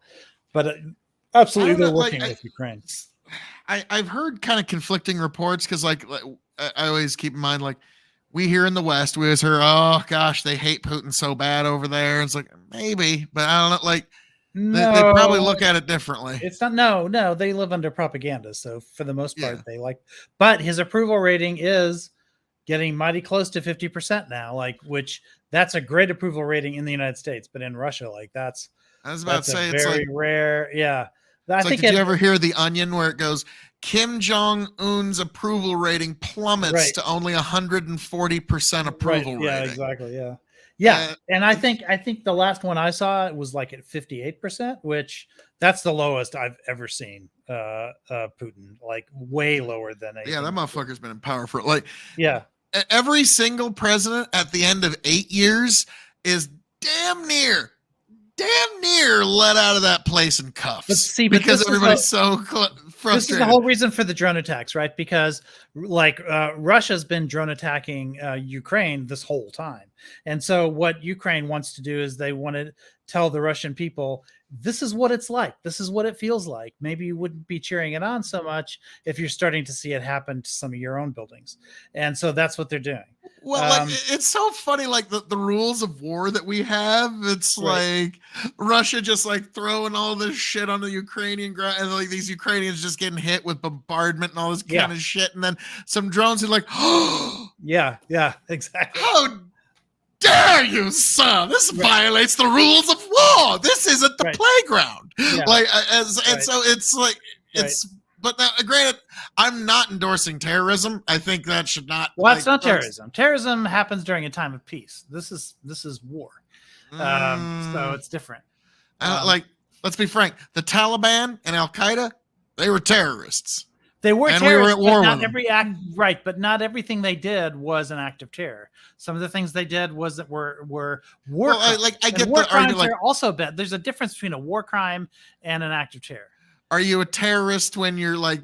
Is the terrorist still a terrorist when he's like playing with his puppy for a few minutes? Like I understand like that kind of thought, but like once you, it's kind of like one of those. Once you do it, there's no turning back. Once you do terrorism, you're always a terrorist. You can't have a binary way of looking at it, because then you wouldn't know how to differentiate between the Taliban and Catherine the ISIS-K. Great. Once you fuck one horse, always a horse fucker.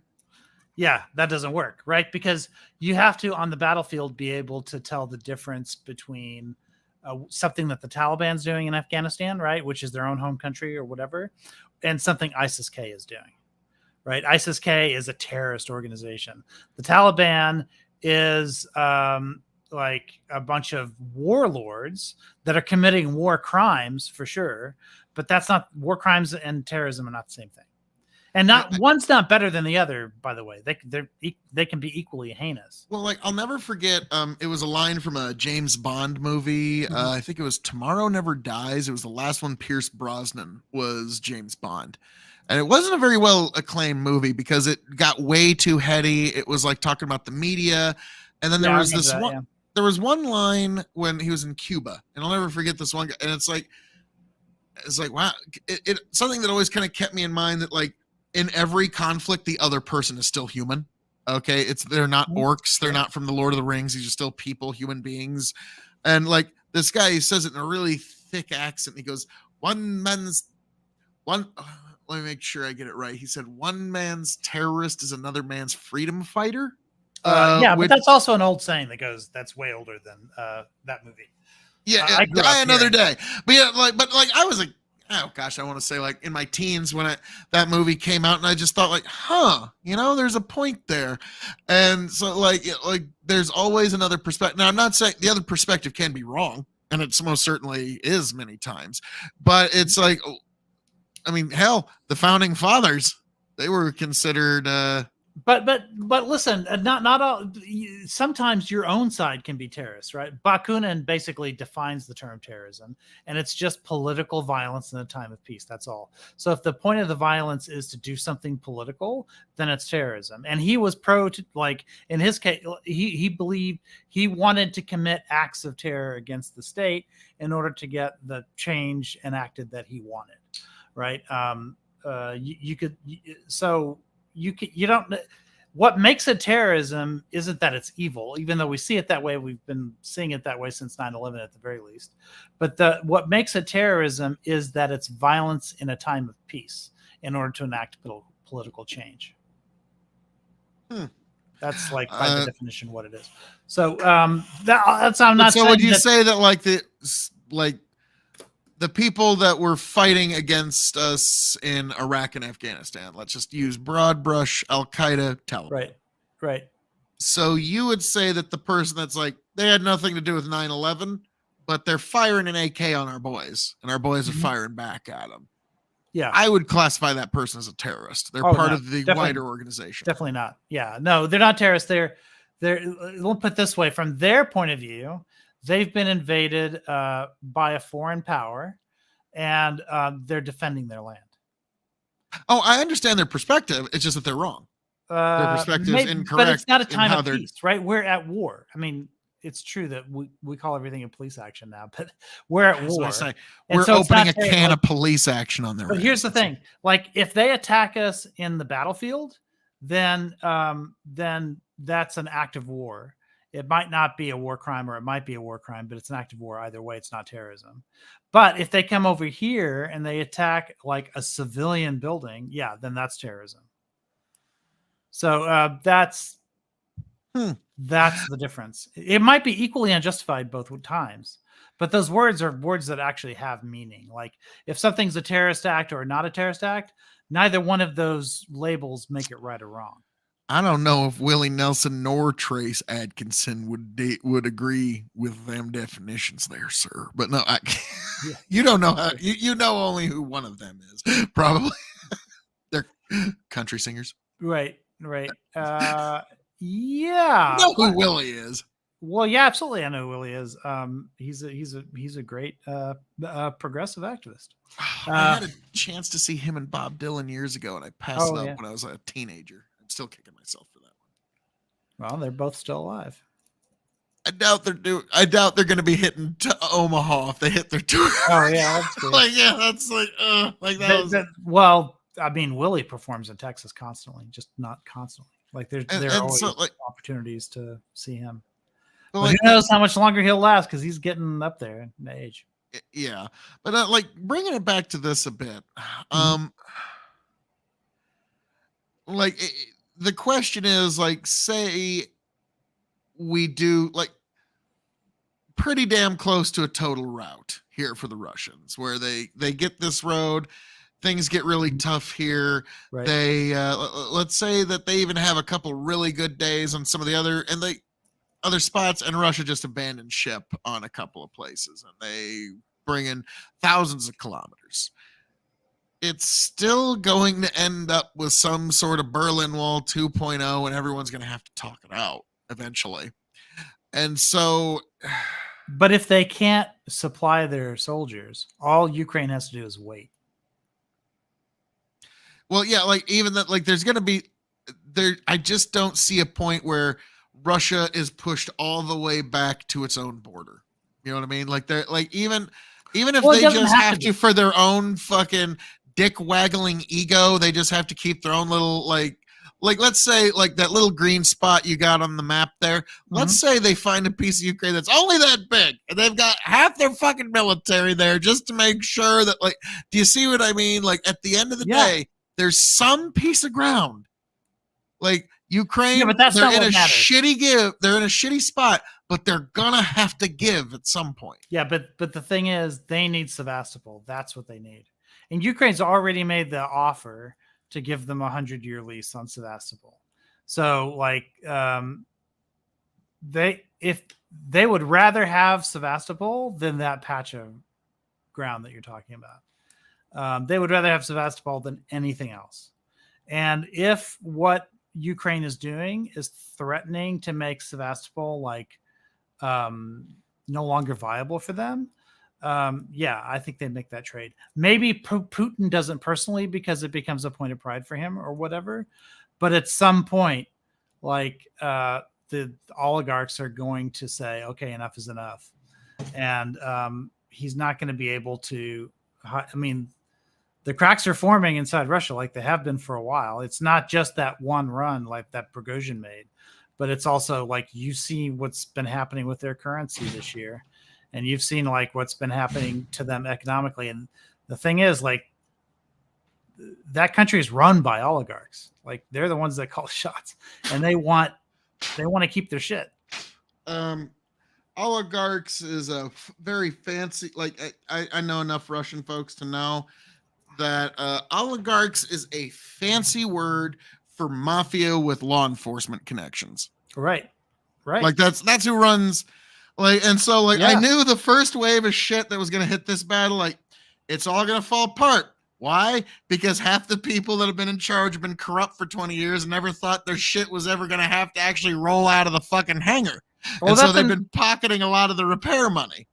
Yeah, that's right. And also like Shoigu, who's like still in charge of the military there. Shoigu was the person that Prigozhin wanted out. One of the reasons why Prigozhin wanted him out was because Shoigu, like a lot of the money that's been going into funding the military or whatever is going straight into his pockets. And so that's making things inefficient there. And to some degree, and don't get me wrong, like Prigozhin was like, it was a monster. Like, I'm glad he's dead. But Prigozhin at least didn't want Russia to lose a war over that corruption. He wanted to actually win, which is that is not the fucking game here. And when I figured that one, I was like, the goal is not to win. Holy fucking shit. This is just to keep grinding the excess labor of humanity away at this fucking battlefield forever, potentially. Well, It's I think perfect what he money wants- maker for the military. What he wants to do is he wants to wait it out until the West like loses its resolve, so that he can then like have his land bridge to Crimea. Oh, so you just hate my take on this war. You just hate my take on this war because I'm like, fuck it. Why are we going to do this? We're not on the verge of speaking Russian. Your take isn't selfish enough on the behalf of like Russia. Like Russia has an interest here, and the idea that Russia just wants to see the world burn. What do you mean by that? My take isn't selfish enough on behalf of Russia. I just don't know what that means. Russia doesn't gain from that scenario. Russia's losing a shit ton of blood and treasure over this war, and they're not getting anything in exchange for it. Yeah. I think it's silly, but I'm just like, the best way to like suing for peace is just the best way to just end the bullets flying back and forth. And then we could just start talking, and then we can argue about where the lines are later, because that is the only rational thing to do. And that's what we're eventually going to have to do anyways. So let's just get to it. That's right. But the thing is, Russia's not going to do that because they don't want to give up what they would need to give up in order to do the negotiating, right? Like if it was like, okay, we'll give you the 100-year lease to Sevastopol so you can have that, right? But you have to give us like Donbass back. They're not going to do it. Well, and an even exchange would really be, okay, you can have parts of Donbass and Crimea, and we get part of like Moscow and St. Petersburg. And we all know obviously they're not going to make that trade. Yeah, that's what I'm saying. Unfortunately, Ukraine is going to have the shittier deal here. Like, there's just no way. Like, because again, like, let's just say for shit's sake, example, like Russia just refuses, like, for its own nation's pride's sake. Even if they just have to hold on to a little 100 square mile piece and say, we still got to keep this, that will always be the case. I'd be fine with that. I'd give up the 100. You and I might be. A Ukrainian who's proud of their nation probably wouldn't be. Do you understand? Like, I totally understand them. But at some point, you have to just get to make their own peace. choices on this. But what I would say is, if that's all they want, then that's fine. But I don't think it's for Russia. It's not worth losing Sevastopol. They want a warm water port that links back to Russia. Oh yeah, and that's it. That's all they want. I mean that's the thing that's non-negotiable for them. So that 100 square kilometers isn't going to make up for losing Sevastopol. I totally get that, but like you understand what I'm saying. Like even if it's what the art of war called facile ground, where like you just can't, like it doesn't matter if you took it. Like say like when Osiris talked about invading my yard. Like if you take two steps into my yard, like sure you're in my yard, but right, you haven't done anything. And that's facile. Even if they hold that, like that's going to happen, and even if it's a piece of facile ground, they're going to have to make this negotiation, and it's going to suck for them.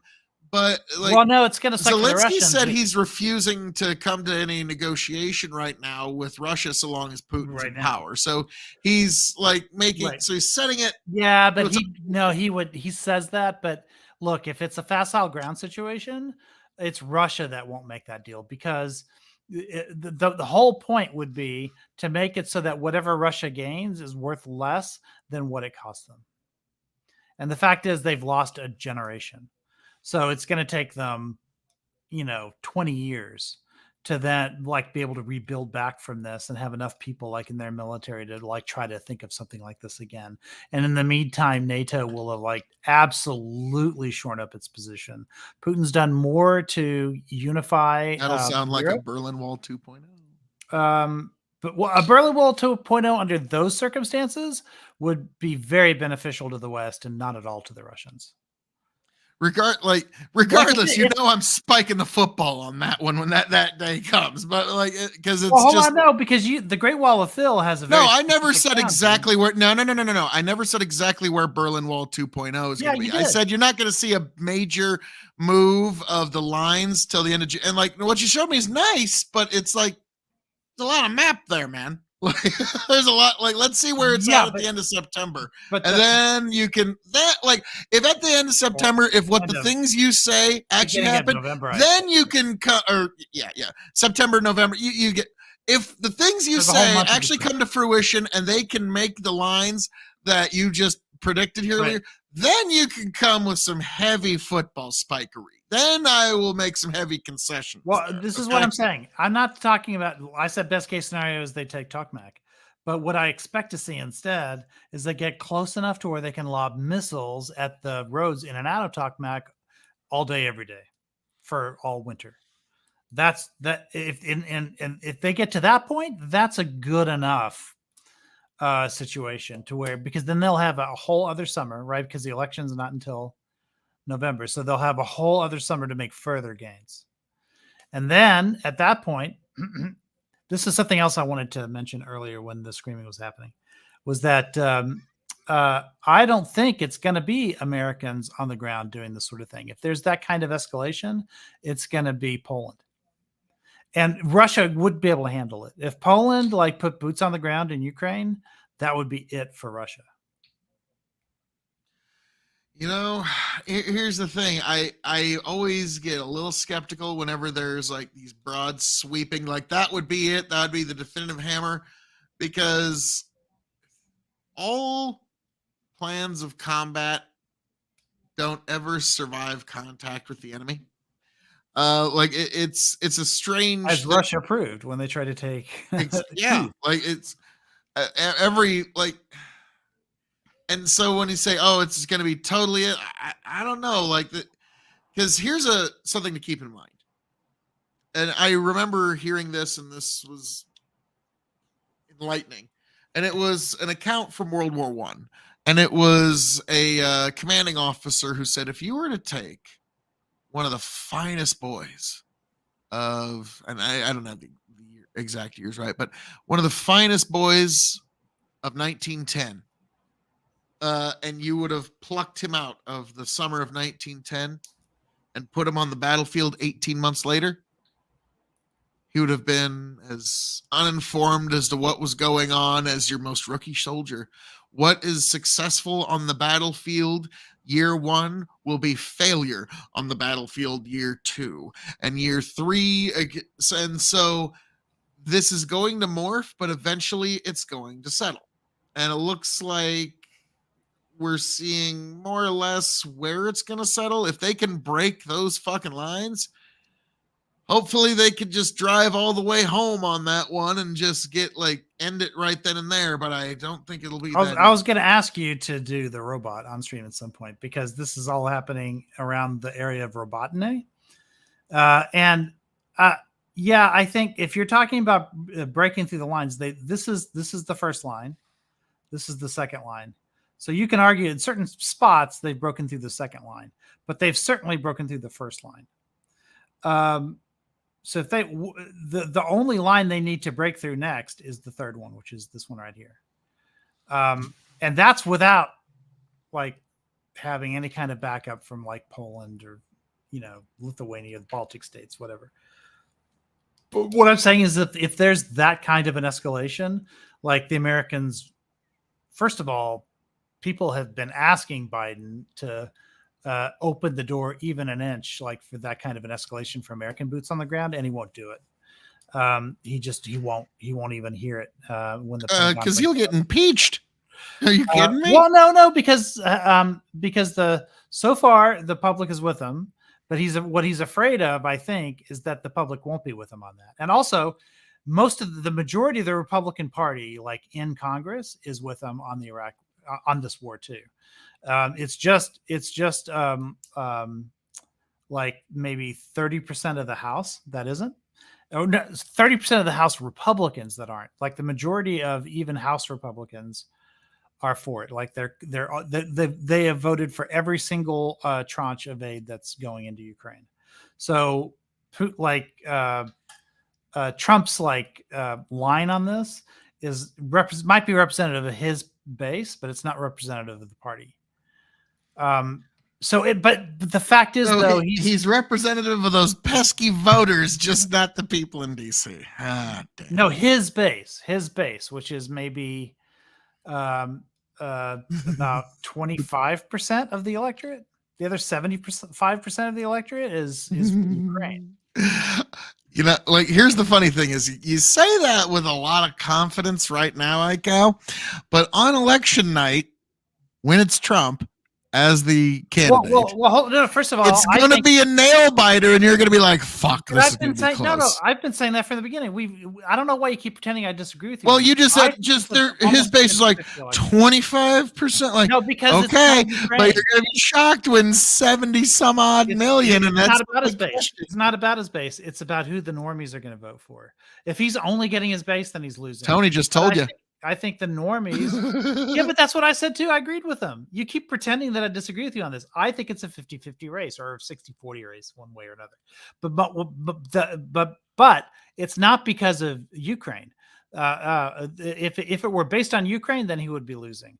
But there are a bunch of other issues where normies still like Trump, and so or they still prefer him to Biden. Like for one thing, like they think Biden's too old. Not that Trump isn't also old, but still, like they still think he's too old. And there's all they still think inflation's going to get worse and stuff like that. Those are all the areas where Trump has his advantages. But on Ukraine, whenever he watch the debate. Now, I know he wasn't in this debate, but they were pro-Trump and they're relatively pro-Trump and relatively anti-Trump people on that debate. And whenever somebody started talking shit about Ukraine, you know how they have those dials where people can approve or disapprove or whatever in the Republican audience of the debates or whatever, their dial numbers would like plummet. Like even Vivek Ramaswamy and DeSantis, when they started saying that they wanted to pull out of Ukraine, those numbers would plummet. And then when Nikki Haley was saying, no, we needed to defend democracy and defend Ukraine and all this other kind of stuff, her numbers would like spike. So even though I do think Trump has a great chance, it's the whatever. Like, don't get me wrong, I like Dr. Franklin's work, but I remember it's like, all right, now, and I remember, I think it was 2012, like, all right, let me pull out my magical fuck Ron Paul machine. It was basically just fuck Ron Paul. We're like, okay, sure. Despite the fact that the crowd is all fucking like behind it, but like, yeah, so don't get me wrong, I like Franklin's, but sometimes he's.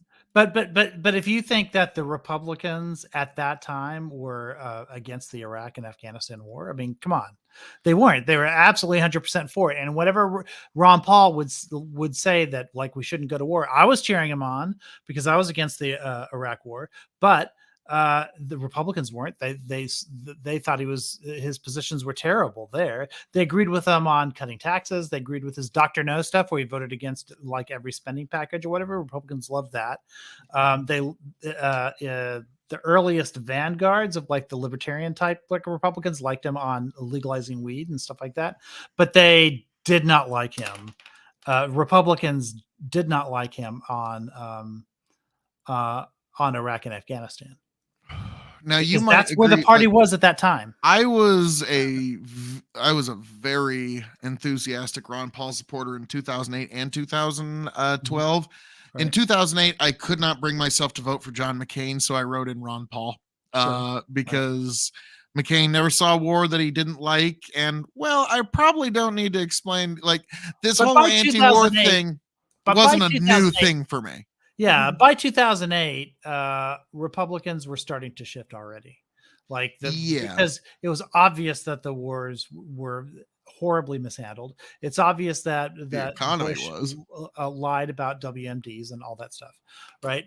It didn't become safe to say that. Like all my conservative friends were still like saying, no, the WMDs thing was real until Trump said it in 2015, and then it became okay for Republicans to not believe in the WMDs. Well, okay, but you want to hear something really fucked up about that? Like a buddy of mine sent me the report, and he's a guy he actually had a government job, and this is a pretty legit okay, the chemical weapons that we told like Saddam, we want we're invading you because of these chemical weapons. Right. We got documentation of him asking, well, what do you want me to do with these chemical weapons? How do I destroy them? And it's like, well, we don't fucking know. We don't actually know. And when there was actually a warehouse that we were guarding of all these chemical weapons. And guess what? We left them there. And they're still there to this day. And for a while, we were worried about the caliphate taking it, ISIS. But you want to know the funny thing is? The problem is they were unstable because they were super old and expired. And while they were dangerous, they were more dangerous to the handlers than they were to any potential victim. Exactly. That's the thing is we don't know how to dispose of them either. We invaded this motherfucker's country for not doing something we don't know how to do neither. I'm so but the fact is but what we were saying was that they were still making chemical weapons, and they weren't, and they hadn't been for decades. Yeah. Colin Powell basically just fucking took one for the Republican team. Like, all right, I will just basically blow my credibility to talk us into this war, guys. Right. Yeah, and exactly. I've fully forgiven him. Right. So anyway, my point is that was the situation at that point, right? So his timing was all wrong. If Ron Paul had done that shtick in 2012, if he'd peaked then instead of when he did peak, problem is Ron Paul started the Tea Party, and then Fox News turned the Tea Party into a neocon thing. Which was the opposite of what Ron Paul wanted. And after that happened, after Fox News hijacked his movement, that was it for him. Well, here's an interesting, I don't know if you're going to agree with this statement or not, but I'm curious what you think. Without Ron Paul and the movement that he started, I don't think we get Donald Trump. Yeah, that's true, because the people that joined that movement after Fox News hijacked it ultimately became MAGA. So the thing is, these are people who are, shall I say? Oh, be honest. Don't hold back here. These are people who are team oriented. All right. So their views are flexible. Their views can change. So they were defend the kingdom Muslim of God, hatings, neocons who supported the wars, right? Until the leader of the party became Donald Trump, and then they were anti-war and always were. We were always at war with East Asia, right? Those opinions shift, right? They were the very same people that argued with me about free trade back in the early 2000s were suddenly protectionists once Trump was in power. So they're on a particular team. They know more about what they're against than about what they're for. And so when Trump said, okay, I'm the leader of the party now, and I am now a protectionist and not a free trader. I am now an isolationist and not a neocon. Then the party, the base followed him, and then the party followed him from there because they wanted to win. And but that's how the party's always been. You'll watch over the years, neocons took over because they thought Bush Sr. was too weak in the Middle East or whatever. So they shifted. I remember in the 1990s, in the pages of Foreign Policy magazine, all of these neocons saying, like, if we just invade the Middle East, we can spread democracy everywhere. It'll be hearts and flowers or whatever. And they hated Bush Sr. for going in and out nimbly in the first Gulf War. They said he should have stayed, and they should have spread democracy everywhere.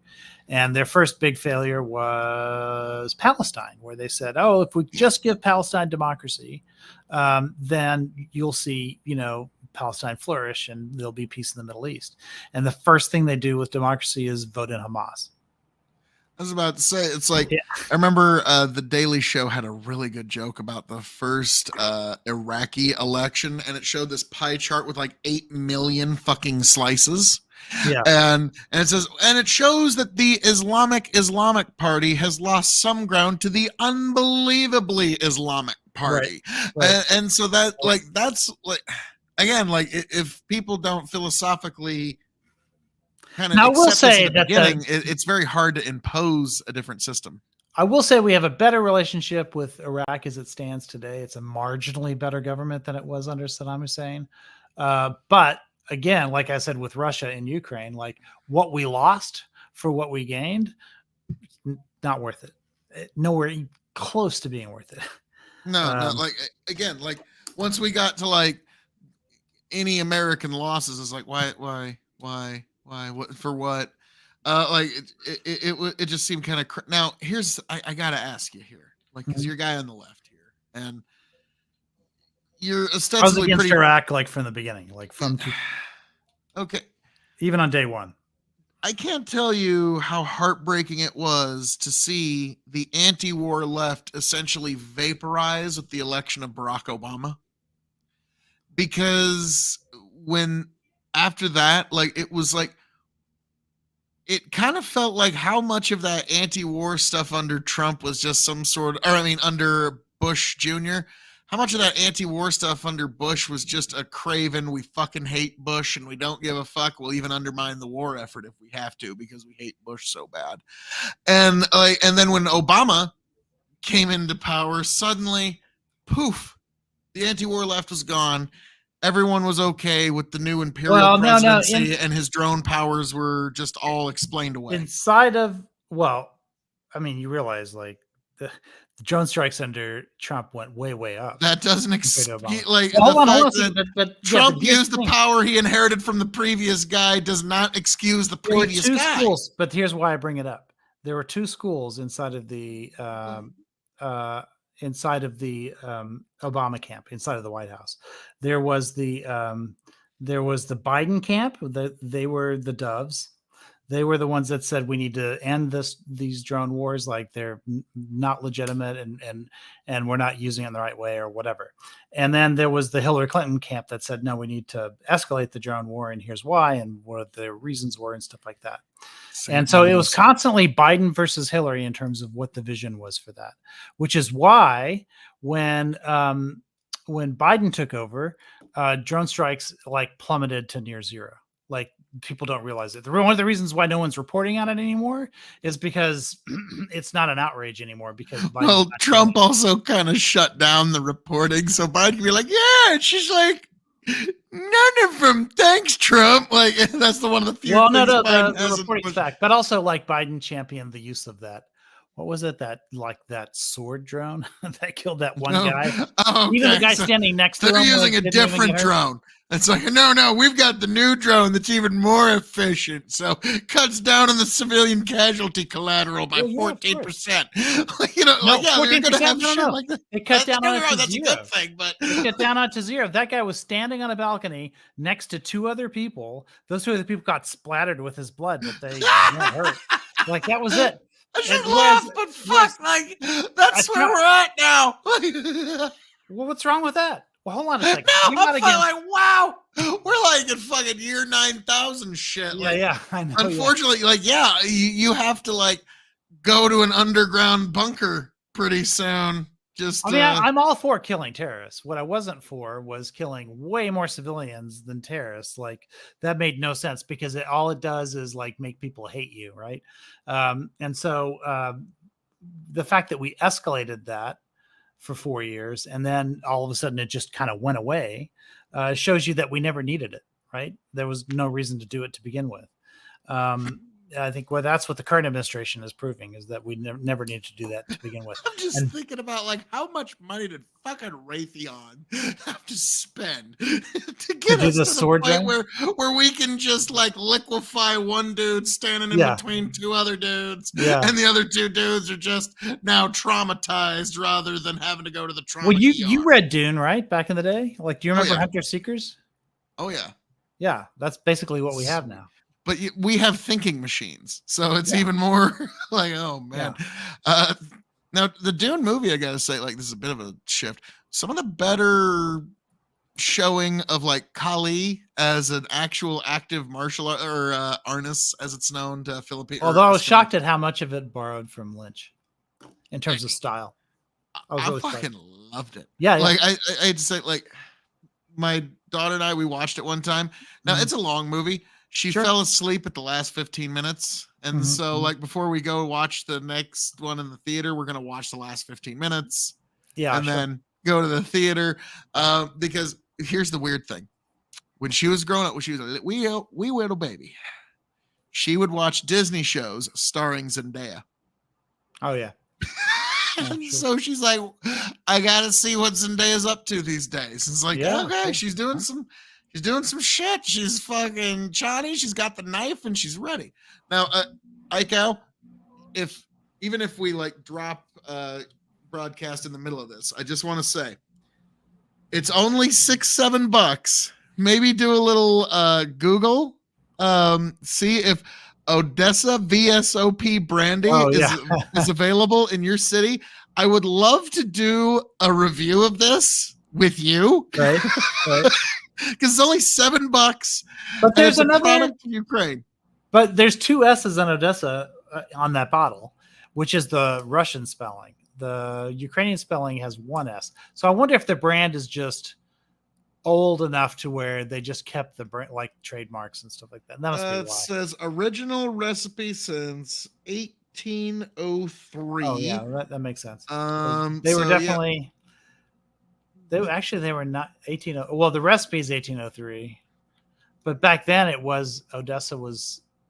Yeah, that was Interesting. legitimately Ukraine even back then. But Limousine oak barrel aging. That's very hard to come by, limousine oak. So this is incredibly cheap stuff. So I almost wonder, like, oh, okay, is the CIA actually making money off this? Like, it's like, yeah, just get out some Ukraine brandy and $6 just seems so cheap that I don't know how anyone could be making. But I guess they must be. cash flow.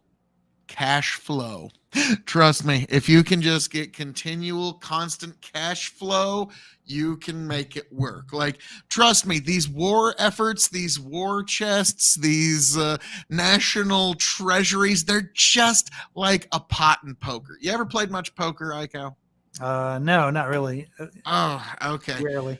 It's one of those things that, like, if you want to know how to actually read people, like, everybody's got reactions, especially when it comes to money. Yeah. Sure. And so, like, and then the really good people, they can lead you off and give false tells to make you think, like, because like any sign of stress means, like, any self-soothing motion, that's stress. Okay. Right. Like a really basic one is if you have like peanuts or gum at the table and you have somebody chew something. Right. Right. When somebody bluffs, they stop chewing. Right.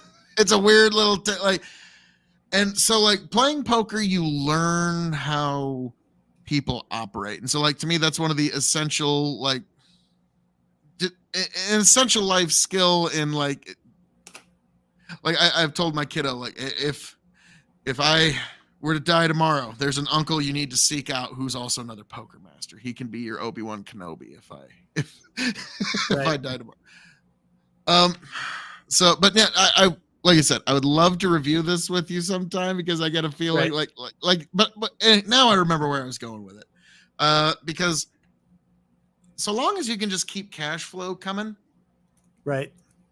you can get a loan, you can get leverage, you can do, like, there's a lot of things you can do with cash flow. So I'm sure, like, Tony had a pretty good one. It's like, we like this so much, we're now buying 800 bottles of it. And we're sending them to like Lethan. We're sending them to ICO, and we're sending them to... Sure, yeah. But yeah, like, so I figure, like, even if you hate it, after you try a few sips of it, you could just pour it out and say you helped Ukraine. Right. Yeah, sure.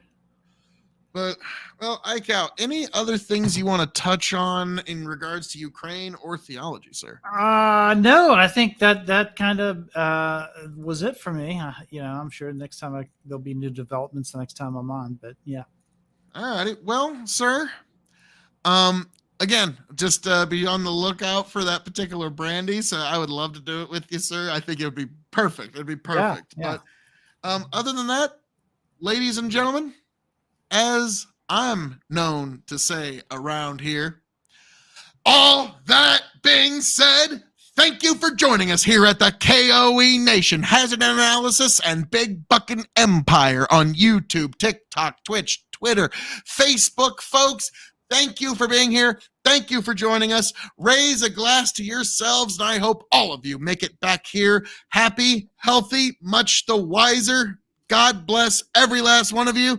Iko, anything you'd like to say to the people? No, I think we did it.